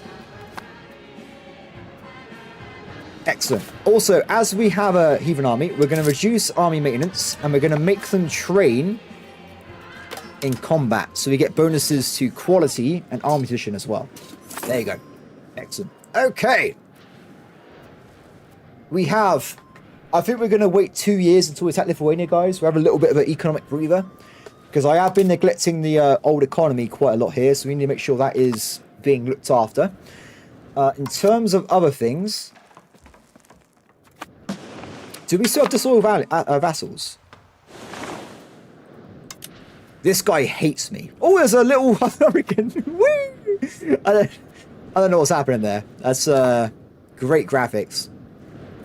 That doesn't look bad, but just the fact that it teleports across the provinces, I don't know, guys. I think they need to change that a little bit. Not sure about that one. Could be a little bit better. Okay, so... Also, I think we might be increasing the trade presence a little bit. Because we are nearly 100... We're getting near 100% now. We're getting there, guys. We are getting there. Let's first do the docks, and then we'll build like a... I don't even know, like 20, 50 trade ships to help propagate trade. Sorry, naval presence. There's so much to do, guys. There's so much to do. I keep forgetting about Bohemia owning part of Denmark. I hate it. I really hate it. It needs to be stopped. We will work on that at some point, guys. Don't worry. Don't worry. Assimilating upland. Very nice. It's still mostly... I can't believe the capital of Sweden is mostly Danish. And it was also mostly Catholic, and we're meant to be Norse. So, does control increase immediately when building is done? No, it does not. It's a ticker, my friend. It's a little ticker. So if we have a look at, like this place probably, it's probably still ticking up. No, never mind. So you can see maximum control here. It will go up based on your literacy and other aspects very slowly. And also it declines slowly as well. So in this place over here, nice! Very. Oh. We have a civil war with Ironman apparently. So over here, we're actually losing control, but it's going to take negative 0.5 a month. It's going to take a very, very long time. So that is slow, everybody. Very, very slow. So the Isle of Man is rebelling. What is happening here? Every time I look at this part of the map, I just realize what a complete mess I've created. It's disgusting. I think the local vassals can probably do that. Am I already Norse? I was Norse from day one, my friend. Don't you worry about that. We've been Norse the entire time. We have 277,000 slaves in our kingdom. And we are actually Norse over here. Unfortunately, though, as I keep capturing new territories, making everyone Norse is very, very slow, so it's a bit of a pain. Yeah, my royal family is Catholic. I don't know why, but what I will point out is if they're not Catholic, we'll lose the PU on Norway. So I'm not that bothered. I'm not going to try and fix it until after Norway's gone, because right now it's kind of useful. Yeah, so Carl, currently in this game, you don't just have core and non-core, you have 3 stages. So you have the core itself. This gives you these benefits here. You get maximum control. Only primary and accepted cultures grow there, and you get a little bit of the control increasing by itself. There is another stage, perfect, called integration. This is the intermediate version. So this means at this point you get a little bit of control, but also you have pop assimilation speed reduced a little bit. And then finally, if we go over to one of these guys, we'll probably see it in a second, you have conquered. This is nasty. You get -20 conversion speed and assimilation, -10% max control, and loads of separatism. So not great. How did I become Norse? Well, I was talking about it in Discord this morning, so there are multiple ways you can do it. One of the ways I did it is if you start a brand new game, go to game rules. You can do this on Ironman, by the way. You can go to Ironman, go to flavor, and you can change religious conversions. So if it's present in the country, you can always flip over to becoming any religion you want to. The downside is it can't cost you 50 civility. It's going to take forever. However, everybody, I was talking to people in Discord this morning. There's another way of doing it. At the start of the game, if you conquer Lithuania, switch over to their pagan ways, then Norse would be a heretic, and you can immediately switch over to heresies if you're a main branch of religion. So there you go. It's simple as that. So I'm really nerdy, so if people ask me questions, I know the answer. I will say the answer. I am sorry. It's just one of those things. Okay, more docs. But like I said earlier though, nothing I say is probably locked in stone. First things first, I've had access to 2 weeks, so I've got 250 hours in the game. There's been 7 or 8 patches by then. I haven't seen any patch notes, so I might learn something from the start of the game and now it's completely gone. I don't take my word on those things, I might be gone now. 2, there are creators in this game that have had access since August. They have 5 to 6 times the amount of time I have in the game. I think they're making tutorials, so if you want proper guidance, watch them. Are there any Bonnie for other religions? What do you mean, bot? Can you clarify what you mean there, buddy? I can't quite grasp that one. I can't. I'm too stupid to understand. Don't quite get it. Look at all these family members. This is great. By the way, being Norse means you can have 4 wives. So you can have tons of children. Bonuses. Every religion in the game has a bonus. Every single one. So the one we are currently, if we look at our capital, there's loads of slaves here, right? So we have slavery. These guys have cavalry power at Spada Forestry. It's all over the place. I really like playing as heresies in Catholicism. Cathar, you can use females in cabinet and military without having any negative bonuses, which means you always have people in cabinets. And also, you get plus 10% literacy, and you get another plus 10% as well from your unique bonuses inside religion. So you can make a really, really advanced culture. So you get super speed research speed. It's really fun. I would say, I don't think Norse is really that developed. This is probably a very undeveloped religion. I'm going to be honest here, guys. We are allowed to have one aspect, which is research speed and literacy. I don't think that's that great. But slavery is also interesting as well. It's up to you. Cathar, though. Get Cathar. My second game I played as Saxony. And I was on very hard mode on Iron Man. And in the first 2 years, I became Cathar. And the game was brilliant. Every 10 years, Bohemia tried to murder me. I had the time of my life, guys. It was really, really fun. Definitely become a heretic. Are slaves worth it? I don't really think they're that great. Honestly. No, actually, no. I'm wrong. So, first 2 days I played this game, I don't know how slaves worked. It's the first time I've used slaves in this game. Now, the Generalist, which is a other YouTuber, he told me that if you switch culture and make someone integrated, you can make all the slaves into peasants. So you can use slaves to grab like half of England, make them in a set of culture, and then get hundreds of thousands of peasants in your military. If you look at this, I've been gaining most of my population from slavery. It's crazy. Norway. Okay, let's have a look. 1747. So a bit of a long one. Personally, a bit too long for me at the moment. Might have to wait a little bit on that one. I'll rather wait until they're a little bit weaker. Remember though, as we get stronger, I will get bonuses on annexing them at some point, right? Like these guys down here, 129% bonus. This guy here, 136% bonus. Eventually, we will be stronger. One day. Why? I'm making sure everyone has a wife, by the way. Why are you alone? You need a wife, my friend. This guy's got a wife. This guy's still a kid. He's actually a admin genius. Oh no, he's gifted. Military. We're making him a military guy if we can. Yeah, so how it works, it's kind of like Imperator Rome, if you played that one, Carl. So every time you take over a province, you will just gather slaves from that location. Simple as that. Yeah, it's pretty simple, really. Slaves go into city locations, not into rural locations for the most part. I don't know how the spreading works. Like I said, I don't have experience with slaves, honestly. I had to ask for help in Discord this morning, so I don't know too much about them at this point. Okay, so guys, we're doing pretty well with the docks. Docks are done, so next is harbour. And remember, eventually, we're going to have control over this entire coastline. So if you've been keeping an eye on it, some of our coastline is now 55% control. So we're actually doing it, guys. We're becoming stronger. We're actually making progress here. What the hell? Oh, it's a integrated land. That sucks. I might convert this over as a priority. And see if we can flip it over to being Swedish.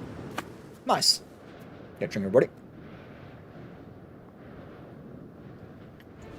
Ah, that's better. That is better. What is this? Russian merchants. Burger trade capacity. Guys, a big hint when you play this game, okay?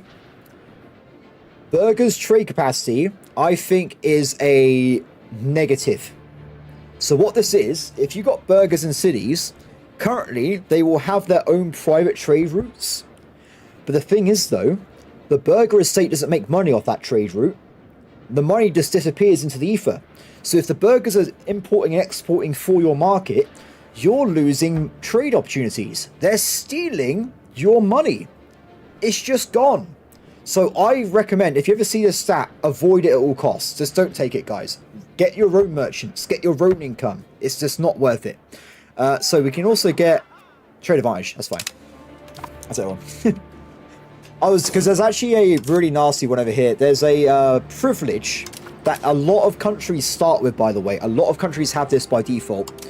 It's trade monopolies. It gives them 100% power. So you lose trade capacity and you make your trade worse by giving them way more capacity. So big problem. It's a new trap, guys. Don't go near it. It's bad. If they fix it, eventually, I don't know. I hope they do. When I say fix, modify, I don't know, whatever the term you want to use is, but I don't think it's great as a player mechanic at the moment. It's a trap, guys, it's a trap. Cool, okay. So, what's the time? We have 1 year to attack Lithuania. It's time to attack Lithuania. We're going to go for it. First things first, though, I'm going to try and increase relations with these guys, get rid of the antagonism. Because we're going to piss everyone off around this location, right? So at least these guys won't join any wars. Let's go for it.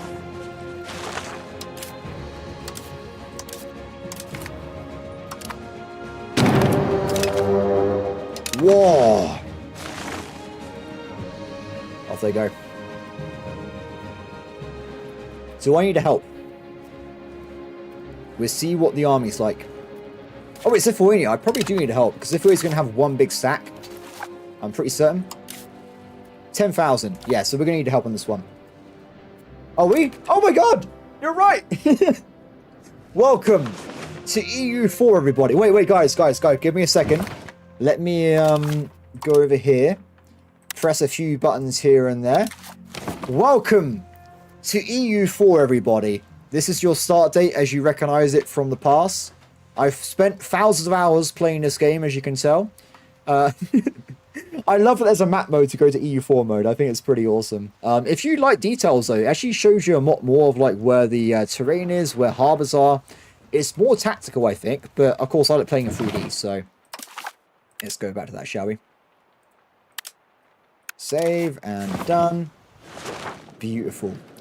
So everybody, what's happened? Because we're at the starter gate, so we'll quick look. Castile has historically now attacked Granada, as you would expect at the start of the game. So that's brilliant, right? They're following history there. Portugal's not going to have a very good time. They've already lost their holdings. Tunisia is attacking Sardinia and Aragon. Papal states are all over the place. Naples is actually very strong, by the way. I saw this earlier. Naples has got some of Greece and a lot of little bits in Italy. What else have we got? Serbia's doing okay. Nothing really is jumping out to me at this part of the world, honestly. It's all kind of like, yep, that's happening. Guys, one of my hardest achievement I ever got was the one where you had to start as Najid, I think it was, and get 500 provinces. But then the Ottomans are always there, right? It was always a nightmare. That, or there was a really tiny tribe in India, Majapur or something. That was a really hard game as well. I got like 54% of the EU4 achievements. I do it all the time. I'm an achievement hunter, guys. I can't help myself. Yeah, Najid, that was it. Yeah, it's so fun. I really like it. Problem is, I always play EU4 when I'm editing videos, so I always like lose my train of thought. So then I come back like 2 days later, I'm like, what was I doing again? I just mess it up. But the best thing now is that I'm streaming EU5, so I can just play it all day. So there you go. That's not enough troops, is it? We need more. We need more troops for this one.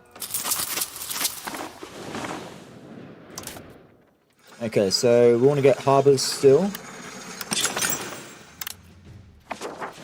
And in these regions, we're looking at 70% maritime presence. It's getting better.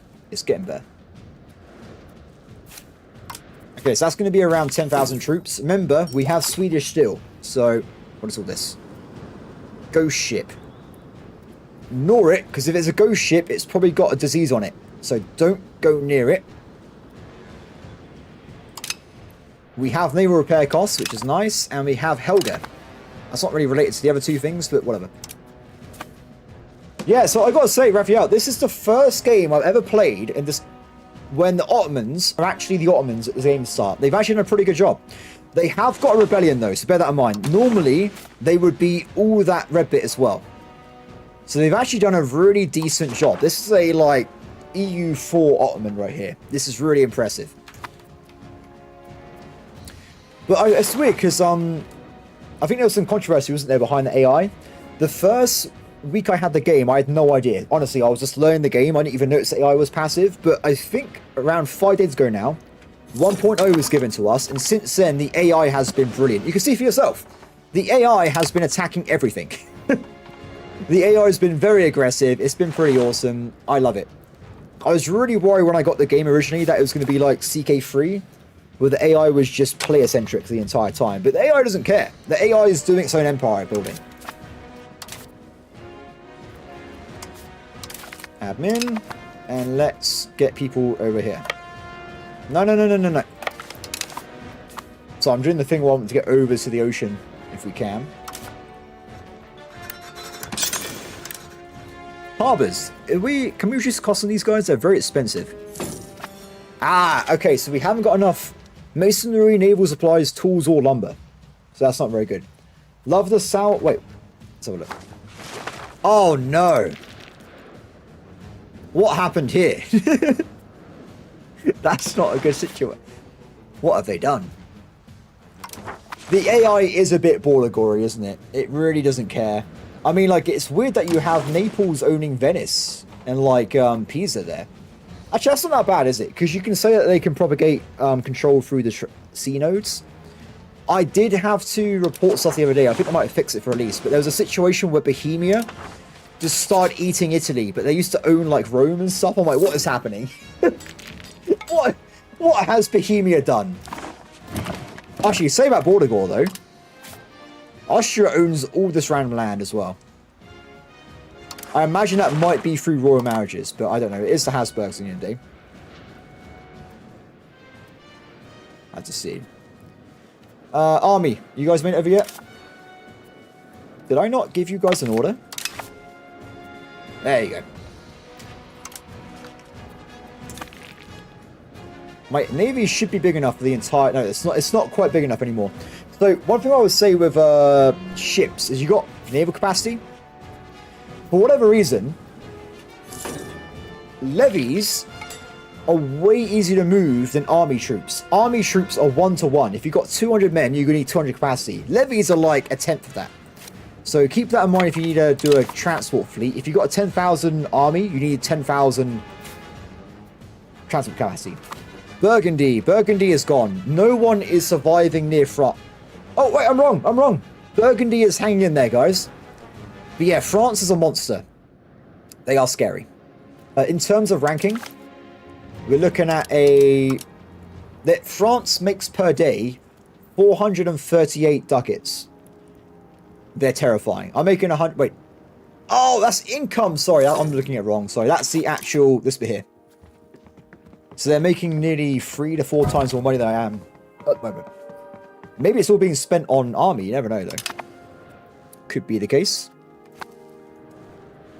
Huh.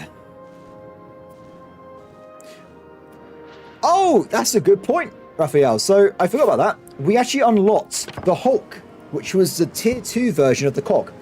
So the Hulk, it's actually, I'll tell you what, we built one. So a Hulk in comparison, I think it has 300 capacity, this stat right here. So it's a little bit better. 50 more troops. It actually moves faster. It has more cannons. And that's pretty much it. So that's pretty much the end of it. But yeah, it's pretty cool. We will do that. More efficiency. Done. Excellent. They got to repair now, though. It's going to be a bit longer. But it does mean we get a little bit more capacity there. So you guys, let's get moving in. There are wars happening. Oh no, the Lithuanians are here.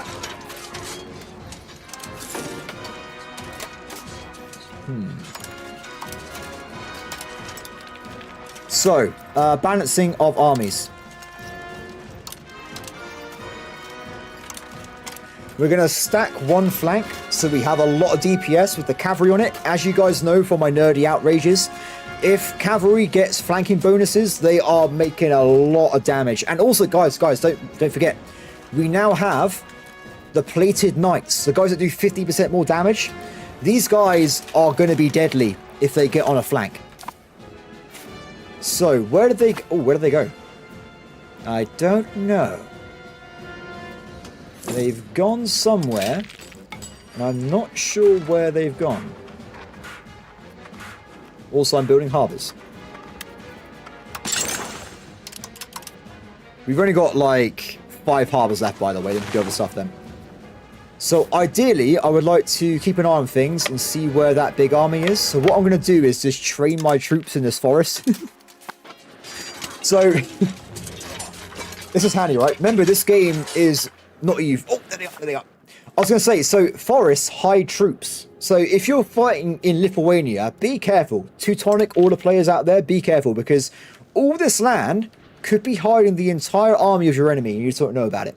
At the same time, though, you can hide your troops in the forest as well. It goes both ways. So, but just be very, very careful. Also, forests, mountain forests with rivers are epic. Because if you build a fort there, AI doesn't know you're there and they keep running into it to siege it. It works really well. Are they... Okay, so there's different modifiers, Raphael. So, man-at-arms... Where is it? They take less damage. Where I'm pretty certain the plate guys actually do damage. I might be wrong, let me have a look.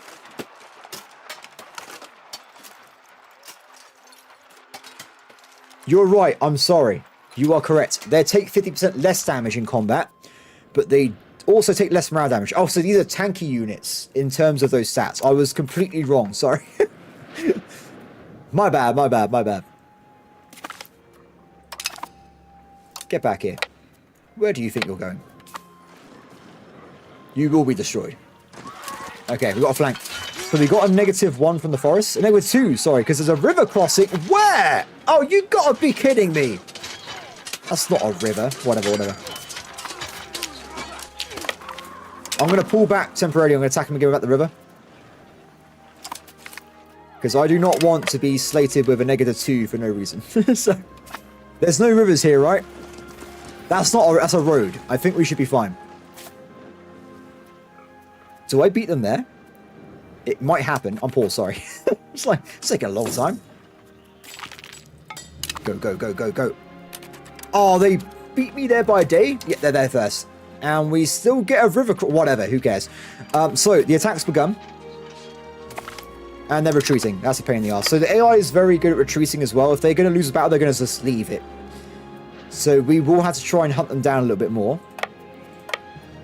Bit of a shame, but it is what it is. I'm going to move over here and try and grab that fortress.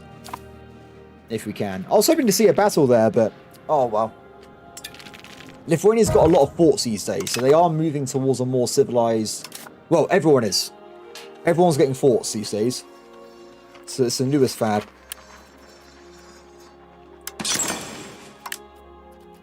So close.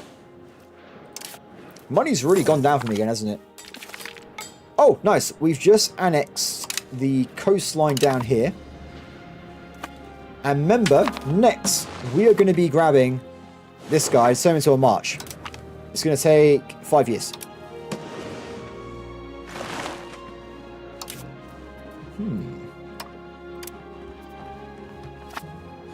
So with diplomatic spending, we're probably going to see if I can... Let's give it 1 month sick, see how much I'm spending on upkeep. And then we'll see if we can reduce the spending on diplomatic capacity.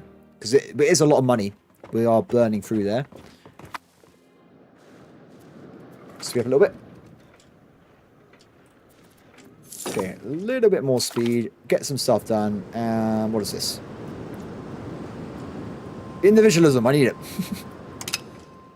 Supply limit increase, very nice. And how are we doing with research, by the way?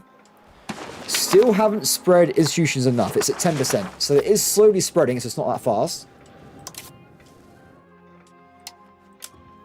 We are losing stuff on food again. So I discussed this ages ago, but I kind of forgot about it. So, very nice. If we go over here, we can make that super province for wheat, can't we? So, or I could just develop wheat anyway. Let's just get some more wheat into the economy. That's a quick way of doing it. But yeah, you can do a thing where you just sack food. If you just get all these bonuses, farming villages and stuff, you can just get like plus 200% food production. If you want to. It's really powerful. And at least build the windmill. That's really good as well. What the hell? What are they doing over there? Where's the fort? There should be a fort here.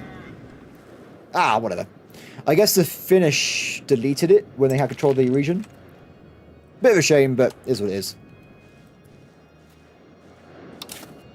No attachments, please. Enemy army has been spotted. I need to kill the army.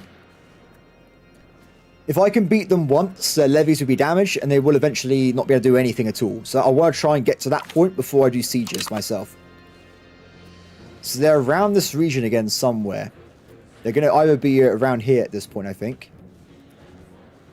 I will just barrel into the forest, see if we can find them. They will be found. Don't you worry. Oh, we actually got positive stuff on the clergy for once. That's a small army. Bjorn has been born. I don't think they'll still be there, right? But there is a chance they could be there. Ah, we're also sieging on this part of the map as well. I thought it was a bit weird. Ah, they were in the forest still. Okay, so good news is, guys, they haven't got a lot of troops on that flank I stacked. So as the battle goes on, we should break this flank, and then we're going to do a lot of DPS in a second. It's going to be crazy. So even though we're actually doing more damage to them as well. This is perfect. So now I'm doing double damage to the cavalry. We're absolutely murdering them, but I'm about to lose my own flank as well. It's a bit of a shame. Overall, though, very efficient battle. You did a really good job there. Nice. Absolutely destroyed them. Let's lock in this siege, shall we? So it's already at 0%. Good.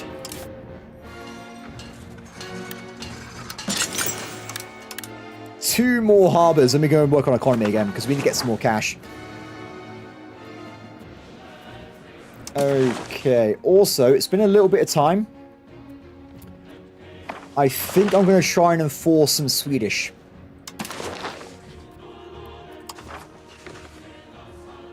They've already been for Sweden, right? I think they already have to do it. They went back to Irish. No. We can fix this. If I do diplomatic spending the maximum, we increase the loyalty by another 15. If that makes them loyal again, I can use that to enforce culture once again. You will become Swedish. Mark my words, whoever I'm talking to over there. Perfect. Perfect. A little bit less. These are done. I'm going to cancel them. Every increased relation costs you 0.05 diplomats at a time. So, good get rid of those. So, every time you enforce culture, they have a 10 years period where they can't flip back. But if they're still majority Irish, they will flip back to their main religion at the end of it. Okay, guys. So, at this point, I think we need to calm down the conquest a bit because we've already conquered so much territory. So, I say that those Scotland is this. Do I have a truce with Scotland? We should probably go for Scotland. Then we'll have a parliament off. Okay, we'll have a parliament without any more wars because we've got to try and cool things down a little bit. So, castle works or burger stuff. Let's go for that one. Okay, so we're given support. We'll go for fabricate claim, and we'll claim. We can't do it. Okay, in that case, then we'll have the peace now. We're gonna have a nice peaceful time. Unfortunately, I've already wasted my. Ah, damn it. So originally I was going to pick another option for the crown. There's one that can reduce liberty desire for all your subjects by 5 across the board. That'd be really powerful for a vassal kingdom like mine. I guess so we could do something else.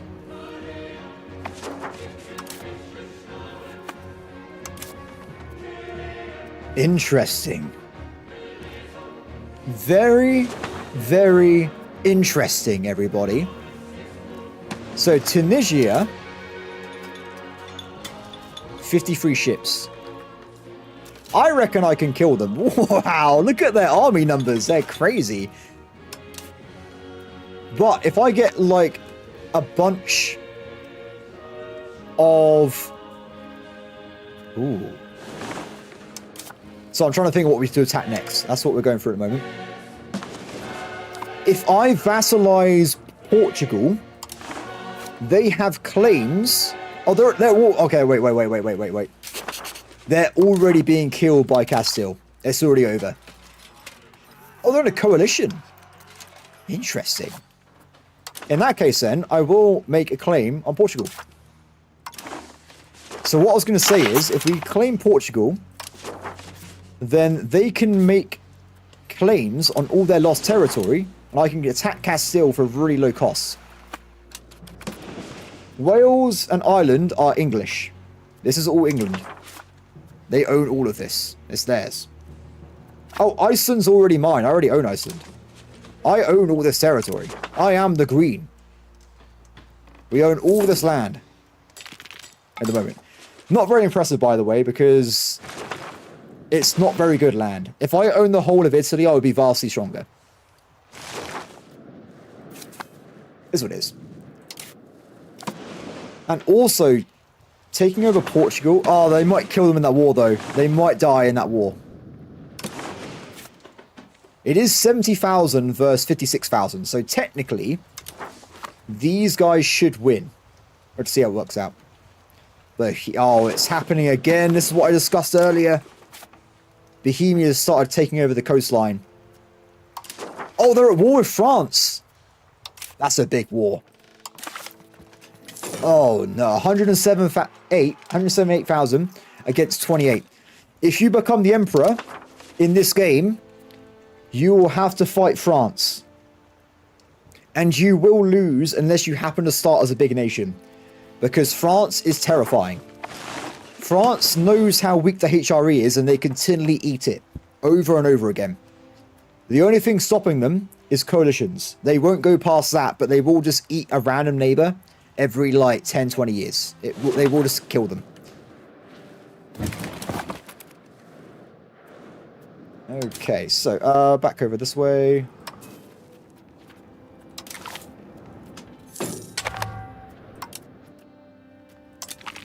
Oh, is it historical?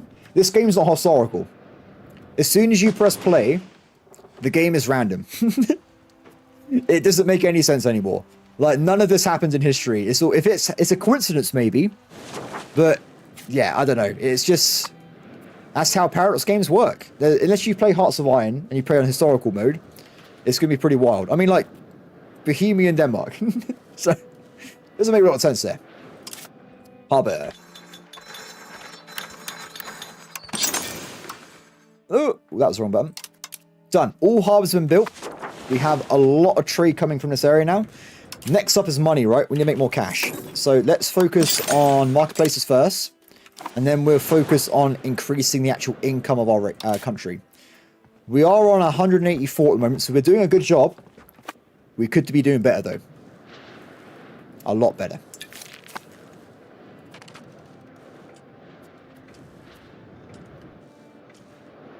Aha! They're hanging in there. They're not dead yet, guys. They're not dead yet.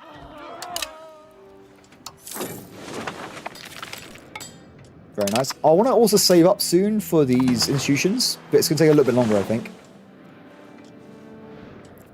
Control. So currently we have 0 control in Denmark, but we're about to start reaching it. We're getting a little bit closer than we were before. I'll take that, thank you. Excellent. Okay, found enemy army. Let's kill them.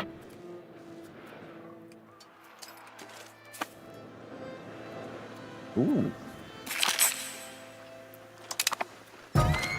Honestly, any more wars in Europe, I'm going to get a coalition that's going to kill me. We have to calm down in Europe. It's too much. We have a lot of anger in actual Germany. They are getting close to actually joining a general coalition, I think. Oh, I say that, though. These guys are totally chill. Oh, wait, we haven't taken over Lithuania yet, though. This is going to increase their anger a lot. So bear that in mind. We're going to have a lot of antagonism. Yeah, that's what I just said. It's already happening. It's already happening. I'm going to try and break the coalition if we can. It's only one person at the moment, so that's not that bad. And I don't think anyone dangerous can join. It's going to be England's vassals. And that's it at the moment. But it will change. Muscovy, the Russians. The Russians will probably join it as well. Got to be careful there. Ooh. Sometimes the camera gets stuck on my... I'm stuck in space for some reason. Okay, back over here. Marketplaces.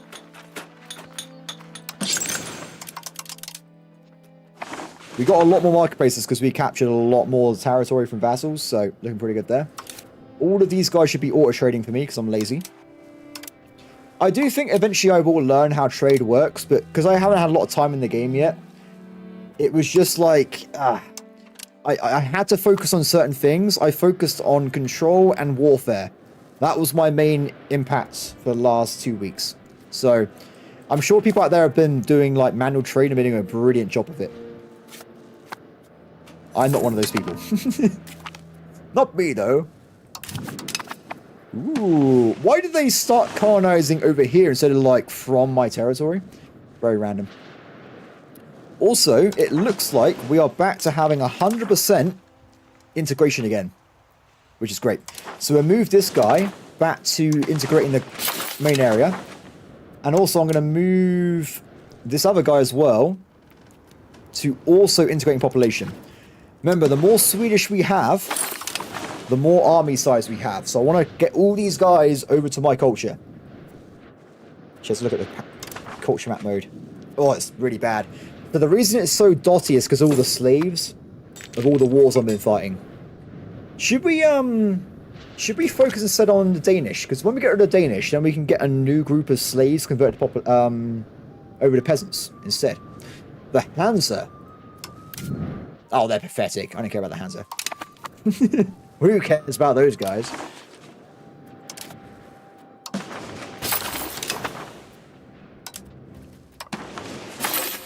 You have to impress me to be worried about a coalition, okay? It's going to be a few nations, and they're not one of them, okay?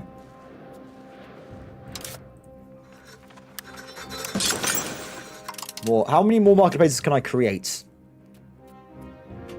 One there. Quite a few, actually. A long way to go, but the increased income would be really powerful. This guy has a stat that's actually golden. I can't believe it. This guy would be perfect for the Admiral on the trade fleet. Because if you're an Admiral... Oh, we've already got one. Do we have 100% cabinet members? And everything. I think we do. I think everyone is a nepotism. Everyone is related to me. Perfect. You're fired, buddy. Sorry, you're in reserve. So, admirals, if you got diplomacy, they get a 37 up to 50% bonus to doing maritime presence. It's really good. Can you get more government seats? Are you talking about cabinets? Yes. So, at the start of the game, you get 2. The first age, you get 1. And then every age, you get +1 cabinet after that. There are also other ways. So, for instance, if you're an empire, you get a +1 cabinet seat.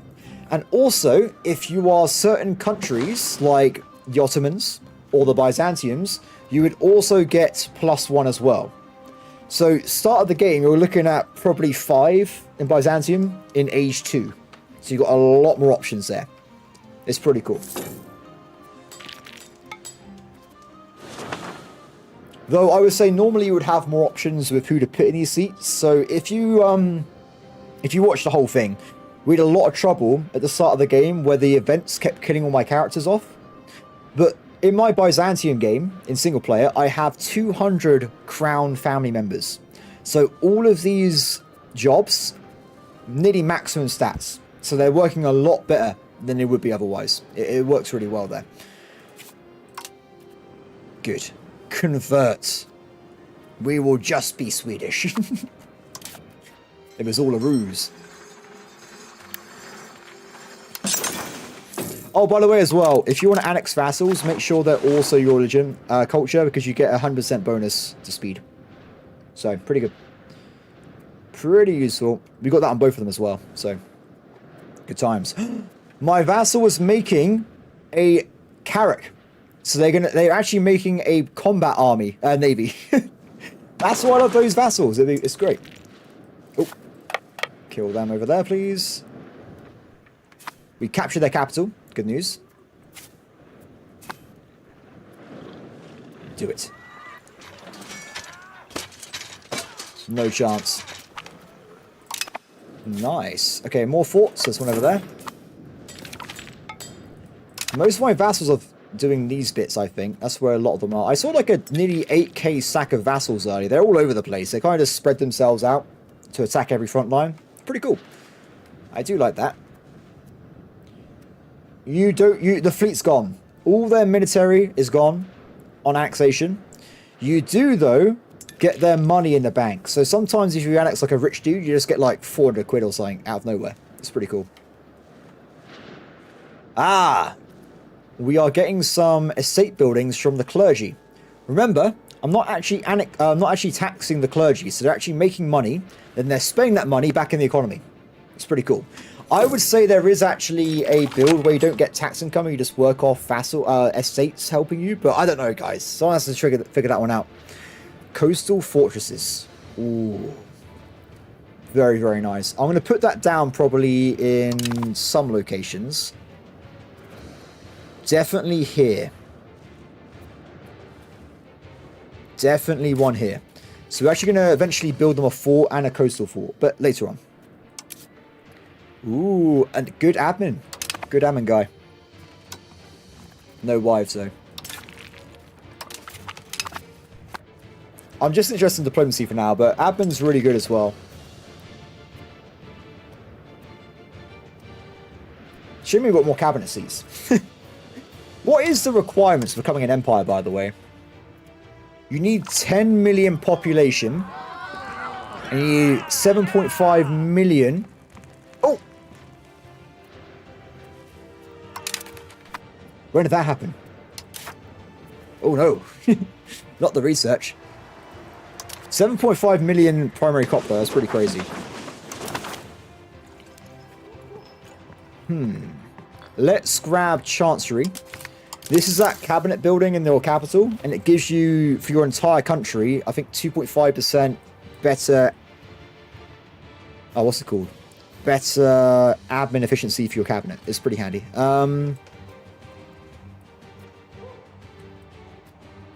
This one's good. You build this in a trade capital, and you just get a flat +5 trade routes, and it makes your market bigger as well. Oh, was it? Oh, that's fine. It wasn't that long, though, was it? There's no point getting these techs here, because I'm going to be getting the level 3 ones soon. So I don't care about the level 2 army technologies at this point. I guess we should get more money from our vassals at some point as well. Screw it. Actually, you know what? No, I don't want that. I'm ignoring that one. Do you know what? It's so hard to find technologies. Let's use it from this menu instead. Oh, there you go. Different amount of range, plus 33%. That's really good for later on. Invest in cultures. Rights of nobles is a new law, but I don't think there's any good ones. I think it's all bad. So you can improve their happiness, but you can't put cabinet members in your crown. So not great. This one is the opposite. Pisses them off for like no reason. Rural noble authority. You go towards serfdom, but I would point out, we're going to grab it, if you're already really far into a thing, serfdom, where is it? Unless I somehow switch over the overall value to serfdom, I won't actually lose any of my existing modifiers. So having a little bit of serfdom is okay. You can fit that in there. With the plus 2.5% happiness of nobles, we'll get a bit more cash from them. So I think that's worth it, in my opinion. Okay, more markets again. That's it, right? Market's done. Okay, let's work on money because we've been dropping down a little bit on the annual income here. Now, I will point out we're currently missing the legitimacy. So it will go up a lot in a second. I'm here for the countdown release. Your videos and streams convince you to buy the game. Oh, nice, P-Back. Don't worry. No one feel bad in, what is it, 23 minutes. Everyone go and play U5. Don't worry about me. I'm playing this game as well for like the rest of the year. So I can't even imagine how excited I would be if I wasn't a YouTuber right now, because I got this 2 weeks ago. So I would be like doing backflips in my chair and all sorts. I could not believe it was actually happening. It's funny because when I got access to the game, I think I spent like an hour just running around when it was downloading. I was like, I'm a nerd. I'm a nerd. Feel free to laugh at me. That's just how I feel about the situation. There's not many things in my life I get excited about. And EU5 is definitely something I got excited about. Do I enjoy the game? Well, let me put it this way. I had access for 2 weeks, and in that time, my average playtime per day is, I think, around 17 hours. So, there you go, my friend. I have literally foregone sleep on purpose to play more EU5. That is actually a thing I did. Nice. Also, I really do wish I do want to do an Ironman mode on the release build at some point, because I would like to get the achievements. I love achievement cancelling. Dude, the roads are useless. The roads are useless. You're getting nothing. It's not worth it. So the inverse, by the way, this is for naval countries. If I had naval at the moment, wait, no, was that one? No, dude, I would lose my empire if I was centralization. I would lose all of my vassals. I would be reduced to this. It would be terrible. If you're a vassal build, you got to get loyalty of subjects. It's simple as that. You can play as anyone in the game and don't do what I do. Just have, like, yourself. But in my current build and playstyle, I need vassals. I love vassals. I want as many as possible. Yeah, money is still super bad. It's getting worse, actually. It's just going down. It's because we keep having to marry lowborns. Also, I haven't built a road in like 20 years, man. There's no point building roads at the moment. Anyway, because I keep marrying nobles, we keep losing legitimacy, which then causes a problem. Ooh.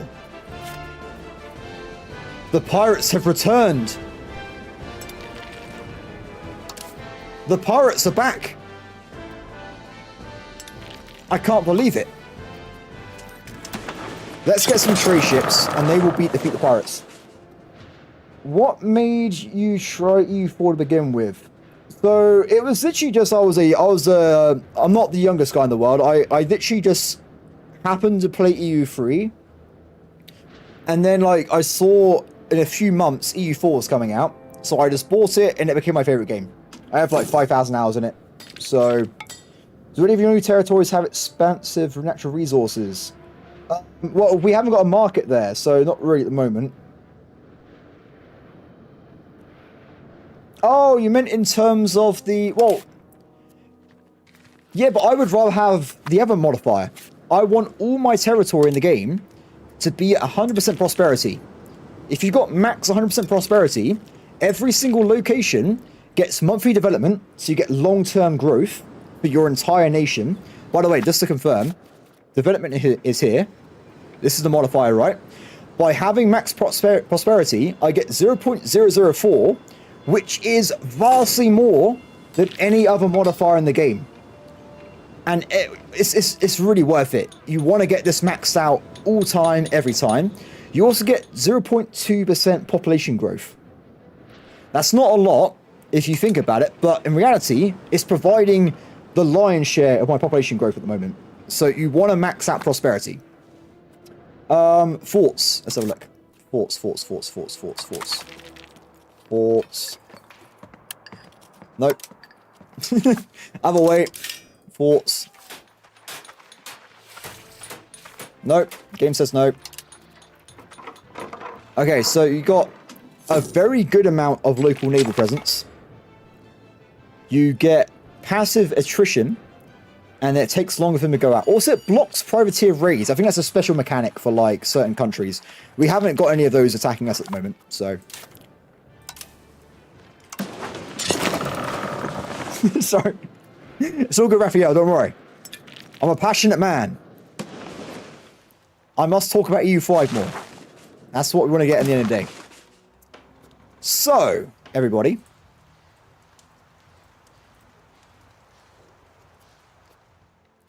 Looking good.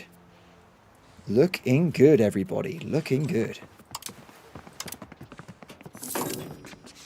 So, I say what we do. Oh, we can't do all of it, but we can do some of it. What is this? The Prince of an openly heathen Christian king in Stockholm has not gone unnoticed amongst the Norse subjects of our kingdom. I'm not surprised. It's been like 100 years. Among the devout, this comes... Can I make him change to a different religion?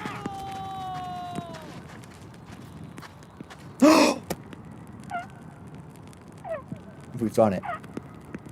The dog is barking in happiness. We have found a way of converting our king to become Norse.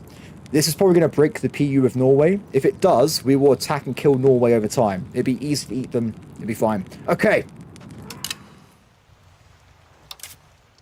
The Norse is his son. Damn it! How does a man become Norse up in here?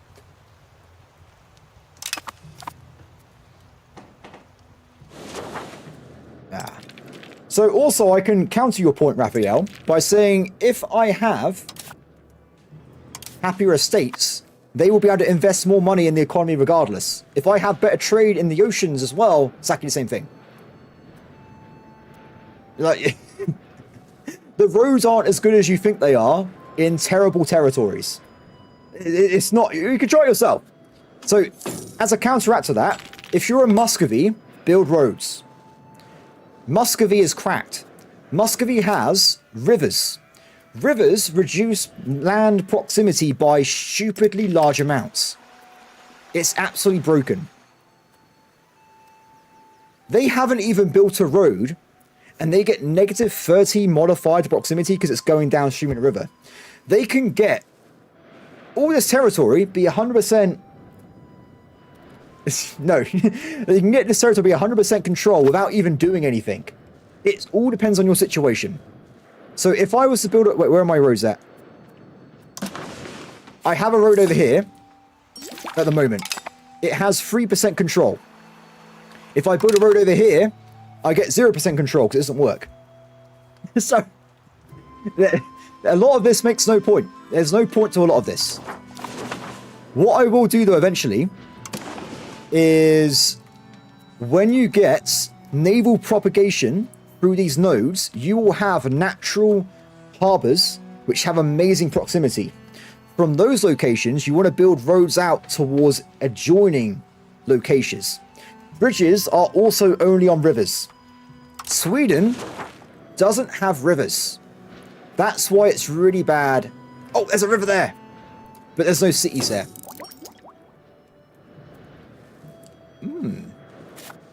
Is that going up or downstream? I don't know. Not sure on that one. But yeah, rivers are very important. If you have, like, as Saxony, for instance, when I played Saxony the first time, I built a chain of cities from here all the way down to the coastline. I followed this river into Hamburg. And I had, like, the northern wastelands where people go to get free of government meddling. Well, yeah. It's just a forest in the middle of nowhere. It's a crazy place. Anyway, let's keep building some more stuff, shall we?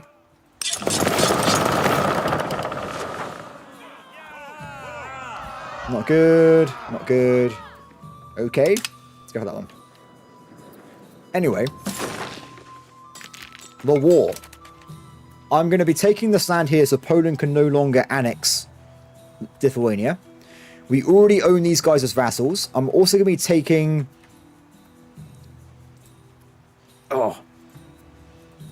This. It's perfect. I have created a pet Lithuania, everybody. No one can annex this territory because it's mine. I completely surround it with my empire. This will, of course, cause some issues. That'll be fine. I can't really tell the UI how bad this is going to be until I do it, so that's the only one to find out, right? We're going to do it. Done. Excellent. Excellent. God, I can make a lot of money from my vassals. You are contained, Lithuania. Excellent. Okay, so we need to make some more vassals, of course, so we need to get that sorted out now. Let's do this as fast as we can. Oh, we can make some custom vassals. I don't like big vassals, though. Oh, wait. This vassal here has claims on all of that territory inside Kyiv. So that is a good one. We'll grab that dude. Without a doubt. We've also got... Wait, there's more over here. Oh, yeah, this guy has claims on all of this. They will randomly take some of my territory, though. Ah, whatever. It's fine. I'd rather have the claims on Lithuania later on. We'll grab that. What else we got? That's it. So we now have 2 vassals that will go and create cores. Well, they have cores, sorry. They're going to create cores of bells on our enemy. We'll make some vassals over here, so this guy can have these territories. Not vassals, sorry. Just do this. Switch them out. And we want 1 vassal over here as well. I might actually be getting close to the place where I might make this guy into a march. Because when am I ever going to get this far inland and have control? Not for a long time. We might make like a march in this area so we can give him like a good economy. He's got a river location so he can put his capital on it and have like cities spreading from the river. This might be a good idea for a good march location. And if I look at the economy here, he's got a bunch of food. He's got fur, a brilliant trade resource. No wood, though. That is a problem. It's okay. I reckon we'll do it. So, vassals, create, custom, march. And I'm going to give someone control of this location.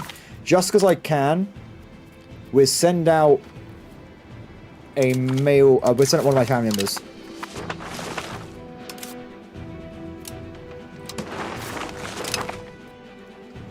Done.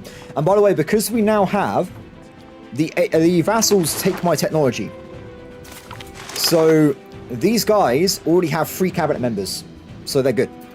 Done. Bresta, the most powerful ally we've ever seen. Eventually. We've got 2 years until we want to attack Portugal. I'm attacking people too much.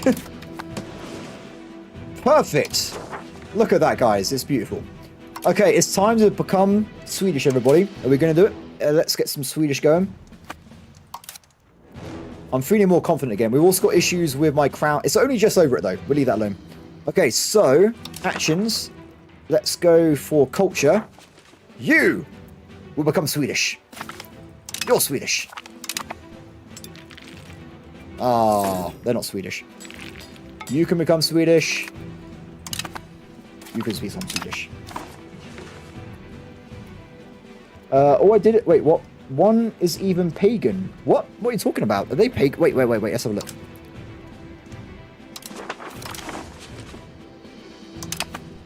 Oh!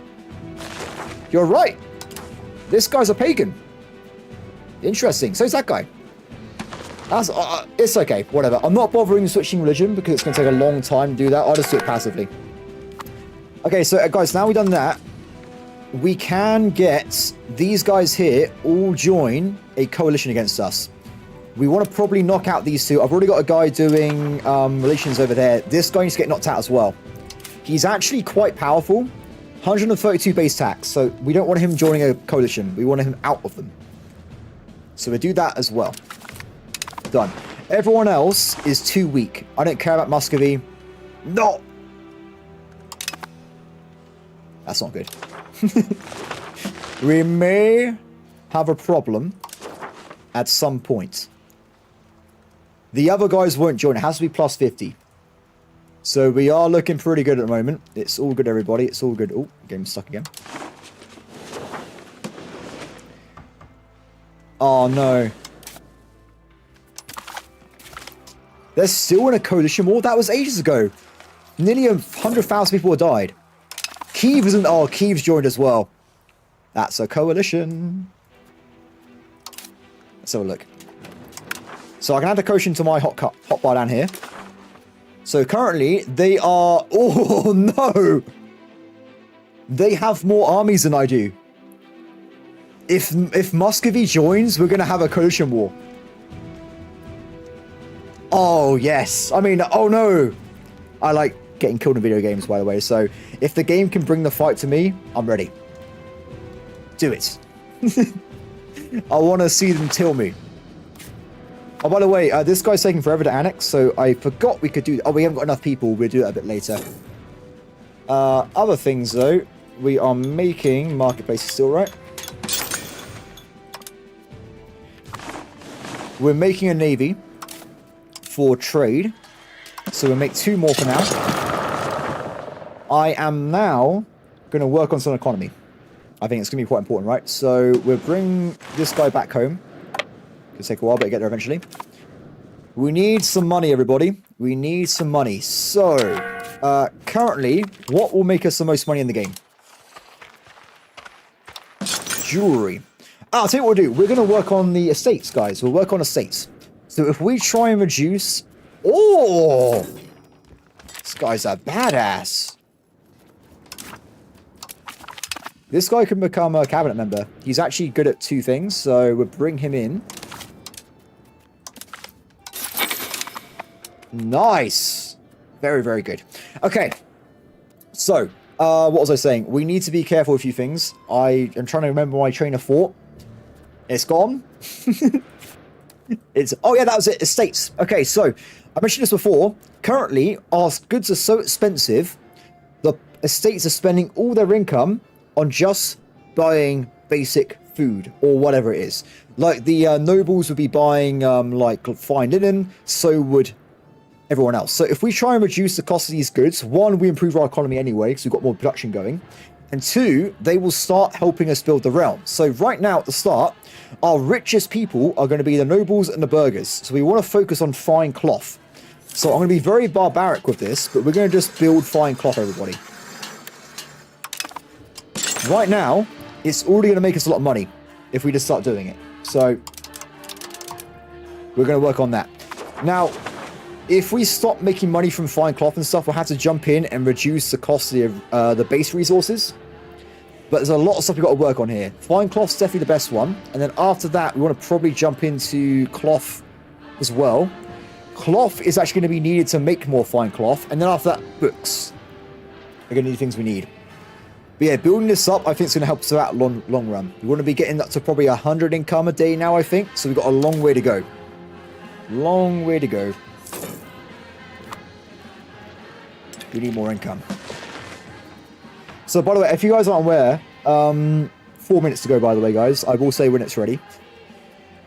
Antagonism. When we do improve relations, we will be deleting 1 antagonism a day. So, eventually, these guys will leave the coalition. So, it's going to take a little time.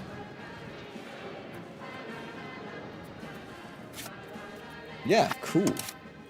I should have been this anyway. Like, just getting the economy up and running is a good idea regardless. So, I've been so focused on getting conquest done for the streams. I would normally spend more time building tool. But let's have a look, guys. 4 minutes. Can we get a countdown to the stream or something? Someone count it down before it comes out. The hype must be extreme for everybody in chat right now. It's going to be crazy. I hope everyone's did you know that? I presume that you preloaded it, right? The game is quite big. So hopefully everyone's got it preloaded. Otherwise, you're going to be in for a really sad time. Okay, max, not max, do speed 4 as we build stuff up. Fine cloth. I might actually do the other one first, because I noticed earlier that they also needed the cloth. And the cloth is going to be required anyway for fine cloth, so we can do both at the same time. Ooh, the +5 market building. Let's get that built up somewhere. Costs £400. Very cool.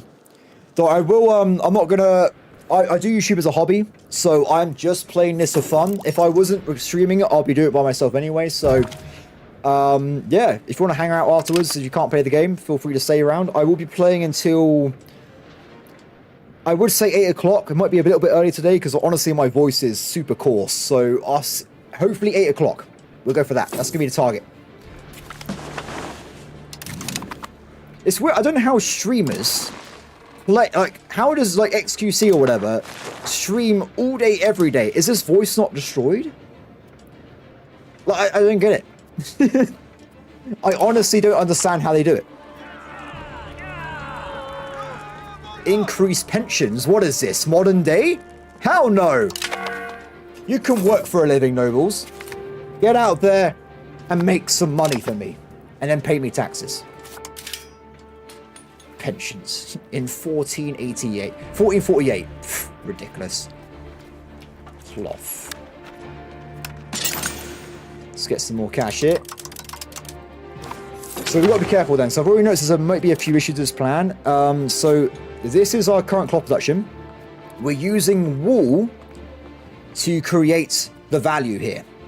Now there are other methods, like silk. We haven't got silk. So we might have to go and increase the amount of wool. Now also, you can make fine cloth from cloth. So if we go to the other one, what does cloth need? Cloth also needs wool. It's more efficient that way. So I think what we might do is have a look and maximize cloth in our market. Let's get loads of it built up.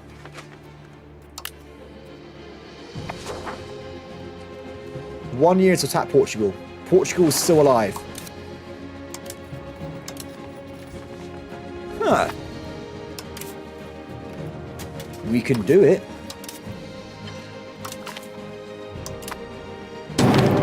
Is it done? Go everybody. Go and play U5. I want to look at the viewer graph in a second. It's going to be like 10 viewers. 1 viewer.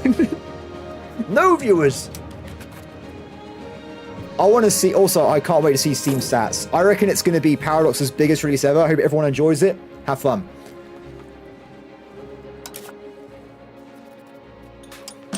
Okay, so we've got a new war, everybody. We are... Well, everyone that's left. We're going to be jumping into getting some troops. Where's my actual army? They're over there. Okay, let's get them into a boat or something. You can... You can view and play at the same time. How? The game is very intense. I'll tell you what, if you do have any questions though, feel free to just ask me because I will probably know a little bit if you get stuck or anything. But yeah, there's a lot of streamers out there though, so there's a lot of people you can ask if you do get stuck. I will say though, if people haven't already left, the first few hours of the game I was very overwhelmed, but like I said, sleep on it. Next day I was totally fine. So you just need to get past that initial hurdle. And I think you'll love the game. Okay, let's get you back over there.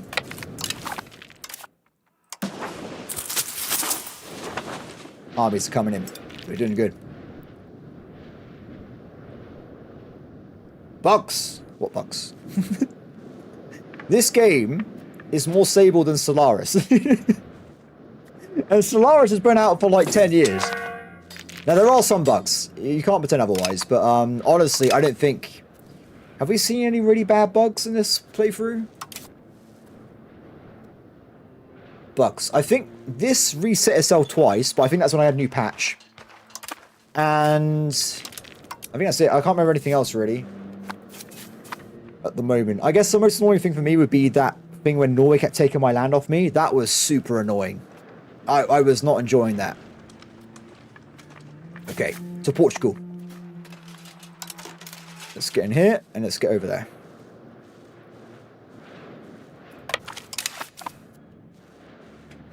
Oh, Navy levies. I thought they fixed that with that new patch we used to mow, didn't we?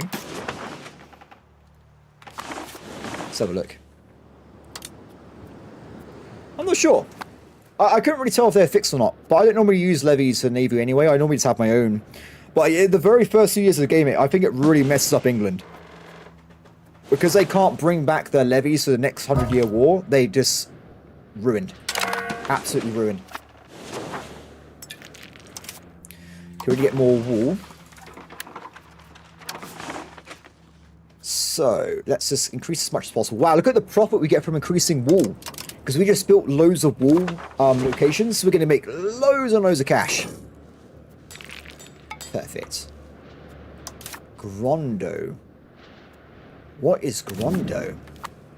Why do I own this? Not sure about that one. Wait, let's have a look at the view graph. We lost 20... Wait, I've got 70 viewers? What? That's way more than I thought it was going to be like 5. So I won't look at that too much. I'm so scared of streaming, I just don't look at it. The only thing I have on my stream is OBS and then chat. That's all I have. So I want to make sure I'm actually talking. In case I unplug the mic or something, so...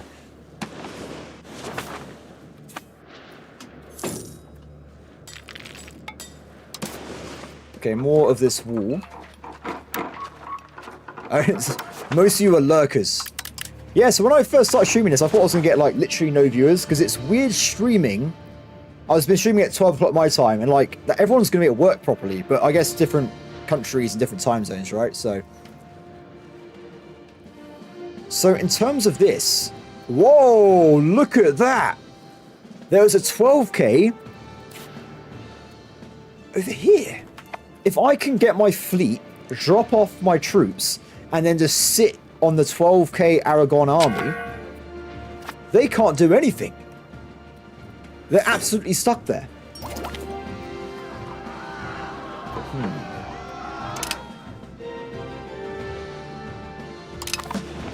Done. Excellent. I didn't really watch Paradox games myself. I do, though, love watching Paradox multiplayer. So I hope they do some dev clashes, because I love watching that on my spare time. Like the Grand Slam as well. Oh, it's so good. I love, that's my crack, guys. I'm like, yeah, Grand Slams here. Absolutely adore it.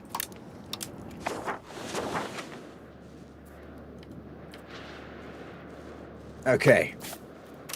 There is a very nice Portuguese. Wow, look at these guys. I think they're actually tier... It looks like they may have grabbed tier 3 levies. Nope, they are peasants. Never mind. They seem very armored, though. This is going to be interesting. As far as I know, someone told me the other day, there seems to be no penalty for attacking off a boat, and I think there should be. Wait. -1 penalty. That's nothing. I can eat that for breakfast. Off they go. So this is going to be interesting, guys, because we're actually attacking a location, and we have no logistics. So normally, you'll want to be probably getting some kind of food. Now, as we have a navy, we can use our navy food supply to provide sustenance to our troops. That's only temporary, though. It only has so much food. What I always recommend doing on naval landing is grab some locations and you'll start taking their food supply from the local areas.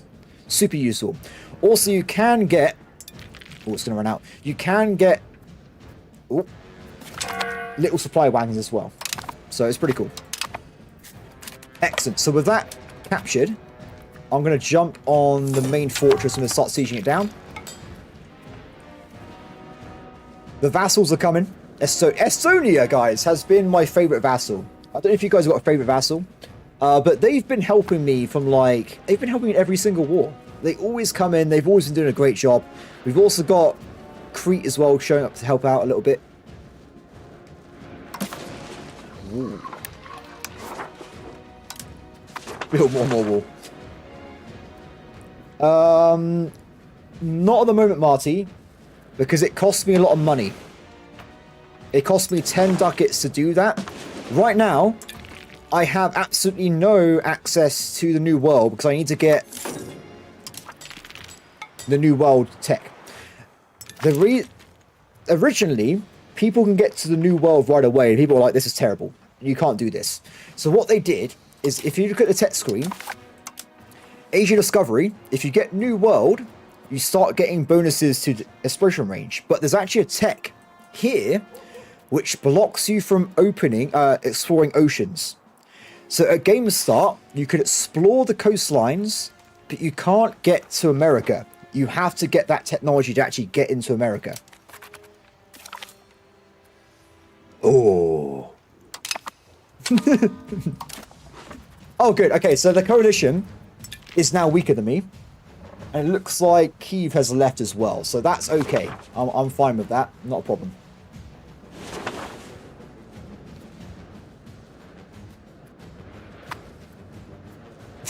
I remember the Great Estonian Expedition Wars. Yeah, they've been great. I think they've actually saved some wars as well, which has been brilliant. Actually, I say that though. Back to what I was doing earlier, I still think I've made a mistake somewhere, right? Because we haven't started spreading New World to my main port. There must be some kind of trigger I'm missing. And I'm not sure what that is. When I was playing last week, I found a way of seeing the spawn conditions. I can't know how to do it. It's in the game somewhere. I do know that. Ah! We're importing New World for... Oh! Oh! Guys. My vassal is getting New World at the moment, I think. No, he's not. Sorry, I'm wrong. Wait. When we vassalize Portugal, when they get New World from Castile, I can make them share their knowledge with me from miles away. That's huge, right? That's brilliant. We can get it really early from that. We haven't got to worry about it too much. We'll just keep on playing. Cool. Do they have a parliament? You can break parliament, Raphael. It's really funny. If you're doing ongoing parliament and you take over that location, you disband parliament. I don't know why. I just find it funny. I just like that you can just mess them over that way. I do quite like that.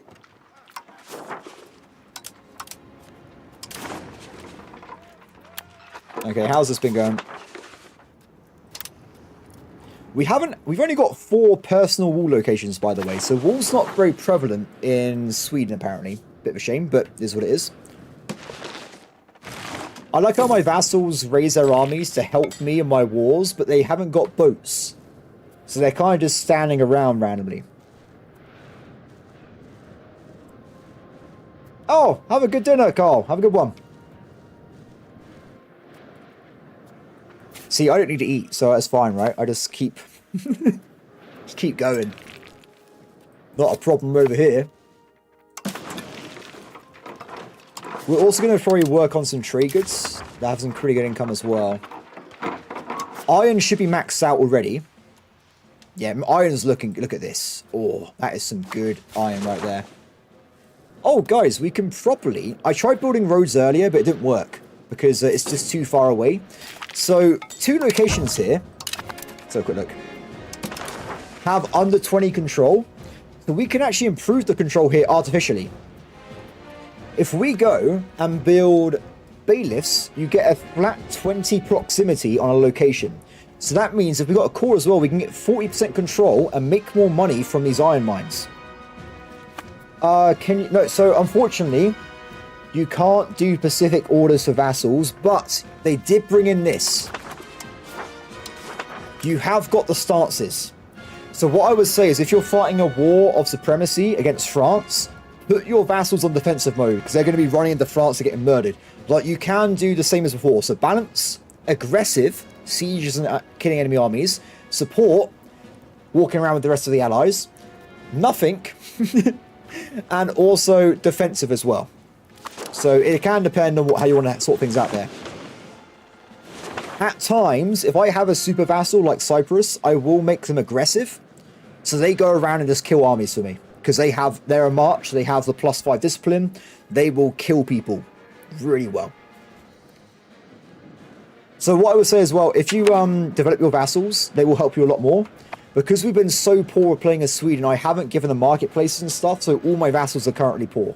So that is why they've not been helping us too much. Bit of a shame, but when we get this guy a vassalage, we'll upgrade his territory ourselves and he'll become really useful.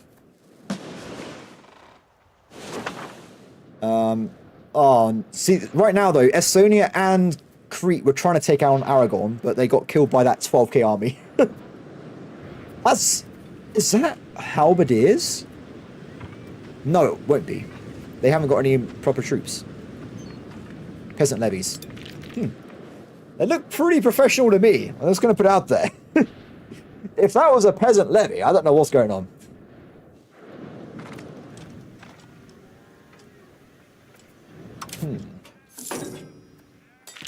Still doing the siege. We're 28% though, so we're nearly there.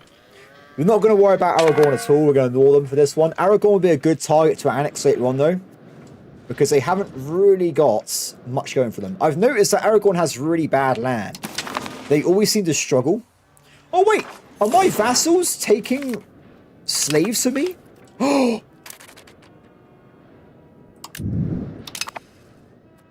What happened? What?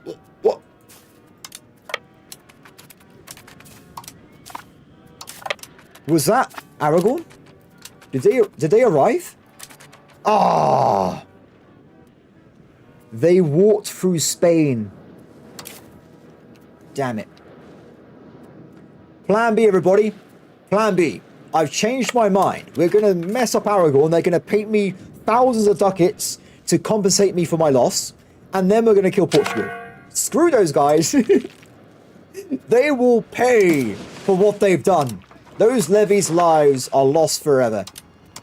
They must be punished. So what I'll do is we're going to initially take over this little island here. It's going to be my base of operations, right? We're going to sit on it.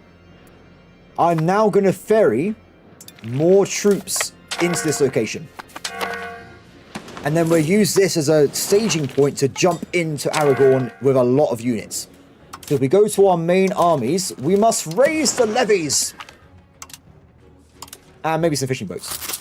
Okay, head back home. How dare they? It's all fun and games until they actually fight back. That's not fair. We gotta kill them all. By the way, my trade navy, 10 ships, is propagating a lot of trade in this area now. I've just sunk 12 fishing boats. Good. It's the start of my vengeance. It will become more powerful. Everyone go to Stockholm. Not you guys. You guys are fine. So you guys stay over there. You guys disband. You disband. You're too far away. We got enough troops already. Rights of nobles unlocked. Very nice. Okay, they're coming in. We give them a little bit of time. When they all get ready, we will go and sail over to the island we just captured, and then we're going to attack the mainland. Right. Oh, we've got loads of stuff happening. So we've got a new parliament.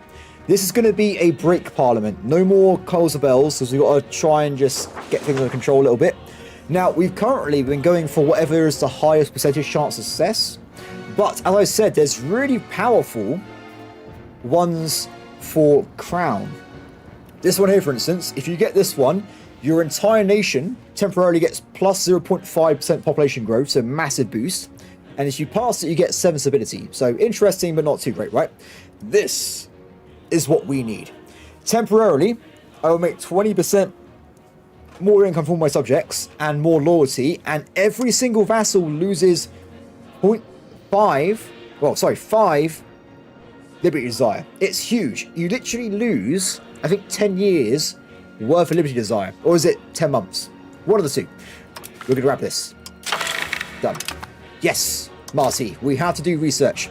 Before we do it, though, still haven't got these two available yet, so we'll do some other research. Let's have a look. So,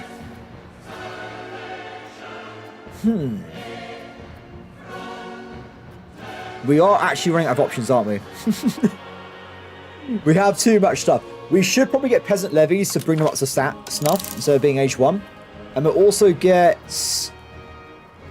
pound lock for later on and counting house. By then, fingers crossed, we can go and get the better age stuff.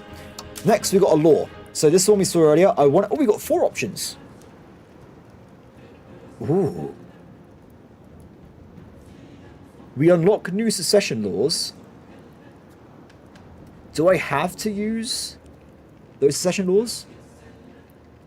That's risky. I think that means they're going to be able to choose my king. I think that's too risky. I'm not interested in that. We're going to go for the rural one to get the plus 2.5, and they get a little bit of serfdom. So we're going to go for that when we get 200 quid. Cool. Nice. Okay, everyone's moving in. Beautiful. Absolutely beautiful. Go, my vassals. Keep attacking while I'm busy.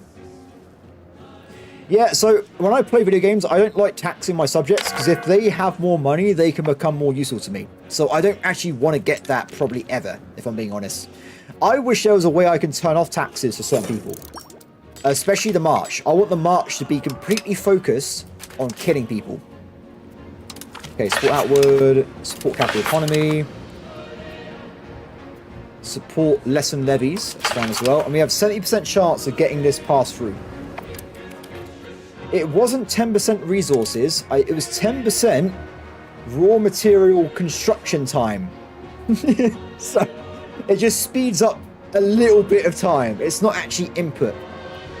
This one's quite nice. We will, if we got nothing going on, we will get these techs. I'm not going to ignore them forever, apart from the subject one. I'm not going to get that one. But the rest of them we will get at some point. Excellent, everybody. The Navy is ready. Let's pick up the rest of them as well. And we'll sail over.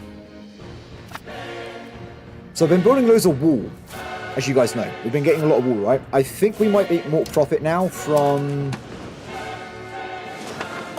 the shops. Cloth. Let's build some cloths. So, we have just annexed someone. I don't know. It was Riga. Riga is now mine. Excellent. And we have very shortly as well the annexation of our March. Now, as I said before, we still have 3 people to annex. We've got Estonia, Lopsky, and this ore place. And then I'm going to stop annexing for a while. At least until we get more trade going. Oh, sorry, naval stuff going. I forgot about the law, sorry. Oops. My bad, my bad. How much money can we get off Aragon, by the way? Oh! Oh, yes. Oh, yes. I'll take £200. That would buy me a university. They're on their way. How are we doing with loyalty, by the way, generally? A lot of disloyal subjects. It's probably more disloyal than loyal at this point, which is a bit scary. That's because we got too many vassals. We got to try and get rid of the vassals. I know what we should do. These deep areas, I'm never going to be using them because they're too far inland. Well, I say never. Not for like 100 years. We should make, like from here for instance, a new march and let them absorb these territories to have a second super march. I will keep the coastline though, but eventually we can give them the coastline up here so they can have a navy as well. But we should make all this area into a super land march in Russia. We need to make sure we find a good place to do it though, like here. Oh, so that's road, sorry. I was trying to find a good place to put it down. We want to have a central river location where they can build out from it. There's a river down that way. We'll look for it more detail after the war, because I can't create vassals now anyway, so. Okay. Let's get onto the mainland. Oh, it's a nice 12k army you have there. Shame if someone had a bigger army. Let's get them over there. Go, my brothers. Protected commerce for 10 years. We get light ship power and trade maintenance. I'll take that.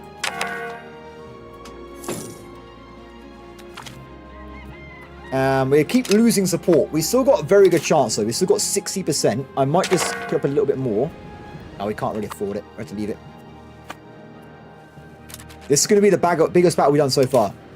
So, this is actually a proper battle. Let's look into our formation, guys. Very important, right? So, we'll move out temporarily all the horses.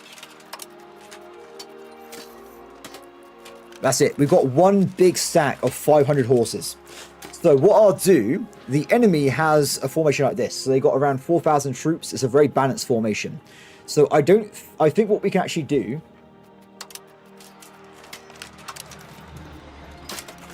we have an advantage on every flank, but one flank is stacked. This one has the full 10 frontage.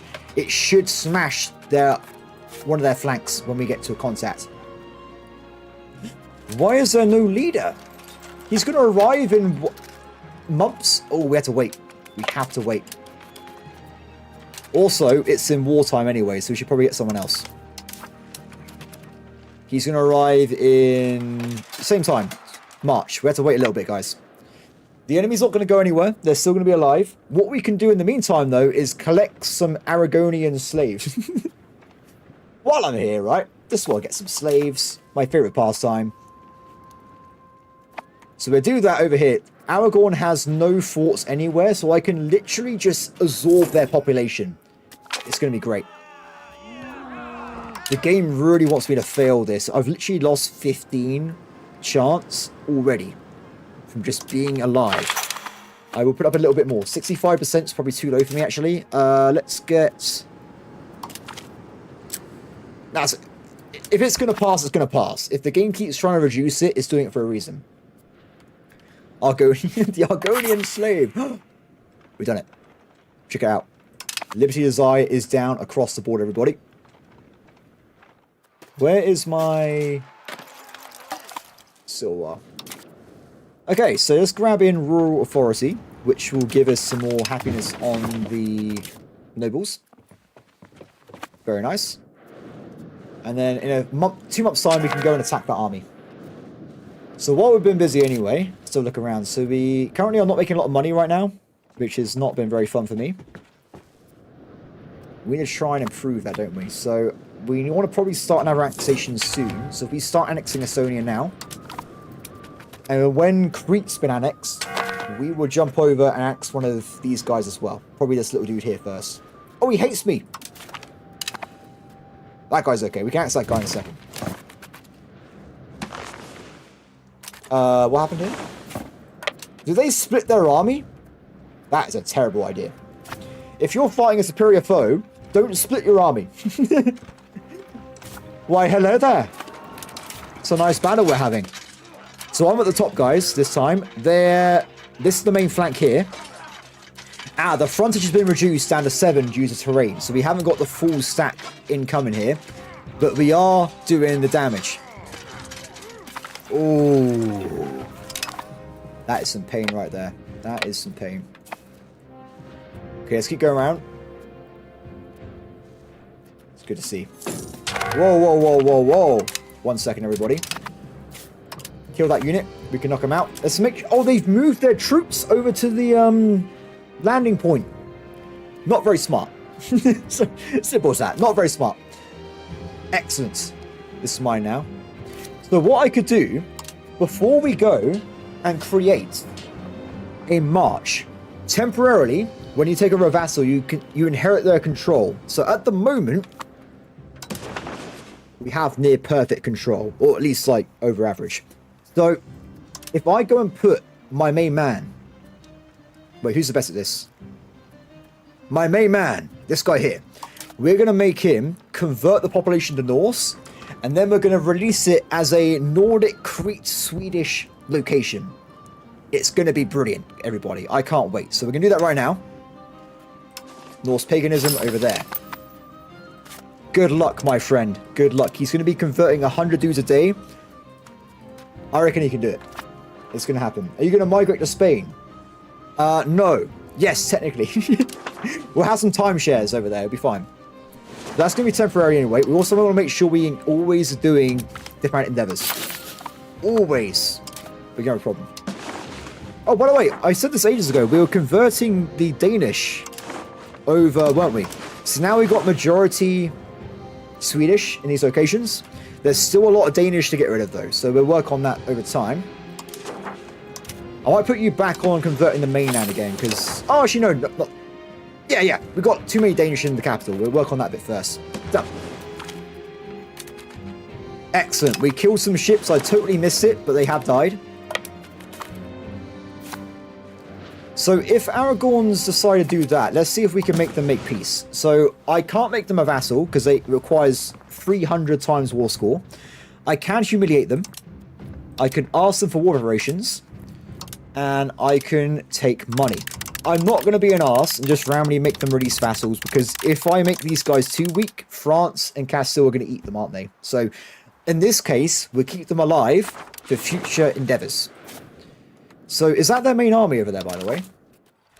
It's the majority of their army. What we do, at this point, we have an advantage quite a lot. I reckon we're going to go and kill that army.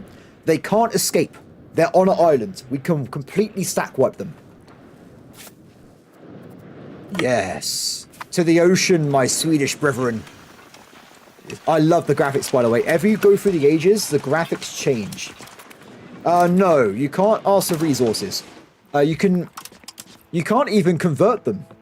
I think there is a war goal that unlocks converting, but you can do things like military access, food access. But that's pretty much... There's not really much going on here, technically, I would say. Fleet basing rights is quite a nice one. If you want to use them to go and attack someone else, it is quite handy. But I already have vassals in this area anyway, so it's not a big deal. Okay, so... But what I would say is, I think you unlock more war goals and more options as the game goes on. It becomes more advanced as you play through the game. So... It's going to be a nasty one. Marty's in. We got over a 10% bonus to discipline. Oh no. Look at this destruction. They're retreating to where? They're not going anywhere. That's it. They're dead. They've died. They've just lost all their troops. Excellent.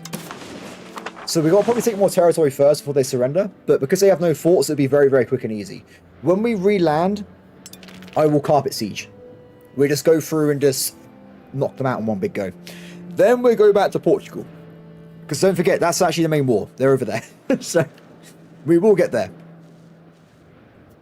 Okay, so also, I need to start annexing this guy. Done. That's my two vassals now annexing.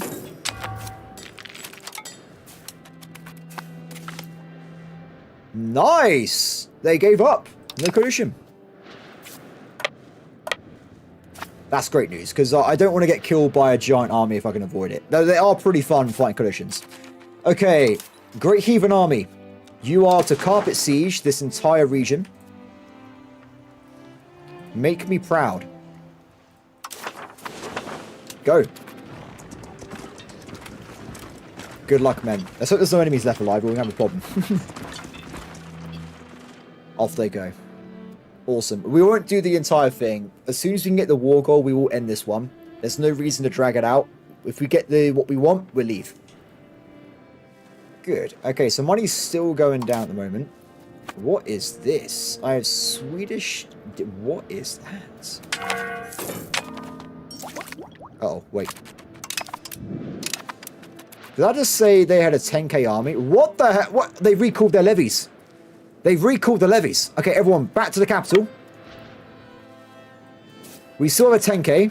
It will still win on a 1-on-1, so I've got so many bonuses at this point. Run, buddy! Run! No! He's not sacked. He's fine. He's right. Run! Run! The great tragedy. I didn't realize they could recall their entire army somehow. I thought I killed them off. Okay. We can avoid this. We need to regroup over here. Everyone that's on that part, jump into this army here. You guys, where's the captain?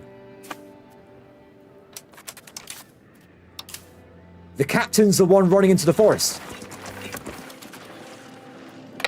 Go, go, go, go, go. Recombine. Then go for the attack. How dare they? What, we'll probably have to leave it as maybe 2 large armies or split in half instead. Oh, those guys died. But not if they can get 10k. We'll have to just leave it in one big army, I think. Oh! Pull back. They've also come substantially better as well.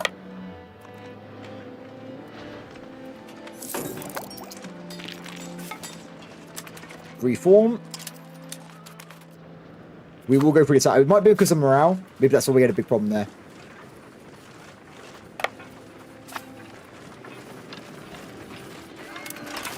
Okay, that's looking a lot better already.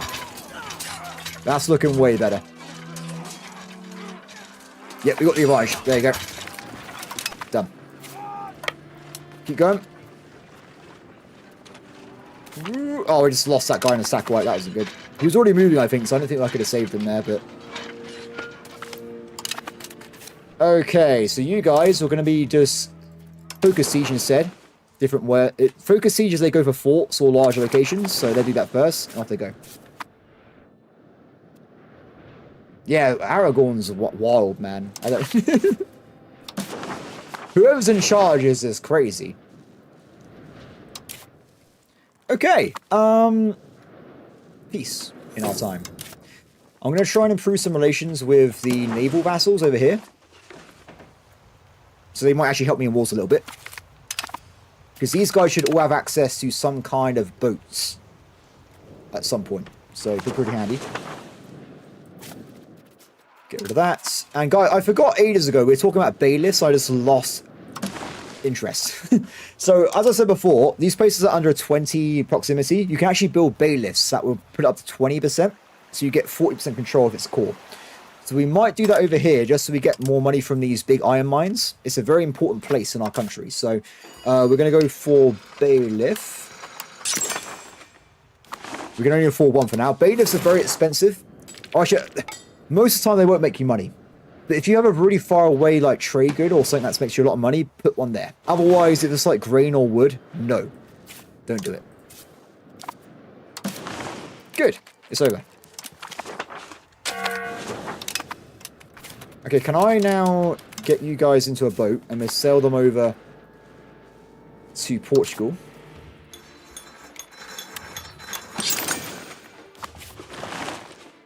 It was this one, wasn't it?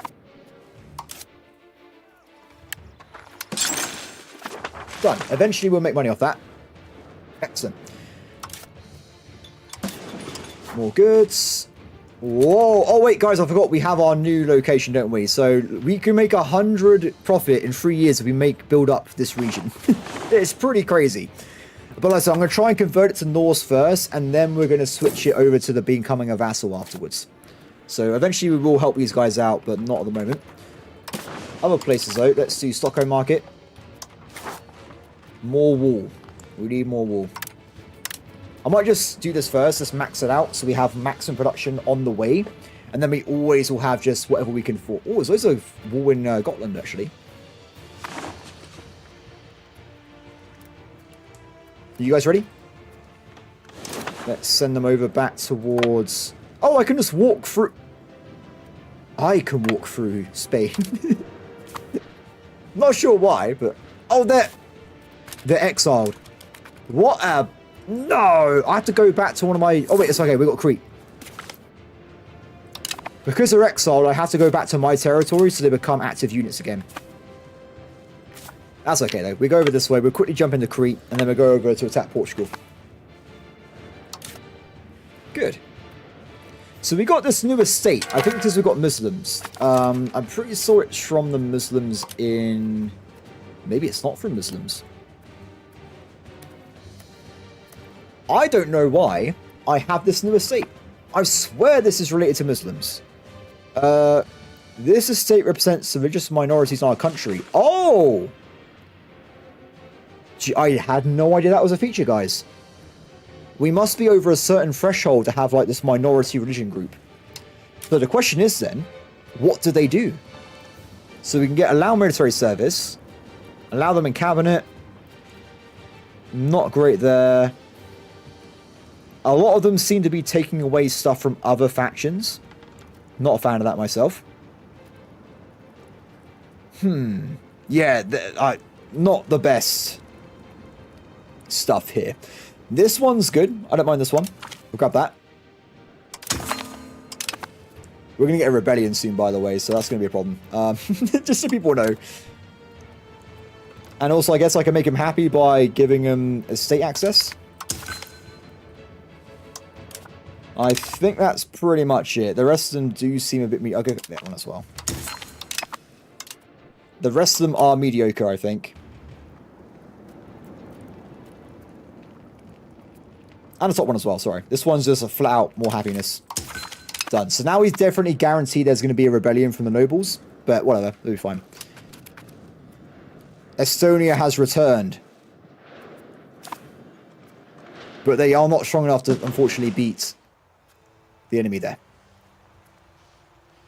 Let's get some water.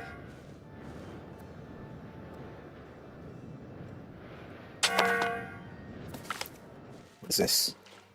Lithuanians insulted us. Bring it on. If they want to attack me, they can do it.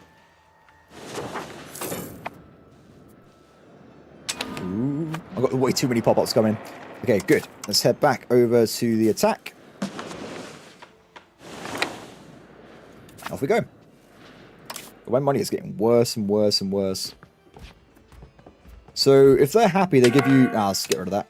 More taxes. Diplomatic spending. As far as I keep improving the size of my economy, my land with vassal annexation, but we haven't got the actual economy inside to back it up. So that's why we're getting progressively poorer. So we want to probably work on that. Having more land doesn't always mean it's a good idea. We're also going to send off someone here to pacify the Christians. The nobles, we'll let them attack and we can kill them. That should be fine. Now we're losing money. Damn. As we've got positive stability, let's actually cut this off. Because it's actually going to stay at 16 by itself. And we get another 45 income. So that's pretty handy.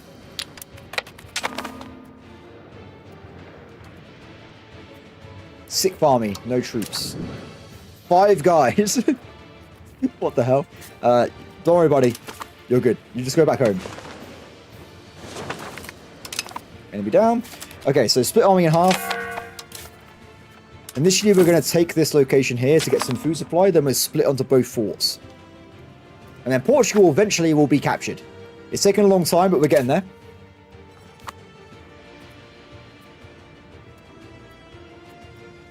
Yeah, nice. I'll take that. Very good. Go that way. You need to get a navy to get over there? Seriously? I guess we could do that. You haven't got a leader, though, so let's put him a random guy. And we'll send him over there. We're not getting enough food from this location anymore. Let's try and get more of the locations. We'll see if we can get some more food in us at the moment. Liverpool Bay is pirates. Very random, but fair enough. Yeah, I think probably compared to last time, our army is a lot bigger. So they're using a lot more of the supplies. So maybe it might be an idea as well to try and maybe send some of these guys home. So we don't need the entire army to do this at the moment. The Portuguese army is only 2,000. So if I just get like half of them off.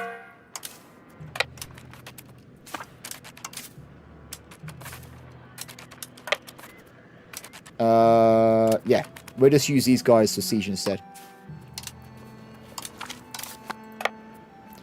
And the rest of them go home. I just hope we have enough supplies now we are going to leave. That's going to be the main thing. This guy should actually be supply... Oh, it's been turned off. They should have been supplying food to the region. That's better. What happened there? It was on earlier. Weird. Have they made it? Yes. Okay, so one thing I've got to check. We have to make sure we haven't got the main military here. We do. Back home then. Oh wait, we're not going to have time, are we? Better way of doing it. Let's move from this army that one guy. I guess we can't do it because we're docked. Let's try again. You join the army there, buddy. You guys expand. Done. Excellent. So, are they going to surrender? Maybe. Maybe. We can make them a vassal. We just need to capture their capital. So we've got to just wait on this when it's done. Excellent. Okay, so back over here. Control. Looking a lot better, guys. We're getting the control down around everywhere at the moment. Still need more income though, of course, so we'll work on that in a second. Weaponsmiths, we need loads of stuff. I was mostly focusing on spinnagills, wasn't I? Let's go for profit first, though, because I really want to try and get that sorted out. Where do I place a dock? We have a dock everywhere. We have docks in every single location. Oh, wait, no, we haven't got one in Riga. Done. Everywhere that can have some kind of naval capacity, we have already maxed it out in the game.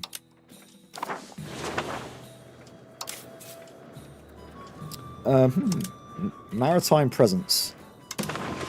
So at the moment, we have really good maritime presence across this area. We just need a little bit more. That's why we're getting some good proximity these days. Gothburg. Well, it doesn't matter. If I press that tab, I don't know where that location is, to be honest, but I've built docks in every single location I own in the game that can build them. They've already all got a dock. I don't know where the locations are, but they have them. Let's get some more stuff. We might have to go back to doing the mass cities on the coastline again. So if we look at propagation though, this area now is actually getting control from the capital. So we need to keep going. We need to get into the Danish territory to make all this controlled as well.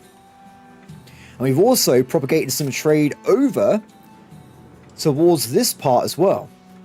Now, I don't think these guys actually have many cities, so that'd be a good place to expand to as well at some point. But we're working on it, everybody. We are making progress on the mass control project. We will eventually have a better country. One day, I will have a better country. So before we go back to doing mass cities, how are we doing on the basic resources? We need lumber. Now, lumber happens to be the most common thing in Sweden. So if we go to the RGOs, lumber, done. Bunch of lumber come up, should fix the problem. Good. Capital dead. No. Game says no. Okay, so become... I think I'm going to make Portugal a march. Because I'm not going to annex them at any point probably in the whole game. We can make a little Iberian march.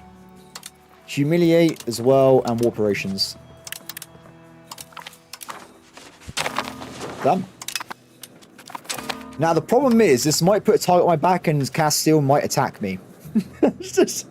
I didn't think about that at the time, but that is now a possibility. So we have to keep an eye on that. If we keep expanding, though, they won't attack me, right? We just need to make sure we're stronger than they are at all times. Or at least strong enough that they won't attack me anyway. Cool, back home. So, everybody, what now? I think we need to do a civil war. That's the next plan.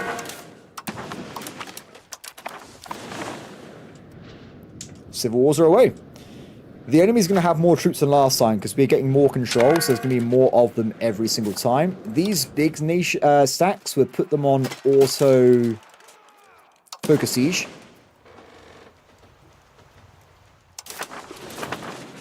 Smaller stacks we'll put on over this region.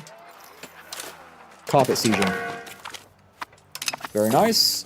Helps on the way. And they've destroyed my colony. Good stuff. Never get a colony.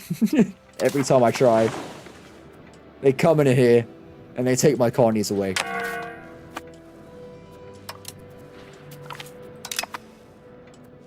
Actually, I might make this main army. I'm actually going to switch over. I'm going to make them into just kill enemy armies instead.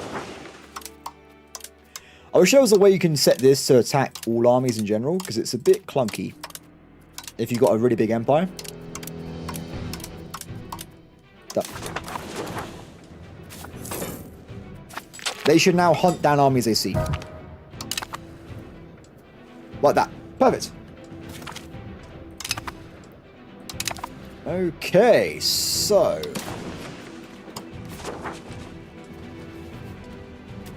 more wall nearby.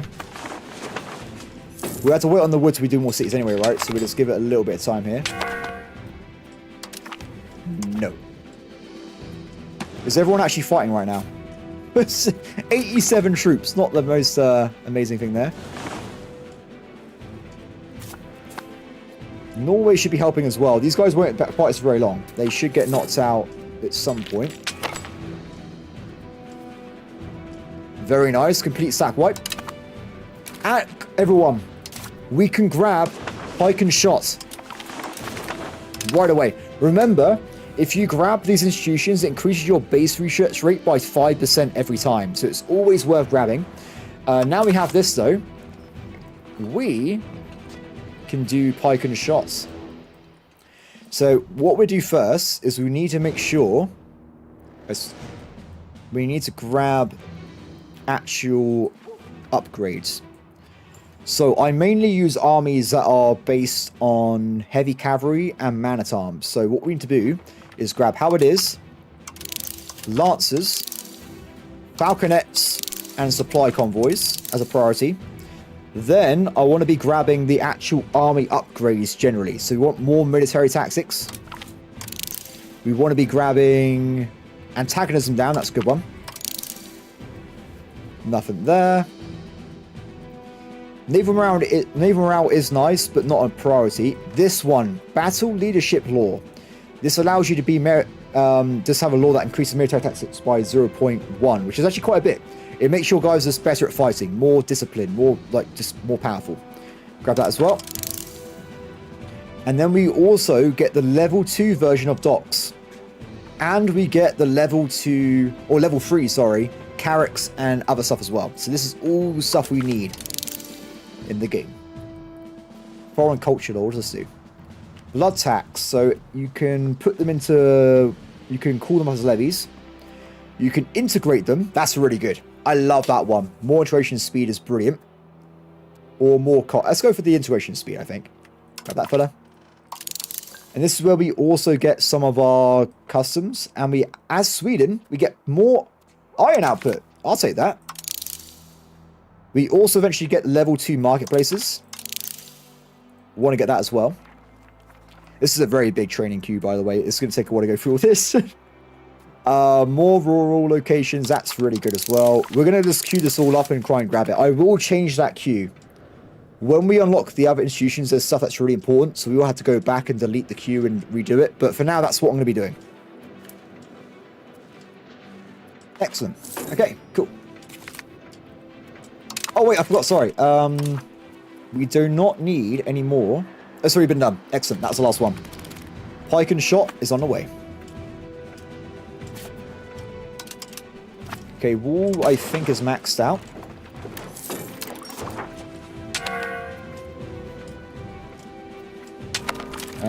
Oh, that's not good. Oh, sorry, it's the other way around. It's weird because they're using my old flag, so I keep thinking I'm looking at myself. This is the last location we need to build more wall in.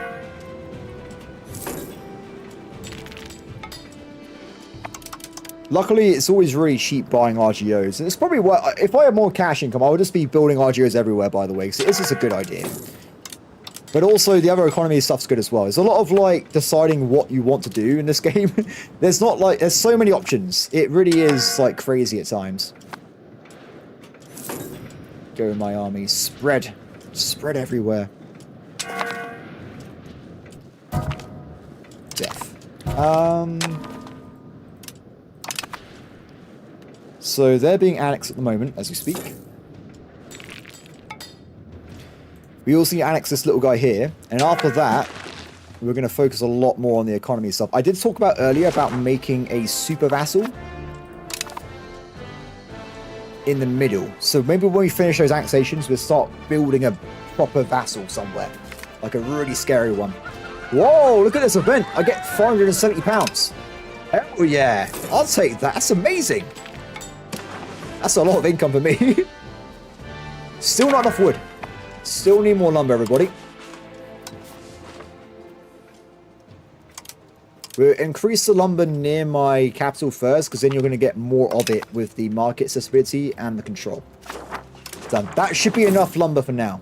You can tell how much you need if you look at the market. So we're making 58. We're using 32. What the hell? It shouldn't have been a problem with building cities, apparently, but whatever. I wonder if it's because we had the Civil War, it messed up the storage.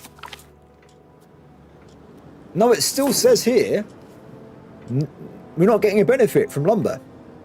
No. You might just need to wait a little bit, let it tick up, and then we go for the buildings.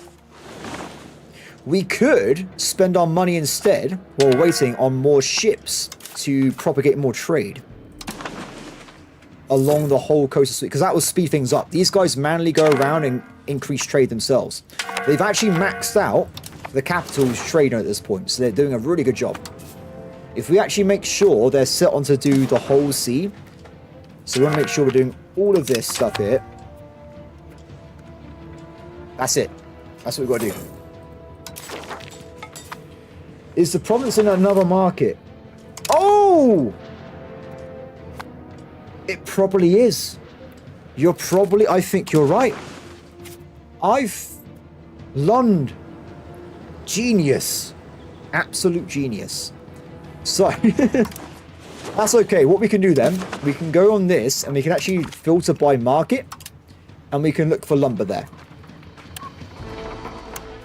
There you go. Lumber sources. So let's just do like that much for now. And I think they won't need that much. It's a smaller market, right? Yeah, that should be enough, right? That should get us what we need. And also I noticed sometimes the AI has a problem a little bit where I put it on automated trade mode. Just try and turn it off. Sometimes it works better if you turn it off. We'll turn off auto trade, and per market, you have to, it just has automation setting here. How much of the trade is it going to be using by itself? Now, for whatever reason, it keeps resetting and giving itself manual trade capacity, but it's automated. It doesn't make any sense. So for now, we're going to go through and just make sure all these guys have maximum automation settings, so they're using every single little bit of their trade. Otherwise, like I said, we're just wasting money. Okay, that should be... I swear I saw some gaps earlier. That's why I was just doing that, but... Okay, all units, disband.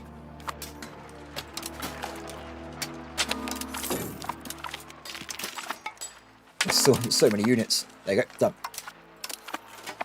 Excellent. Peace in our time. So, if we're waiting a little bit on these new locations, we can increase Scotland. Yep, Stockholm. Perfect. So we'll build some here, especially in the oceans, right? Because the oceans are going to be the places with... Ooh, if we do this, we lose the wall. It is automated. Oh, wait, no, the automation setting is not very advanced. She just... This. Allow the game to make trades for you. That's it. So, it's not a lot behind that one at the moment. So it's just one of those things. Oh, also we have this place here. This is actually a place. I didn't realise. Excellent. And also we could go up this way as well. We've got a lot of places to go to. Excellent. By the way, how is the production of the Super March doing? We're currently at 32% Norse. So it is working.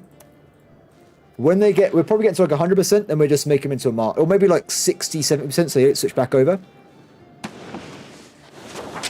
And Portugal, we should make them switch to Swedish now.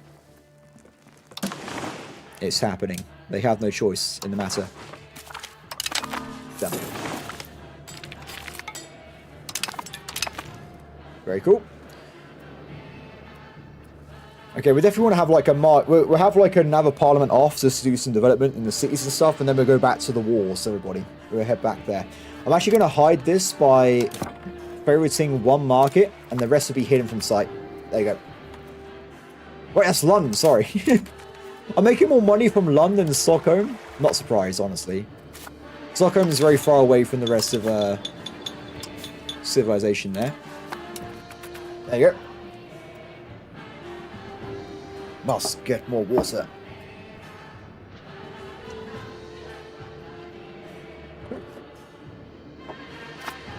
Oh, the burgers are making a road for me. It's pretty cool. Perfect. Okay, so drink achieved. More cities are required. I might actually scrap this and make it into a city as well, because it'd be easier to propagate trade to Estonia if we have all the cities we possibly can. Also, eventually, you can build loads of RGOs in your big base anyway, right? So, it's a lot of cities incoming. Let's build more resources if we can. I'm actually developing there the Cadia market, so we get a lot of cash temporarily.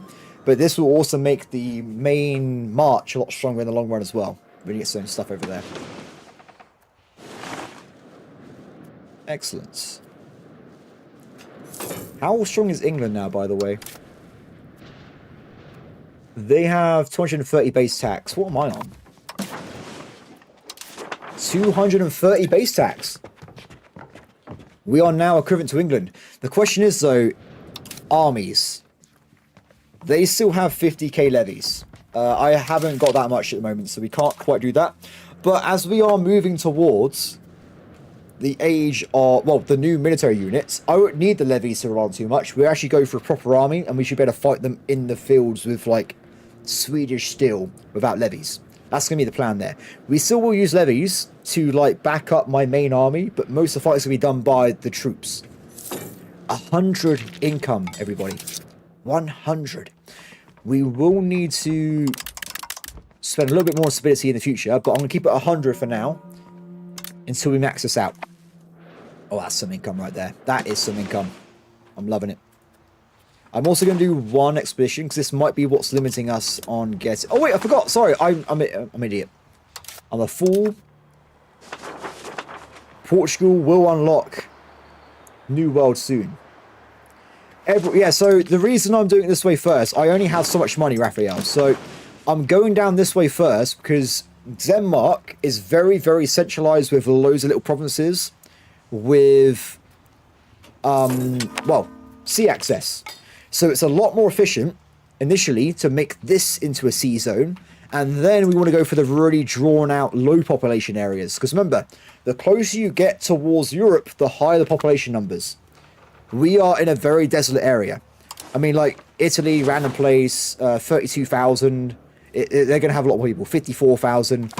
My capital is huge, but everywhere else around it is not brilliant. 2,000, 2,000, 2,000. Yeah. Also, as I said before as well, I don't know if you noticed a second ago, we're making a lot of money off the trade node on Lund. Because this guy... No. Is closer to Europe, which means it's easier to trade into Europe from this location. In fact, what I might do, I might break Lund and move it to Copenhagen. Because this is a better location. Because it's on the sea, you can propagate trade and have trade advantage a lot better there. We will have to directly compete with... Actually, I think it's going to be too hard. Yes, so if it's under 75, if it's over 75%, I can't build a new market. So if I delete Lund, I may not be able to build one at Copenhagen. So we have to keep that in mind as we play through here. But this area will be rich. This is going to be a good zone eventually. You can go back to switching up population.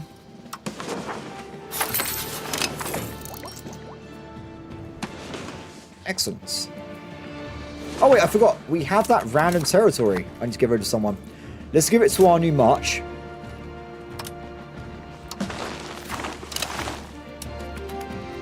Are the march Swedish?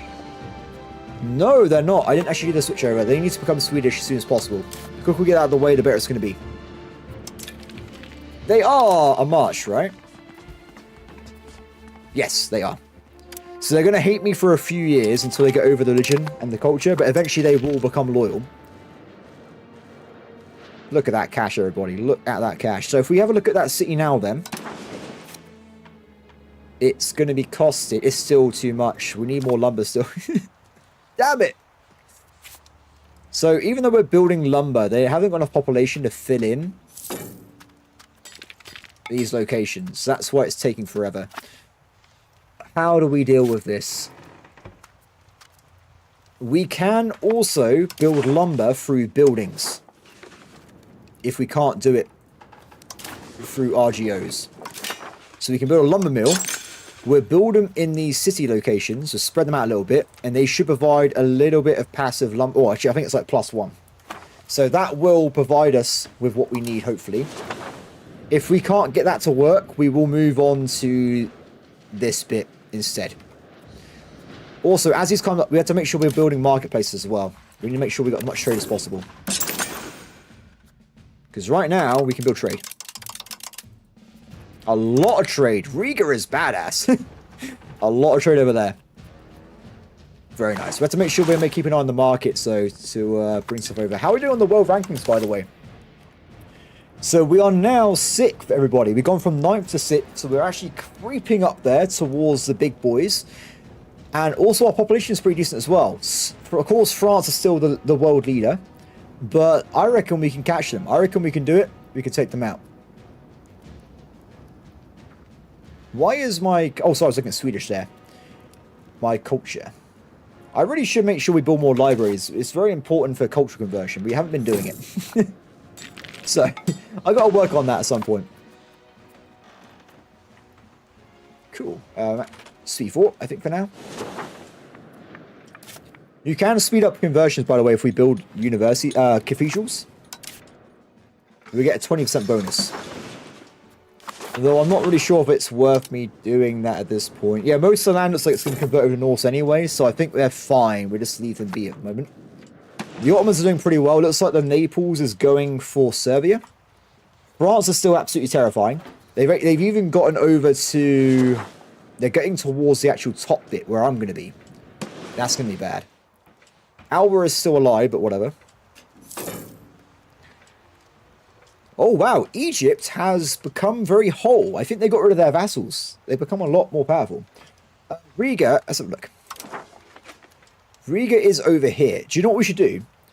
We should centralize markets here a little bit, I think. I reckon it would be good if we get a market up here for all the, like, the really basic, like, really low-level areas, because they're literally providing 0% markets. So we got to try and fix our markets a little bit here.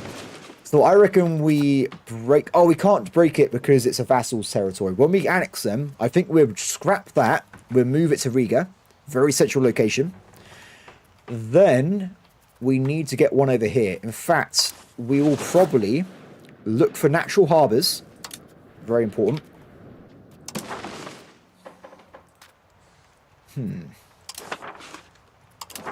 We'll have one here. We'll have a market for now. So because there's no market access pretty much, it's only cost us 300 and... Oh, it's not. It needs to be a town. Oh. So none of these places can become a town because they're all too tiny. That's a long-term project then. We'll have to do that over the game's period, over a long period of time. So next thing, let's go back to get it. Ooh, not good options there. I think we might try and improve this one. So we temporarily get loads of population growth. And if we pass it, we get stability, which is quite nice. So, considering...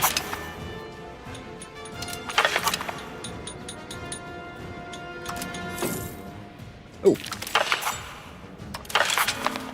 No! Why did... That is annoying. I didn't actually mean to do that. That is so annoying. I think I must have accidentally... Oh, I accidentally changed the law. That was not on purpose. I had to change it back immediately. Waste of time. We just completely wasted our time there. And we're going to get another rebellion because of it as well. That is a giant shame. But whatever, guys. Whatever. It's one of those things, I guess. Should just not have made the mistake in the first place. So, we're about to get all the cities finished the logging. Price hasn't started going down yet, but we had to wait until they hire all these workers now. Now, I think a lot of them actually have workers in reserve. It's okay. I just randomly press buttons. So, like, all of these, I don't know what they say, but I know blue is noble estates. That's all I need to know.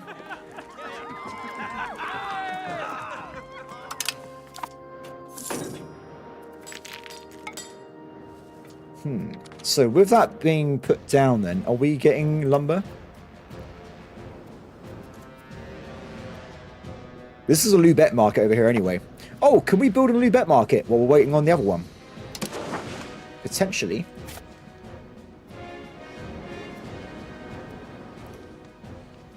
Let's have a look over here. Do you know what? We're just going to build them. Whatever. I was trying to be efficient, but do you know what? We're just going to get this going. The quicker we get this done, the more money we make anyway, right? So...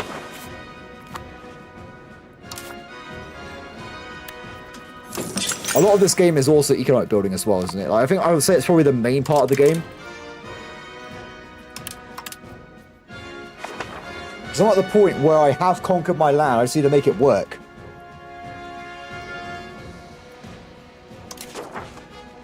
We can actually make more cultural switches again. These guys will be fine. We haven't got a lot of diplomats right now, I think because we're doing a lot of improved relations still. And we've got the 2 annexations going on as well.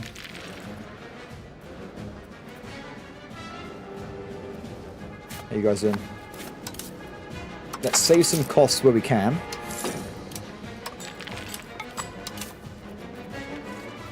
Even though I'm going to reduce the army maintenance, I am going to train the troops because it does mean they still get experience and you get value from quality from that. So it's pretty handy. Damn it.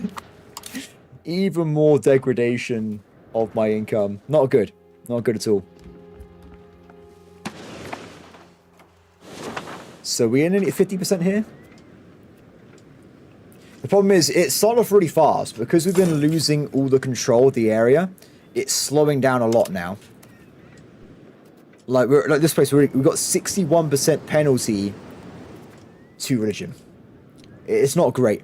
I need to at least be over 50% before we release the Vassal, though. That's the most important bit. If it's over 50% Catholic, they will immediately switch to becoming Catholic. That's what I want to try and avoid with this area. You could, in theory, build bailiffs to get a sack 20% if it's below a certain margin, but I don't know.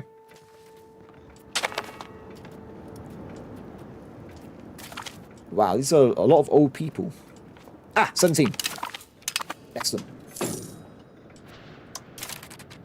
The Teutonic Order has insulted us. Whoa! Oh, they're a subject of Austria. We could also, that's a good point, we can also build that super building. I think we'll build the markets first, because they're a lot cheaper. A marketplace is only worth 30 quid most of the time, and you get 1 trade capacity, where that big building was worth, I think, 5 for 300. So it's not as efficient. We will eventually get to the Pope. The Pope is super strong, by the way, because he gets all the money from all the churches in the country.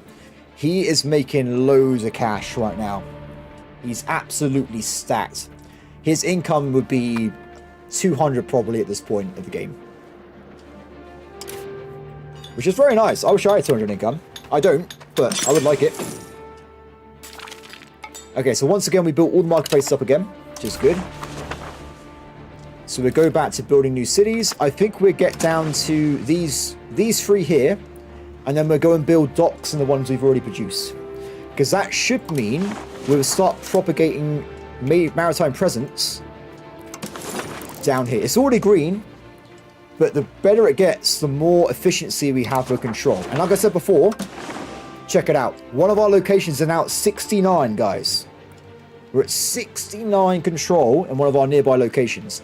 And by the way, when I do get cash, I will probably start building roads inland. Well, actually, I think the burgers have been doing it for me. They've been working on it for us at the moment, which is really handy. There's so much to do, guys. There's like infinite work to do in this game. You're never done in Europa Universalis 5. There is always more stuff to do every single time. It's a shame because Greece, this area is amazing. You can do exactly the same strategy, but because it's more condensed, you make money really fast. The Greeks are ridiculously rich. Not so much over here, but we will become rich. Mark my words. I mean, I say that, we're already 16th on the planet.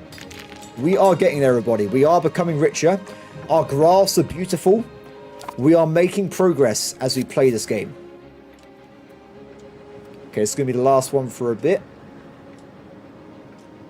Riga, let's have a look. Wait, 1 second, let me just get this thing down first, and then we'll have a look. We need... Oh, it's becoming really expensive to build towns. Oh, it's a pain in the arse, isn't it? A little bit longer, and then we'll have a look at Riga. You're gonna make money every tick anyway. Looks like I can do a royal marriage, but I think I already married her to someone. Nope, I didn't. There's no more marriages available because we're the only Norse country, so we'll just marry her to a random noble. And we'll go from there. Build the city. Oh, there goes one of my sons. Goodbye. Not surprised. We lose sons all the time. Done. Okay, so Riga. It is 14,000 population, so no. It is a small town. That is very, very tiny. But we can make it bigger. We can improve its lot in life as we play through the game. Yep, got this one as well, me. Sorry, I forgot about that one. Yeah, the islands are important because it's going to passively then provide expansion to these zones. So that's why I want to make sure all the islands have a dock as well. Is it tier 3? That's pretty cool. If I do this, I gain stability in 1% of the population to convert to Muslim. I'll take stability, definitely. Without a doubt. Ah, yeah, it's tier 3, so you can build this up very quickly if you want to. It has got a few buildings, but there's not enough people living here. I think that's the main problem. But as we have no control here, it's not great. We need to get control over to it for it to be more useful. Speaking of control, because I did that thing earlier, we do have the higher control. We should have the higher control. Ah, it hasn't got enough troops. We're lacking a lot of population over there. Very cool. Okay, so we need one more tick. And then the production will be done. We have a lot more income there. Kind of a shame this turned off. Because I think that's slowed me down a little bit with the income. That's why we lost like 20 income. Because like my maximum tax went down by 5%. Done. Okay, so while we're waiting for those to get built, we'll build the markets first. And we'll do the rest of the stuff as well. I've got to remember as well to build the temples. Because that gives you plus 5% control as well. And I've missed off a lot of temples. So, pretty important stuff I've been missing off here. Including Riga. They haven't got one either.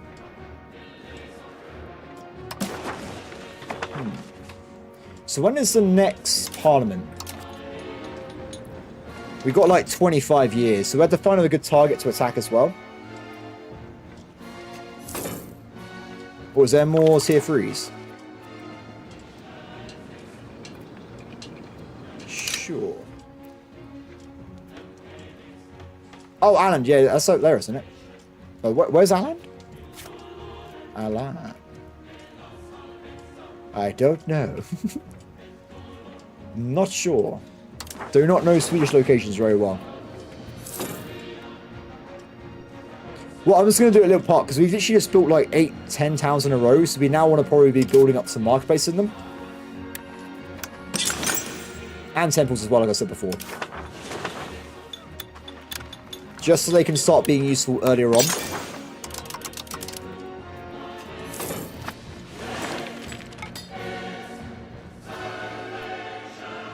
Oh yeah, that's on the other project though, isn't it? We're not on that project right now, we're on the Denmark project. That's for later. We got to do this at some point as well. But that's going to be another project for another time.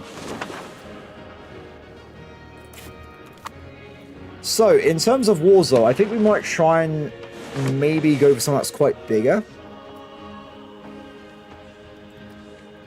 But we had to start at the time, because if we can get them to give us war reps... Would you recommend playing with missions? I hate missions, I've not gone near them, so I can't tell you anything about them. So, also, I didn't even do the tutorial, I just played the game to learn it. I just went into it and played the game. But, yeah, if you... I don't know.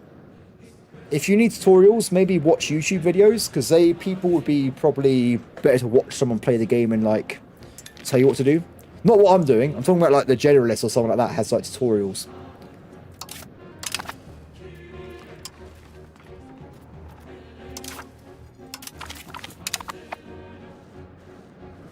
Oh, the income. It fluctuates so much. Oh, I wonder. What's happening here? Bohemia-Poland alliance has broken everybody. They've broken the alliance. Interesting. Well, we could go for these guys. They're actually stronger than me technically with the army size. That would be... I need to actually put my military for that one, which involves me losing money at the moment.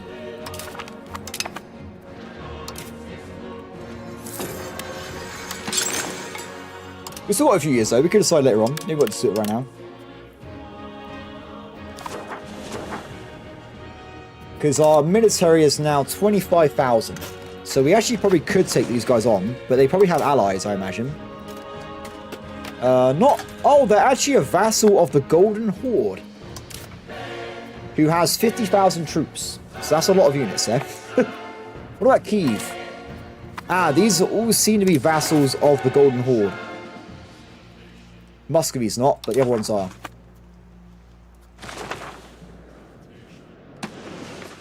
Need more money.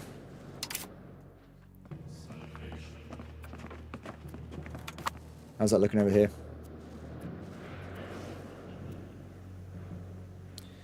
Still got a long time. It's got like 5 years on these annexations still, so we're working towards it. It's just a bit slow.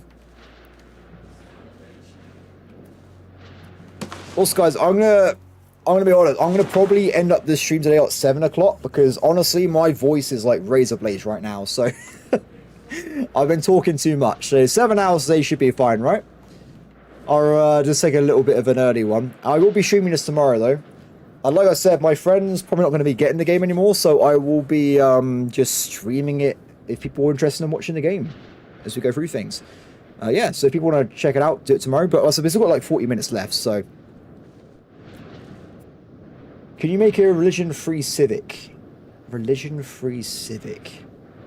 Religion is always entwined in the game. A population has two things. It has a culture, it has a religion.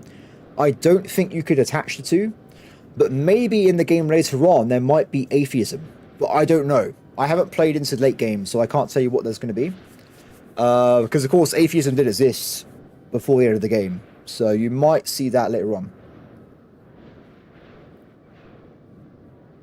Colonies, we could do that. They didn't really make me any money, to be fair, but they are very cheap because we're Sweden. So we could get those. Oh, it cost me £250. So we'll leave that for now at least. Let me build up this bit here. If we build all the temples and all the marketplaces, we will make more cash. Remember, every temple I build is 5% increased control on a location. So it is a good way of doing things, right? We will be getting more stuff from that. Paganism's slowing down a lot because I have way more population than I had before. So if we have a quick look. This is the map. A lot of the north is Norse. The south is not Norse at all, unfortunately. I think we're actually further away than before. We only have 30% Norse paganism. So it's a very, very slow progress. What that is actually caused by the way, is mostly going to be the control. We're currently getting 0 modification because we have negative 84% from control. So that's causing a lot of slowdowns at the moment. Oh, guys, we are over 50% on Crete. So we're going to make that mega vassal. So this guy can leave here. Oh, wait, let's wait a little bit. The reason being, they inherit all my technologies and stuff.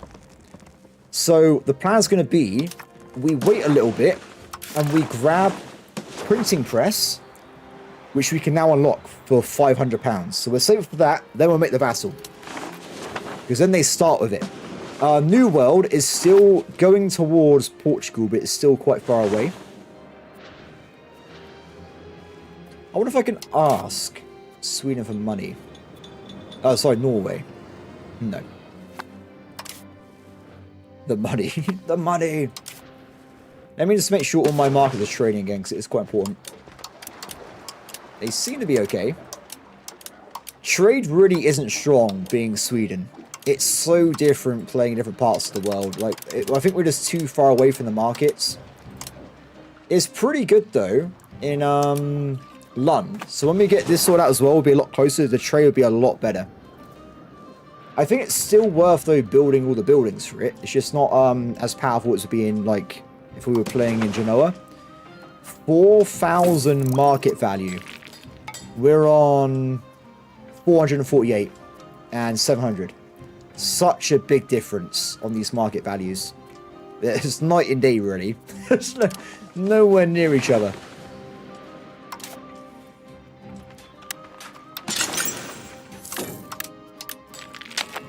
Bus. Okay, I think we've got one more temple. Then we got the stuff then. We can also try and switch over more people to cultures. So we will add in that guy there. And we'll go back to the Scottish. Done. I think a lot of these guys have switched now to Swedish, or they're getting there. So they are eventually going to become Swedish forever. Other places, Portugal's working on it. This place is Swedish. And a lot of Russia is now Swedish as well. So progress is being made. Excellent. Cool. Hands a trade company from Germanic country ruled the Baltic Sea. Yeah, so I actually have the tolls. I actually have that. It's quite good. I think what's happened is, though, hear me out. I think because Lund was created, it reduced the power of the sound toll because it only affects trade going through Lund. So maybe we should delete Lund and make it into Lubeck, Oslo, and... Should we try that, everybody? That could work, because normally you'll be making loads of money from this. You get a sound toll from Constantinople as well. You make loads of money. Oh, yeah, I think we're going to... Actually, I'll tell you what, we'll do a vote, guys. We'll do a vote. We will say, should we remove Lund? Because I didn't make Lund, remember. That was from my vassal. They made their own market. I don't think it's a good idea. I think we should get rid of Lund. So let me know, guys. What do you think? If we get rid of it, we get rid of it. Well, the pros would be that we enter... Wait, let's have a look. So, if we get rid of Lund, the rest of this land will have to go into another market, right? It has to move on. Now, because Lubeck is just there, it means this area will probably become the Lubeck market. And I think that means we will then have more traders in Lubeck, and also we get the sound toll working as well. I think that might be a reason there. This does mean we'll get less efficiency with these little areas here with income, but that's going to be pretty much it. I reckon it's going to pay itself off. Myself. What we do? We're 100% yes. How many votes is that? I don't know. 6 votes yes. I think people want me to get rid of Lund. Okay, let's do it. So Lund, I need prestige. We need prestige, everybody. I haven't got prestige. We have to kill someone to get prestige. We can get +5 from winning wars. So when we get the next parliament, we have to attack someone, get the prestige, then we have to delete Lund. I think that's the answer, right? Because I do think it's screwing us over at the moment. Especially with that sound toll, because that could be making us a lot of money. Okay, so while we've been waiting though, money has come in. There are more marketplaces to build.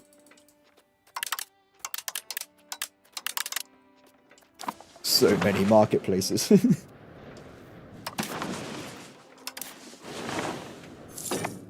It's a shame we have got negative stability again, because I would love to turn that off or something. Now, we also now have every single vassal has been... Oh no, there's 2 left. We have Turov and these guys. Lithuania, they insulted me, so they had a chance to attack me with their own cause of bell. If I have a cause of bell, you'll see it here. Oh, I've been assaulted by the Teutons, but remember the Teutons are part of Austria. Wait. I'm making it. Oh! Guys. Hear me out here.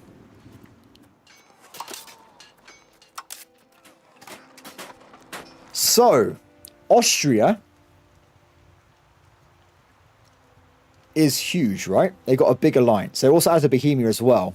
But I can attack them with my military. Apparently we're stronger, and we can then get prestige and money off them.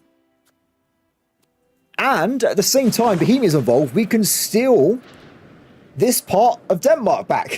So I reckon we're going to go for it. Give me a little bit of time. We're reducing spending here as well. I reckon that's a good idea. I think we're going to go for it, everybody. I reckon we can attack them, get loads of war reparations and prestige, And we're good. Now, the problem's going to be, are my vassals going to join me? Because I think some of them won't, but a lot of them will.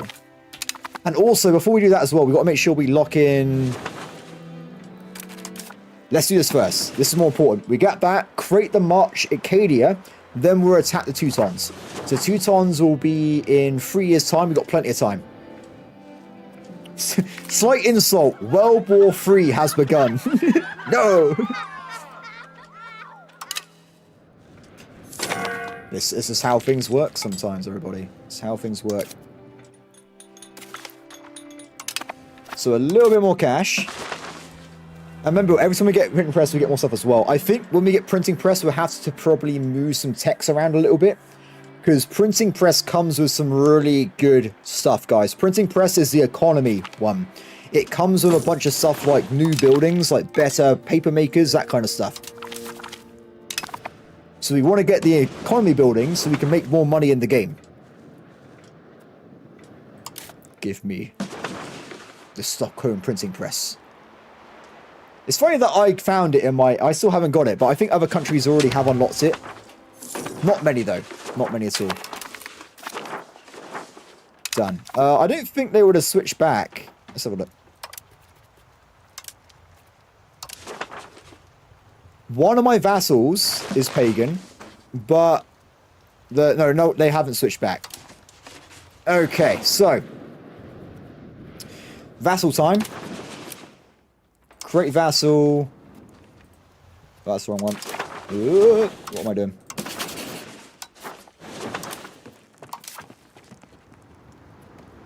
Create subjects on Crete.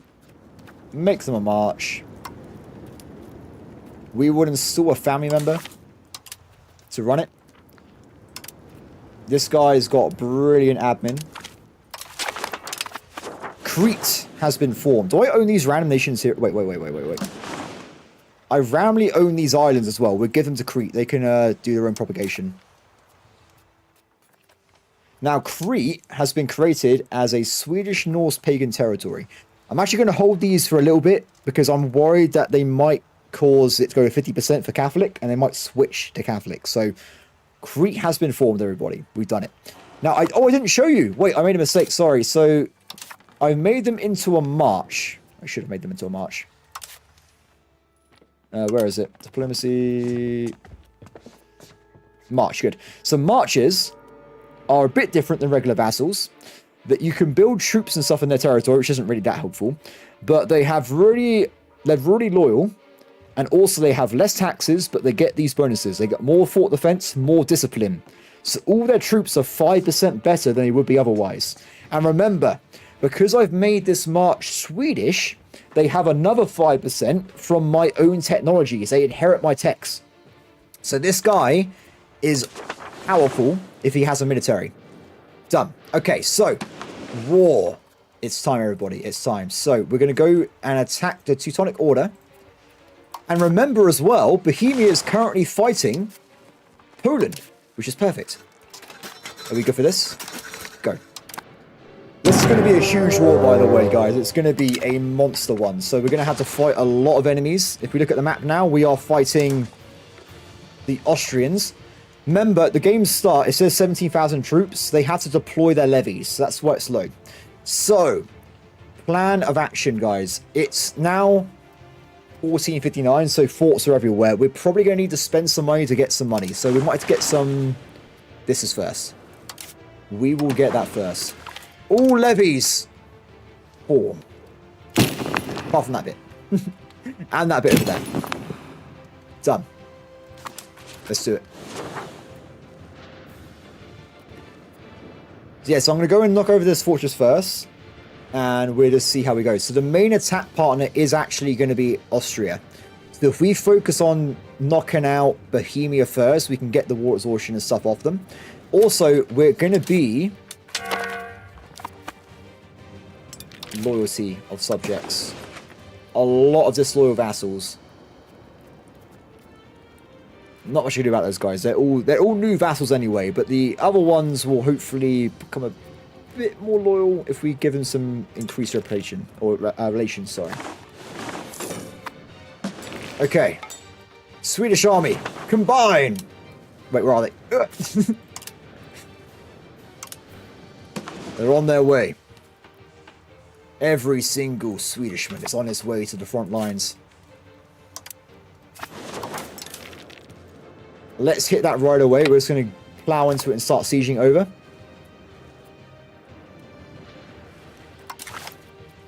So they only have 37,000 troops. I don't think it should be more. But I think because Bohemia's already fighting, they haven't got their full army strength. They're currently weakened. We've seen 30k Bohemia before. They were set to march over the water. Uh-oh. Where? Who was? Who?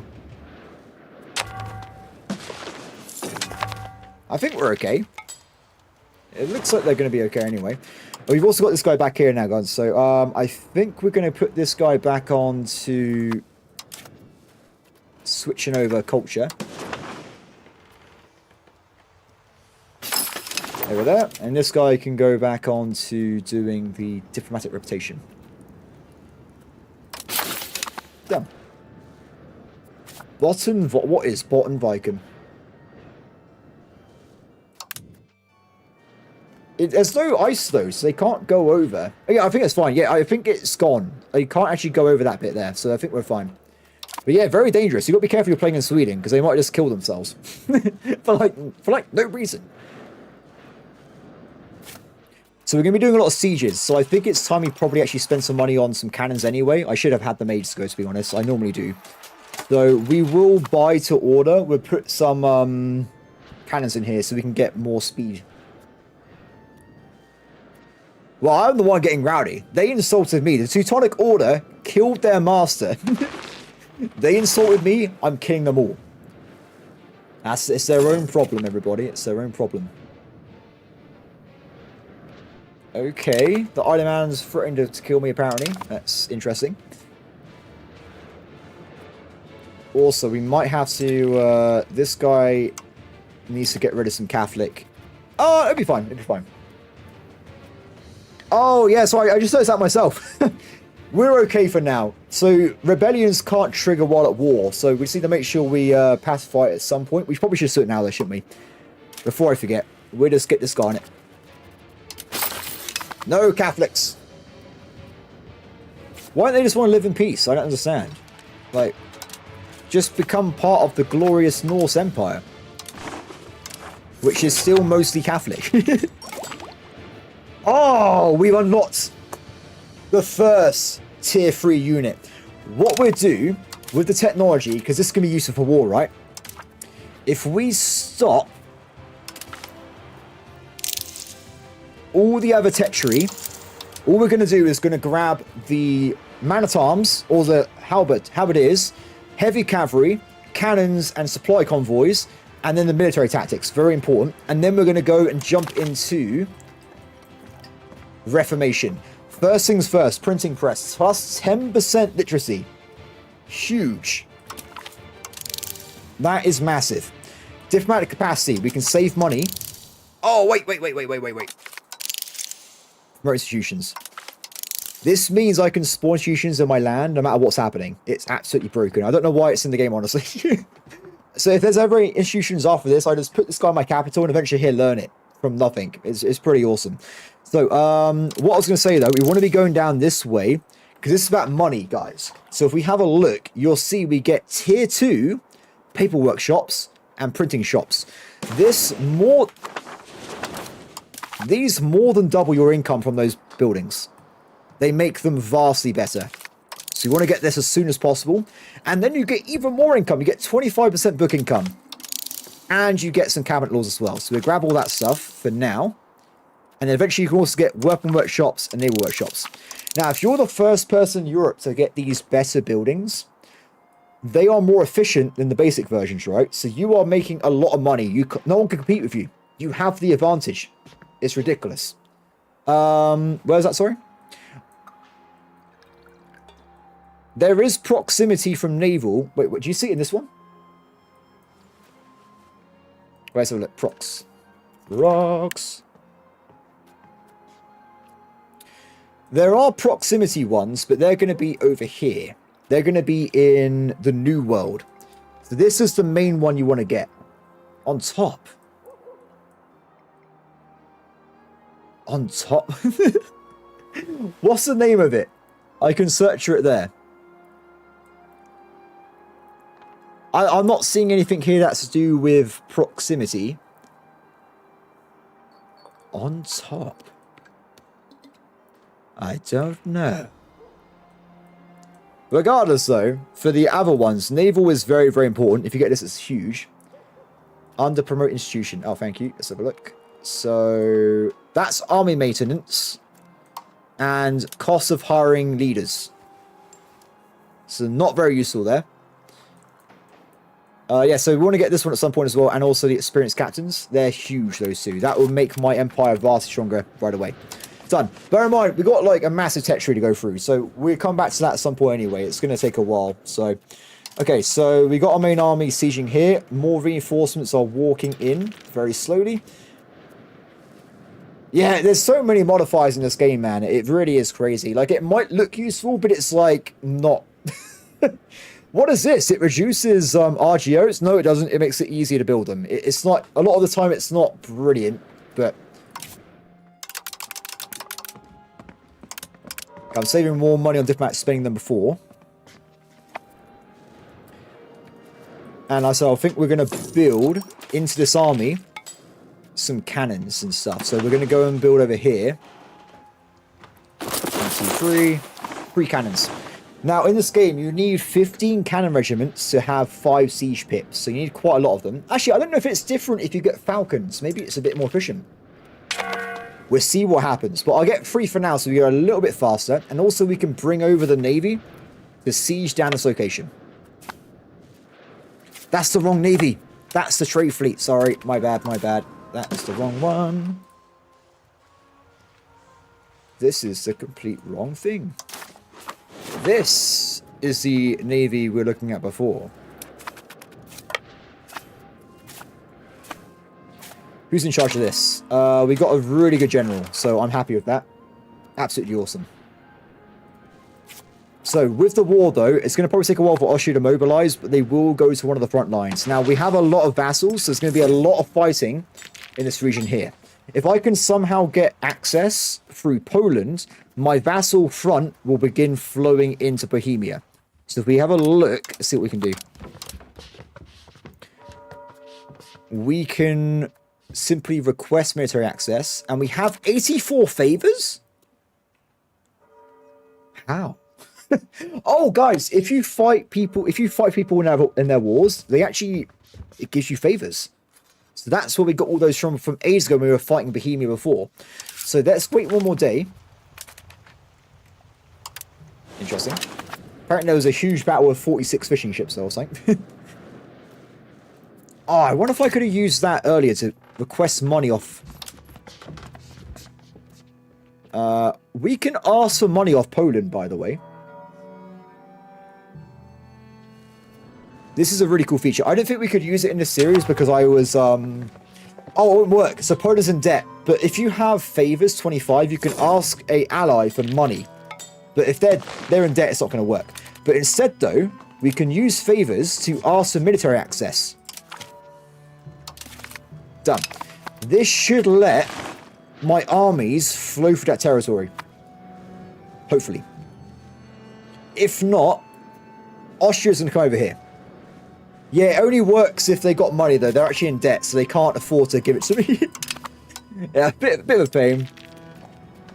18. Done. Excellent. It's a shame, because that would have bought me loads of cannons. We could have had a really fast attack route there. I'll get one more cannon after this and we'll stop. I just want to see. I don't know. This is a thing I don't know myself. Do vassals use my military access? Are they now going to be able to go through Poland? They might do. Currently, they're interested in sieging down the Teutonic Order. The ones who caused the war by insulting me. The main enemy. How dare they insult my nation?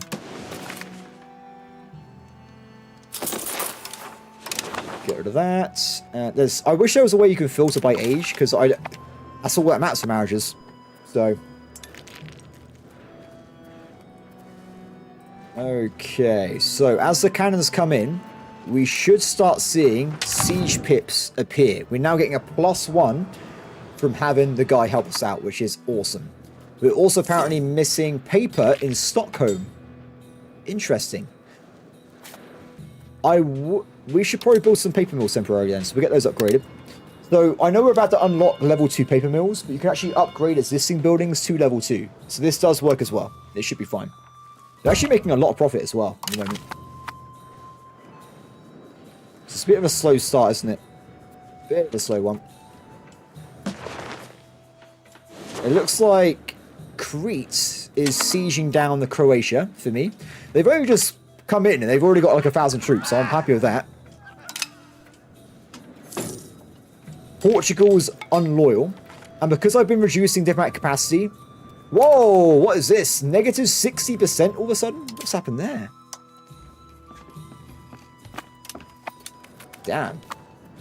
That would have given me a massive penalty to loyalty of troops, by the way. So that might be why they weren't helping. Now they're moving. Excellent. Excellent. Let's get rid of that. Get rid of that. These damn pop-ups all the time. There you go. Bit better. Bit better than before. Those are the guys from Estonia, I think. They're still walking across the entire planet to get to me. And we got one...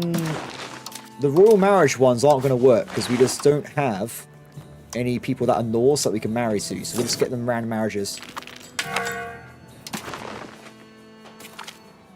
There's so many people now. We got the opposite problem as before. We now have too many people. What I do at this point is I'm probably going to stop marrying the women. Because they just create more other people. I want to just have the men have children. Because only the men produce crown members anyway, so... Done. Okay, so with that big increase in loyalty, nearly all my vassals are now loyal. We should individually, by the way, try and improve relations with the really unloyal people. Or really anyone that's kind of low relations. The problem is, because we got a really weird religion, it's really hard to switch them over to it. That's why everyone's quite unloyal generally as well. And Crete. Well, let's make sure Crete's happy as well, right? And then probably Portugal next. Because Portugal will have some pretty good ships, I think. Okay, let's keep on going. So our siege pip is now a 2. We're getting there. We're actually now losing money. Oh my god. I can't believe it. Actually losing money. Let's go back down to where we were before, right? Let's try and get to the point where it's like just a problem. It's that. That's where it's a problem. There you go. Wow. Did I get a negative event that reduced my capacity? Not that I can see. We just see more diplomatic capacity. We currently have like too many vassals. We've got to try and get rid of some of them. I don't know why. Wait. Why are they taking up so much cost? By far, Portugal costs a lot of diplomatic capacity, which means they're bigger than we think they are. Have they conquered territory we can't see? Country rank. Oh, it's the country rank. It's because they're a kingdom, I think. Good to know. We might eventually make them into a regular vassal and kill them. Because they won't be a kingdom then. Excellent, guys. We have captured the Bohemian territory. Now, this is where things are going to get awkward, because we're going to have to attack Bohemia first. We got some vassals actually attacking over there anyway. That's Iceland. Iceland has arrived in Central Europe. What a hero, everybody. What a hero. Okay, so let's get moving. Oh, we for some reason lost the leader here. Not sure why. Combined forces. And we got a big army here. Now, I'm going to be hiding the cannons so they don't get killed in combat. We need the cannons for siege pips. That's their main thing there. That'll do. Off you go. So we need to try and make a front line first. So we need to try and get a location that is undefended, like here. And then we're going to use that as a food base to go and attack the rest of Bohemia. They are very brave. They're currently running away from 12,000 Bohemians. It's I think they're at war with Poland still, though. So they got... No, now they're at war with Bavaria. Which is good. It's going to increase the chance they're going to panic and escape. Oh, wait. New plan, new plan, new plan. There is a undefended location, then Prague. If you want someone to bail out a war, that is the way to do it, right?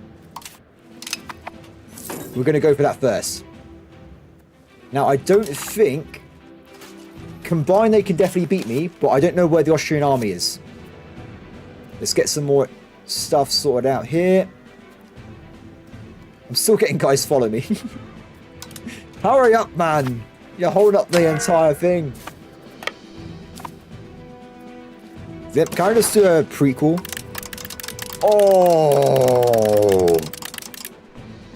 £3,000 if we make them give me money. And then we get 10% of their income as well for 10 years. We are going to be rich, everybody. Rich. I could not wait.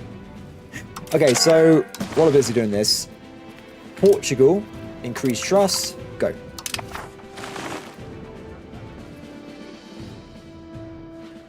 The vassals don't seem to be able to get over here. I think it's because of the... maybe they're not getting market access through Poland, unfortunately. Is there a way I can tell? Is there, like, access? Aha! There's a literal map mode for this. I was right. I was right, everybody. The vassals have separate diplomacy than I do, so they can't get, unfortunately, to this location. I think they could walk around, actually, perhaps. But, yeah, we're going to be pretty much on our own in this one anyway, so...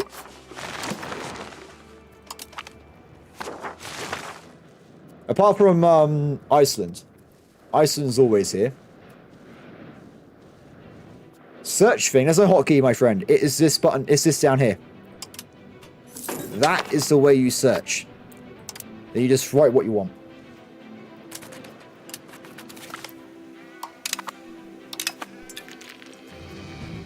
Cool. Let's see for a little bit. Oh, we've got a parliament. Increase title subjects. We reduce the stability issue for all our vassals. I can retreat through Poland. That's a good point. Oh, yeah. Wait, that's a good idea. Well, for later on, yeah, we can also get food access. So we can... The Polish would actually give me food if I need it as well. If I lose that beachhead. So we're going to increase title subjects to try and make them all generally more amenable. Done. I think that should be enough to pass it, but we do tax exemption to the clergy, because I don't tax them anyway. 70%-ish chance. Oh, by the way, guys, hints if you play this game eventually. Parliament, I've been using it for war goals and law changes. You can also temporarily, for 3 years, get 25% more levies. And also for 1 year, you can get 25% more tax. So if you're in a big pinch, it could save you. Just saying. Big pinch, though. Big pinch. Okay, so working on other stuff there. I'm actually going to root this, I think.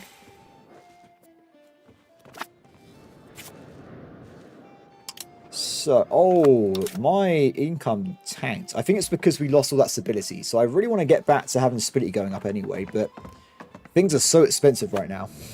They really are expensive. Sweden is a lot harder than the other guys I've played so far, so let's try and get more cash in the capital. Because we get 100% of that back, don't we? It's 100% control, so... Cool. So luckily with our +2 siege pit, we'd be a lot faster than we would be otherwise. We'll let that run through. If anything happens, we have to pause, but right now we're kind of okay. Oh, we can ally the Jarldom of Crete. Hell yeah! I have the use of my daughters, everybody. We can marry the only other Norse person in the entire galaxy. Oh, I can't wait for this. So yeah, also guys, humiliate, right? To get rid of that thing from earlier. So we get 18 prestige from humiliating Bohemia. We can get all the food access as well. And then we also want to go for the maximum money. Oh, yes. Look at that. And then finally, this place here. That's all we want. That's 98% of the war score. Damn it. We might have to reduce... Oh, no. Raphael, you're right. They're related. Lund. We haven't got Lund. So what happened is, I was going to get rid of this market because it's reducing my income from the sound toll. But I can't do that yet, unfortunately. So we have to wait on that one a little bit. We're currently fighting... We're doing this, by the way, at the moment. We are fighting these guys here just to make money. That's the entire reason behind the war. We want to make money. If we pull this off, we get £3,000. Which is perfect. Bohemia's mine. I've done it. Oh, wait. We would have just got slaves. How many slaves would we have got from Bohemia? I have no idea. We're going to get a lot of slaves from this war. It's going to be crazy.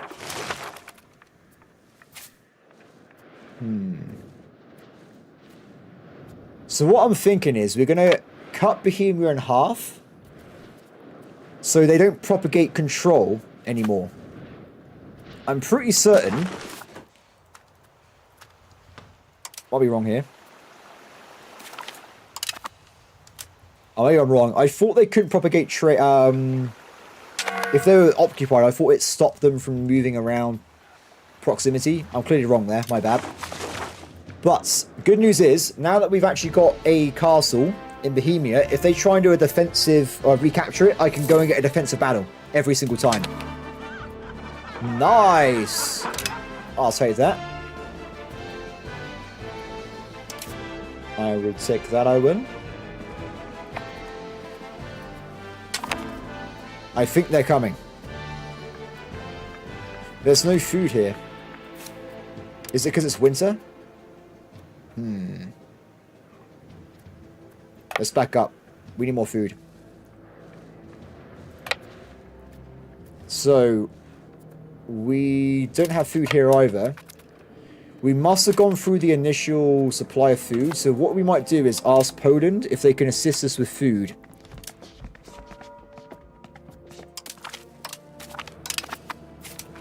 Now, supply line wise, we're too far away. I think it's going to be very hard to hold this front line. If we get closer to Poland, though, they will get into a supply line range. It could also be because of winter. That could be why we're currently locked off. Whoa, be careful, be careful, be careful. Oh, we're locked in, we're locked in. We're going in, everybody, we're going in. Battle has been done. So we currently got more damage to them. Front line wise, they haven't got a lot of dudes on their front lines. I think we got this, guys. I don't think it'll be a problem. We're doing more damage. Remember, though, they have more troops than me in general, so I've got to be a bit careful with these big battles here. We're doing damage. We are doing damage.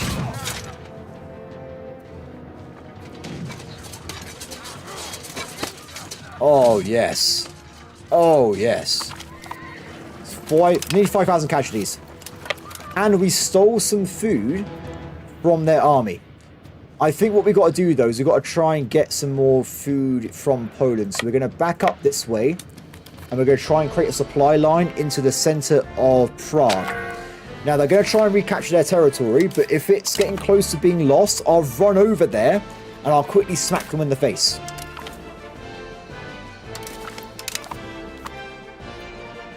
Oh, was that I thought we were fighting Bohemia.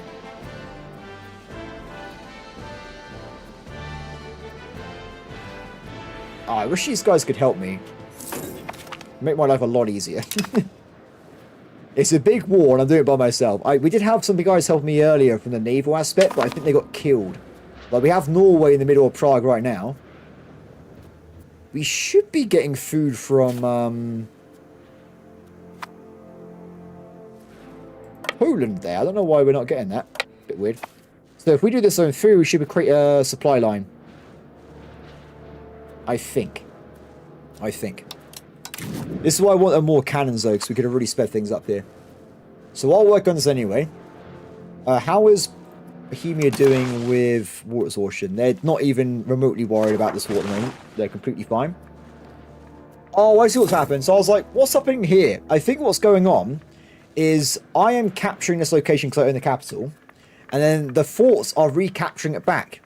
But this means every time it flips over, I'm pretty certain I'm stealing their population.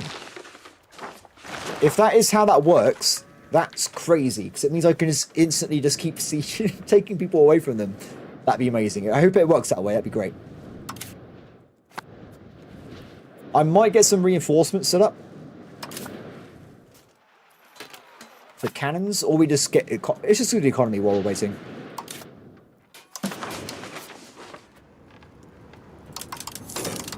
Not a lot of income here, unfortunately. It's good at the Stockholm market, but income is not present a lot of places. Maybe. It requires another parliament. I should finish them off. It doesn't really get as much, but we will do it at some point.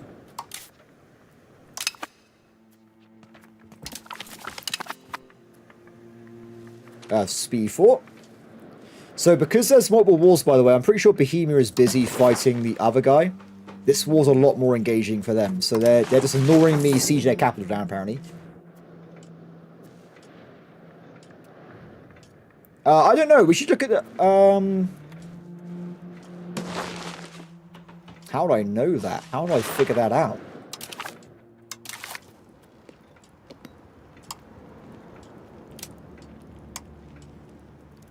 Not a lot. If we're not seeing them here, there's not a lot of Bohemians in our country. If they're at the top, you'll see them more. We've still got mostly Danish at the moment.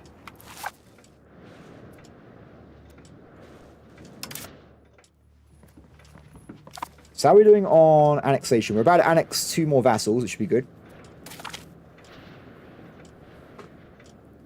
Yeah, I didn't see Czech at the top of the list, though. I didn't see... I did see Czech very briefly. They're below the Scots and stuff, though. Czech. Only 13,000, so we haven't got a lot of Czechs at all. Oh, guys, we're now getting supplies from Poland. It must have been the winter.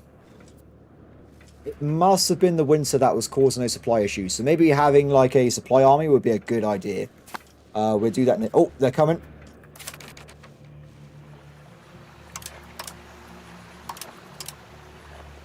Where's the, So I'm trying to find a... Oh, damn it! Damn it. Big mistake, guys. Big mistake. So I forgot to press this button here, which automatically fills the garrison with troops. So they just instant recaptured their own capital city. Giant pain in the ass. That was completely my fault. We will attack them and we'll try and recapture it. Now the problem is that AI has refilled it. So they've already gone back to maximum protection there. So it's effectively like we had to re-siege the entire thing again. Ooh, this is a bad battle. It went okay. We killed a lot of them there. We scored this place first. This guy's pretty good.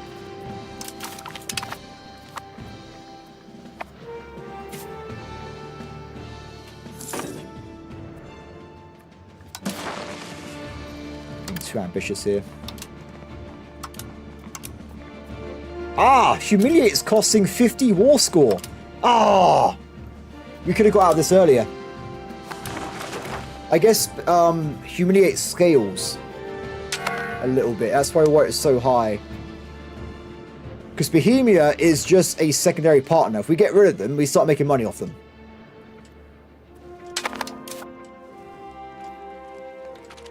Okay, while I'm doing this again, let's look at vassals that are not happy with me.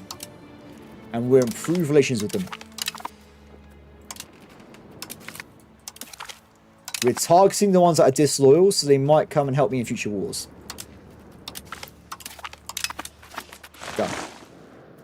Go. Cool. I might make the ones in Scotland marches temporarily as well until we get closer over there, because it's very big distance, isn't it? They are far, far away. Oh, we got no supplies again. The food from Poland is extremely inconsistent. I don't know what the hell's going on over there. There's food, there's no food, I don't know. They don't seem to really be very consistent at all.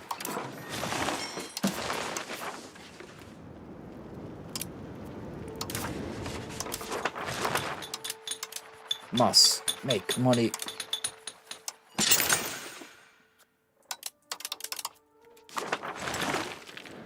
Oh, we got food again. Okay, good. I need to get some kind of storage unit, right? Because we haven't got enough storage in this group to keep us going the entire time.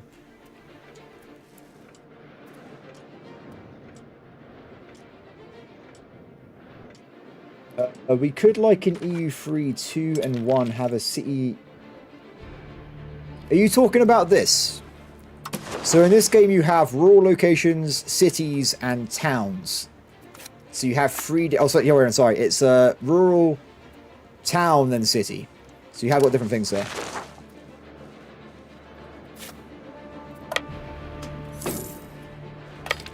Oh yeah. So this is the biggest version you can get. This is like a big city.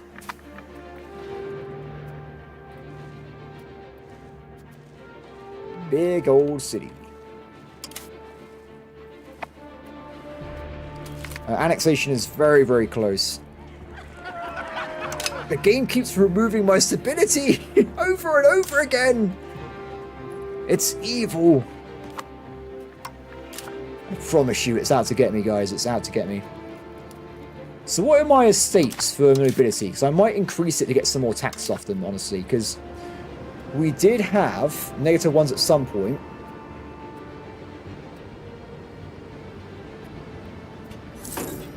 Yeah, they're currently fine. Let's see if we can get some better happiness out of nobility. Because this one here, for instance, aristocracy, tax efficiency, aristocracy. We've got to be careful, but I think we want to get a little bit more happiness. So, plus 0.05, plus 0.10. We're currently plus 0.21, so we can do both of those and get happiness from the estate at the same time. So I think we're going to do that, and also that means we get stability decay a little bit better for us, and we can get more tax efficiency as well. Done. So hopefully we now get an extra like 8 quid. I'll take it. It's not a lot, but it's better than before. Okay, so back to what we were doing before, a second ago, though. We need 16 water exhaustion. I think if we grab this town, they will probably decide to back out. And we can go from there. We have to make sure in the future, though, we only attack people that are next to us, so we have the Vassal Swarm. Because nearly all my firepower is from the Vassal Swarm. They've got 67k firepower, but if they can't reach the war, what's the point, guys? What is the point? They literally can't get to it. So, big mistake on my part there, but whatever, it's fine. Annex that guy there. Go for it. It looks like we got a little civil war or something. Rebellion against Bresta. That's my new march, and they seem to be attacked by a very tiny little guy. The good news is, my allies should run over there and actually do that war for me. Okay, are we on speed 4? Good, we let the game run for a little bit. Let's focus on a few things. Back to the capital. Oh, we just unlocked the better cannons, by the way.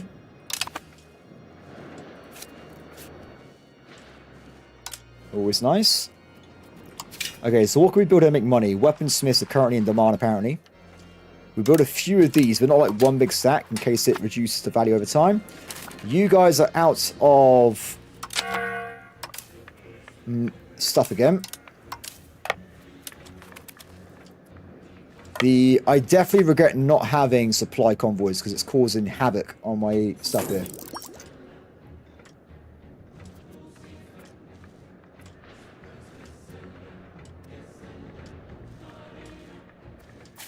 good. Oh, this region we can take without having any problems, I don't think. So we'll grab that in a second. That might make a better supply line from Poland. But apart from that, we're losing all our troops to attrition because of the indiscriminate food supply. That works. Okay, good. After this, we'll have to redo our entire army because it's so damaged now. I don't think we can even win a battle. I just did that. That's what I just did. We went and secured food from nearby locations, so we got these guys supplying us now. Definitely, what I'm going to do, I'm going to go and build right now camp followers in my main base, and we'll walk them down to us so we have a supply of food and back.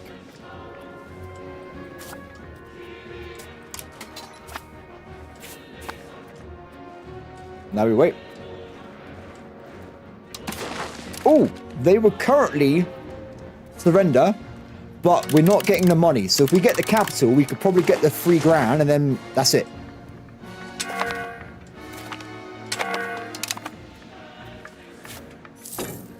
The food's going down again. It must be the time of year. Food wagons, go! I think every September it turns off all the food supply. Which is why we're dropping down like a rock every time. Oh, Norway's actually getting here. Nice. Other vassals are coming in as well. And we've just started an annex Estonia. We're about to annex this place as well. It's going to be perfect. Norway, don't come under siege, okay? We haven't got enough food. Let's send out some new dudes to get some food again. So the surrounding area here is mostly covered in forts. So yeah, if I capture this, they're going to recapture it afterwards. So it's not going to work out very well. We're so close to capturing this though. I think we just stick in there. Or do I detach siege temporarily? We run back to Poland and then come back. Because Norway's there right now. We got food, we got food. Go back, go back, go back. No! No! Oh, this entire time they came out of nowhere. They're going to break the siege. Norway, you better not die. I can't believe this. Go, go, go. Oh, wait, make sure the cannons don't go on the front line because I always do the siege bonuses. I hate this. I need to keep doing the micromanagement every time. Hide the cannons. Hold, Norway. Hold, hold. Hold. I'm in. Okay, we're good, we're good. Woof. So as we fill in, we still might lose this battle, to be fair.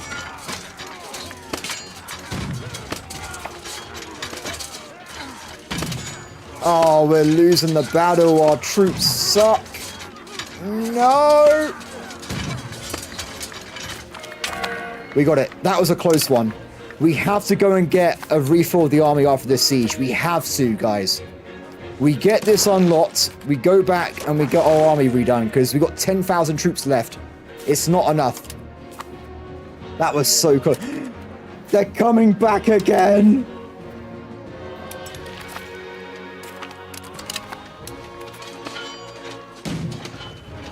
Oh, please. Please.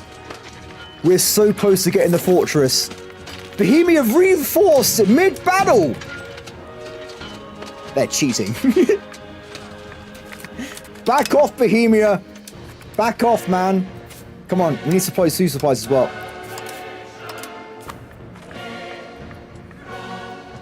They're going to come back again. They're going to come back in a second. The good news is we got food wagons now. So we have a little bit of a buffer when it comes to keeping our guys fed. Please, game, you got to tick up faster. The sieging is so slow. Okay, good news is though, as we've got those 2 big vassals annexed, we should now be able to reduce this down quite a bit.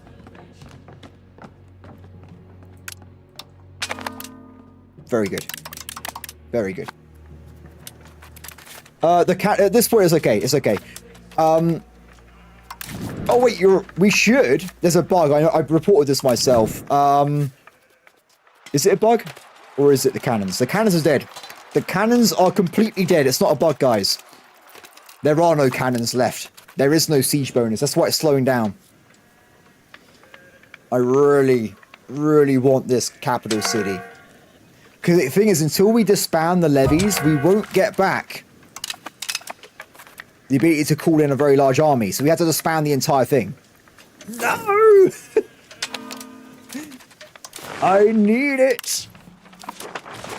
I can get an extra 2k if we just take this place.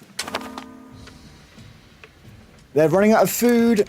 Okay, what we're going to do with this, we're going to detach support. It's going to run over this way by itself like crazy people. Go, go, go, go, go, go, go.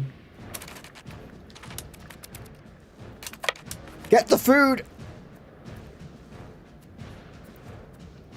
Why is there no food?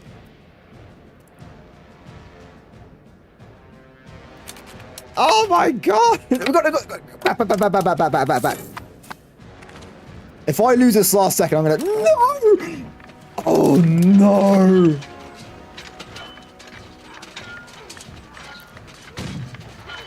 Oh, it's over. They got it. They won.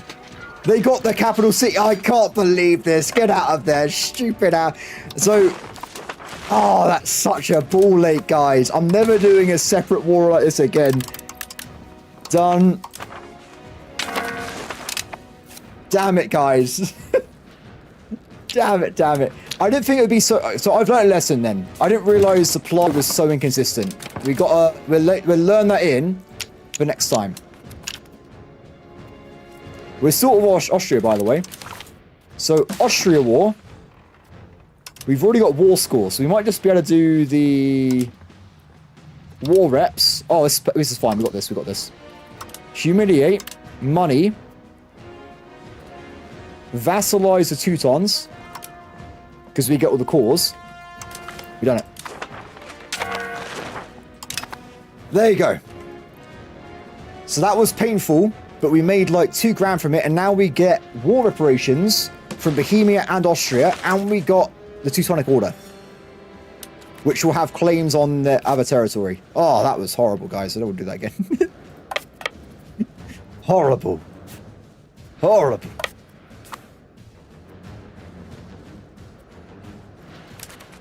We can't get rid of London. We needed 15 prestige. We haven't got enough. It wasn't quite enough. Why can't... There you go. Well, everybody, I think, like I said before, that is going to be it today's stream, because honestly, my voice is super, like, cursed at the moment, so I need to let it rest for a little bit. But we have made more money, right? So I will be streaming this again tomorrow, because I've been enjoying it anyway, so... If people want to carry on watching me play U5, you know it's out now, feel free. We will carry on this game until, I guess, my friend maybe buys the game. I might do co-op there instead. But, yeah, I'm just going to carry on playing this, really. But the money is great, though. We have a lot of cash in the bank. So, yeah, everybody, thank you very much for watching. And I'll see people tomorrow, hopefully. Have a good one.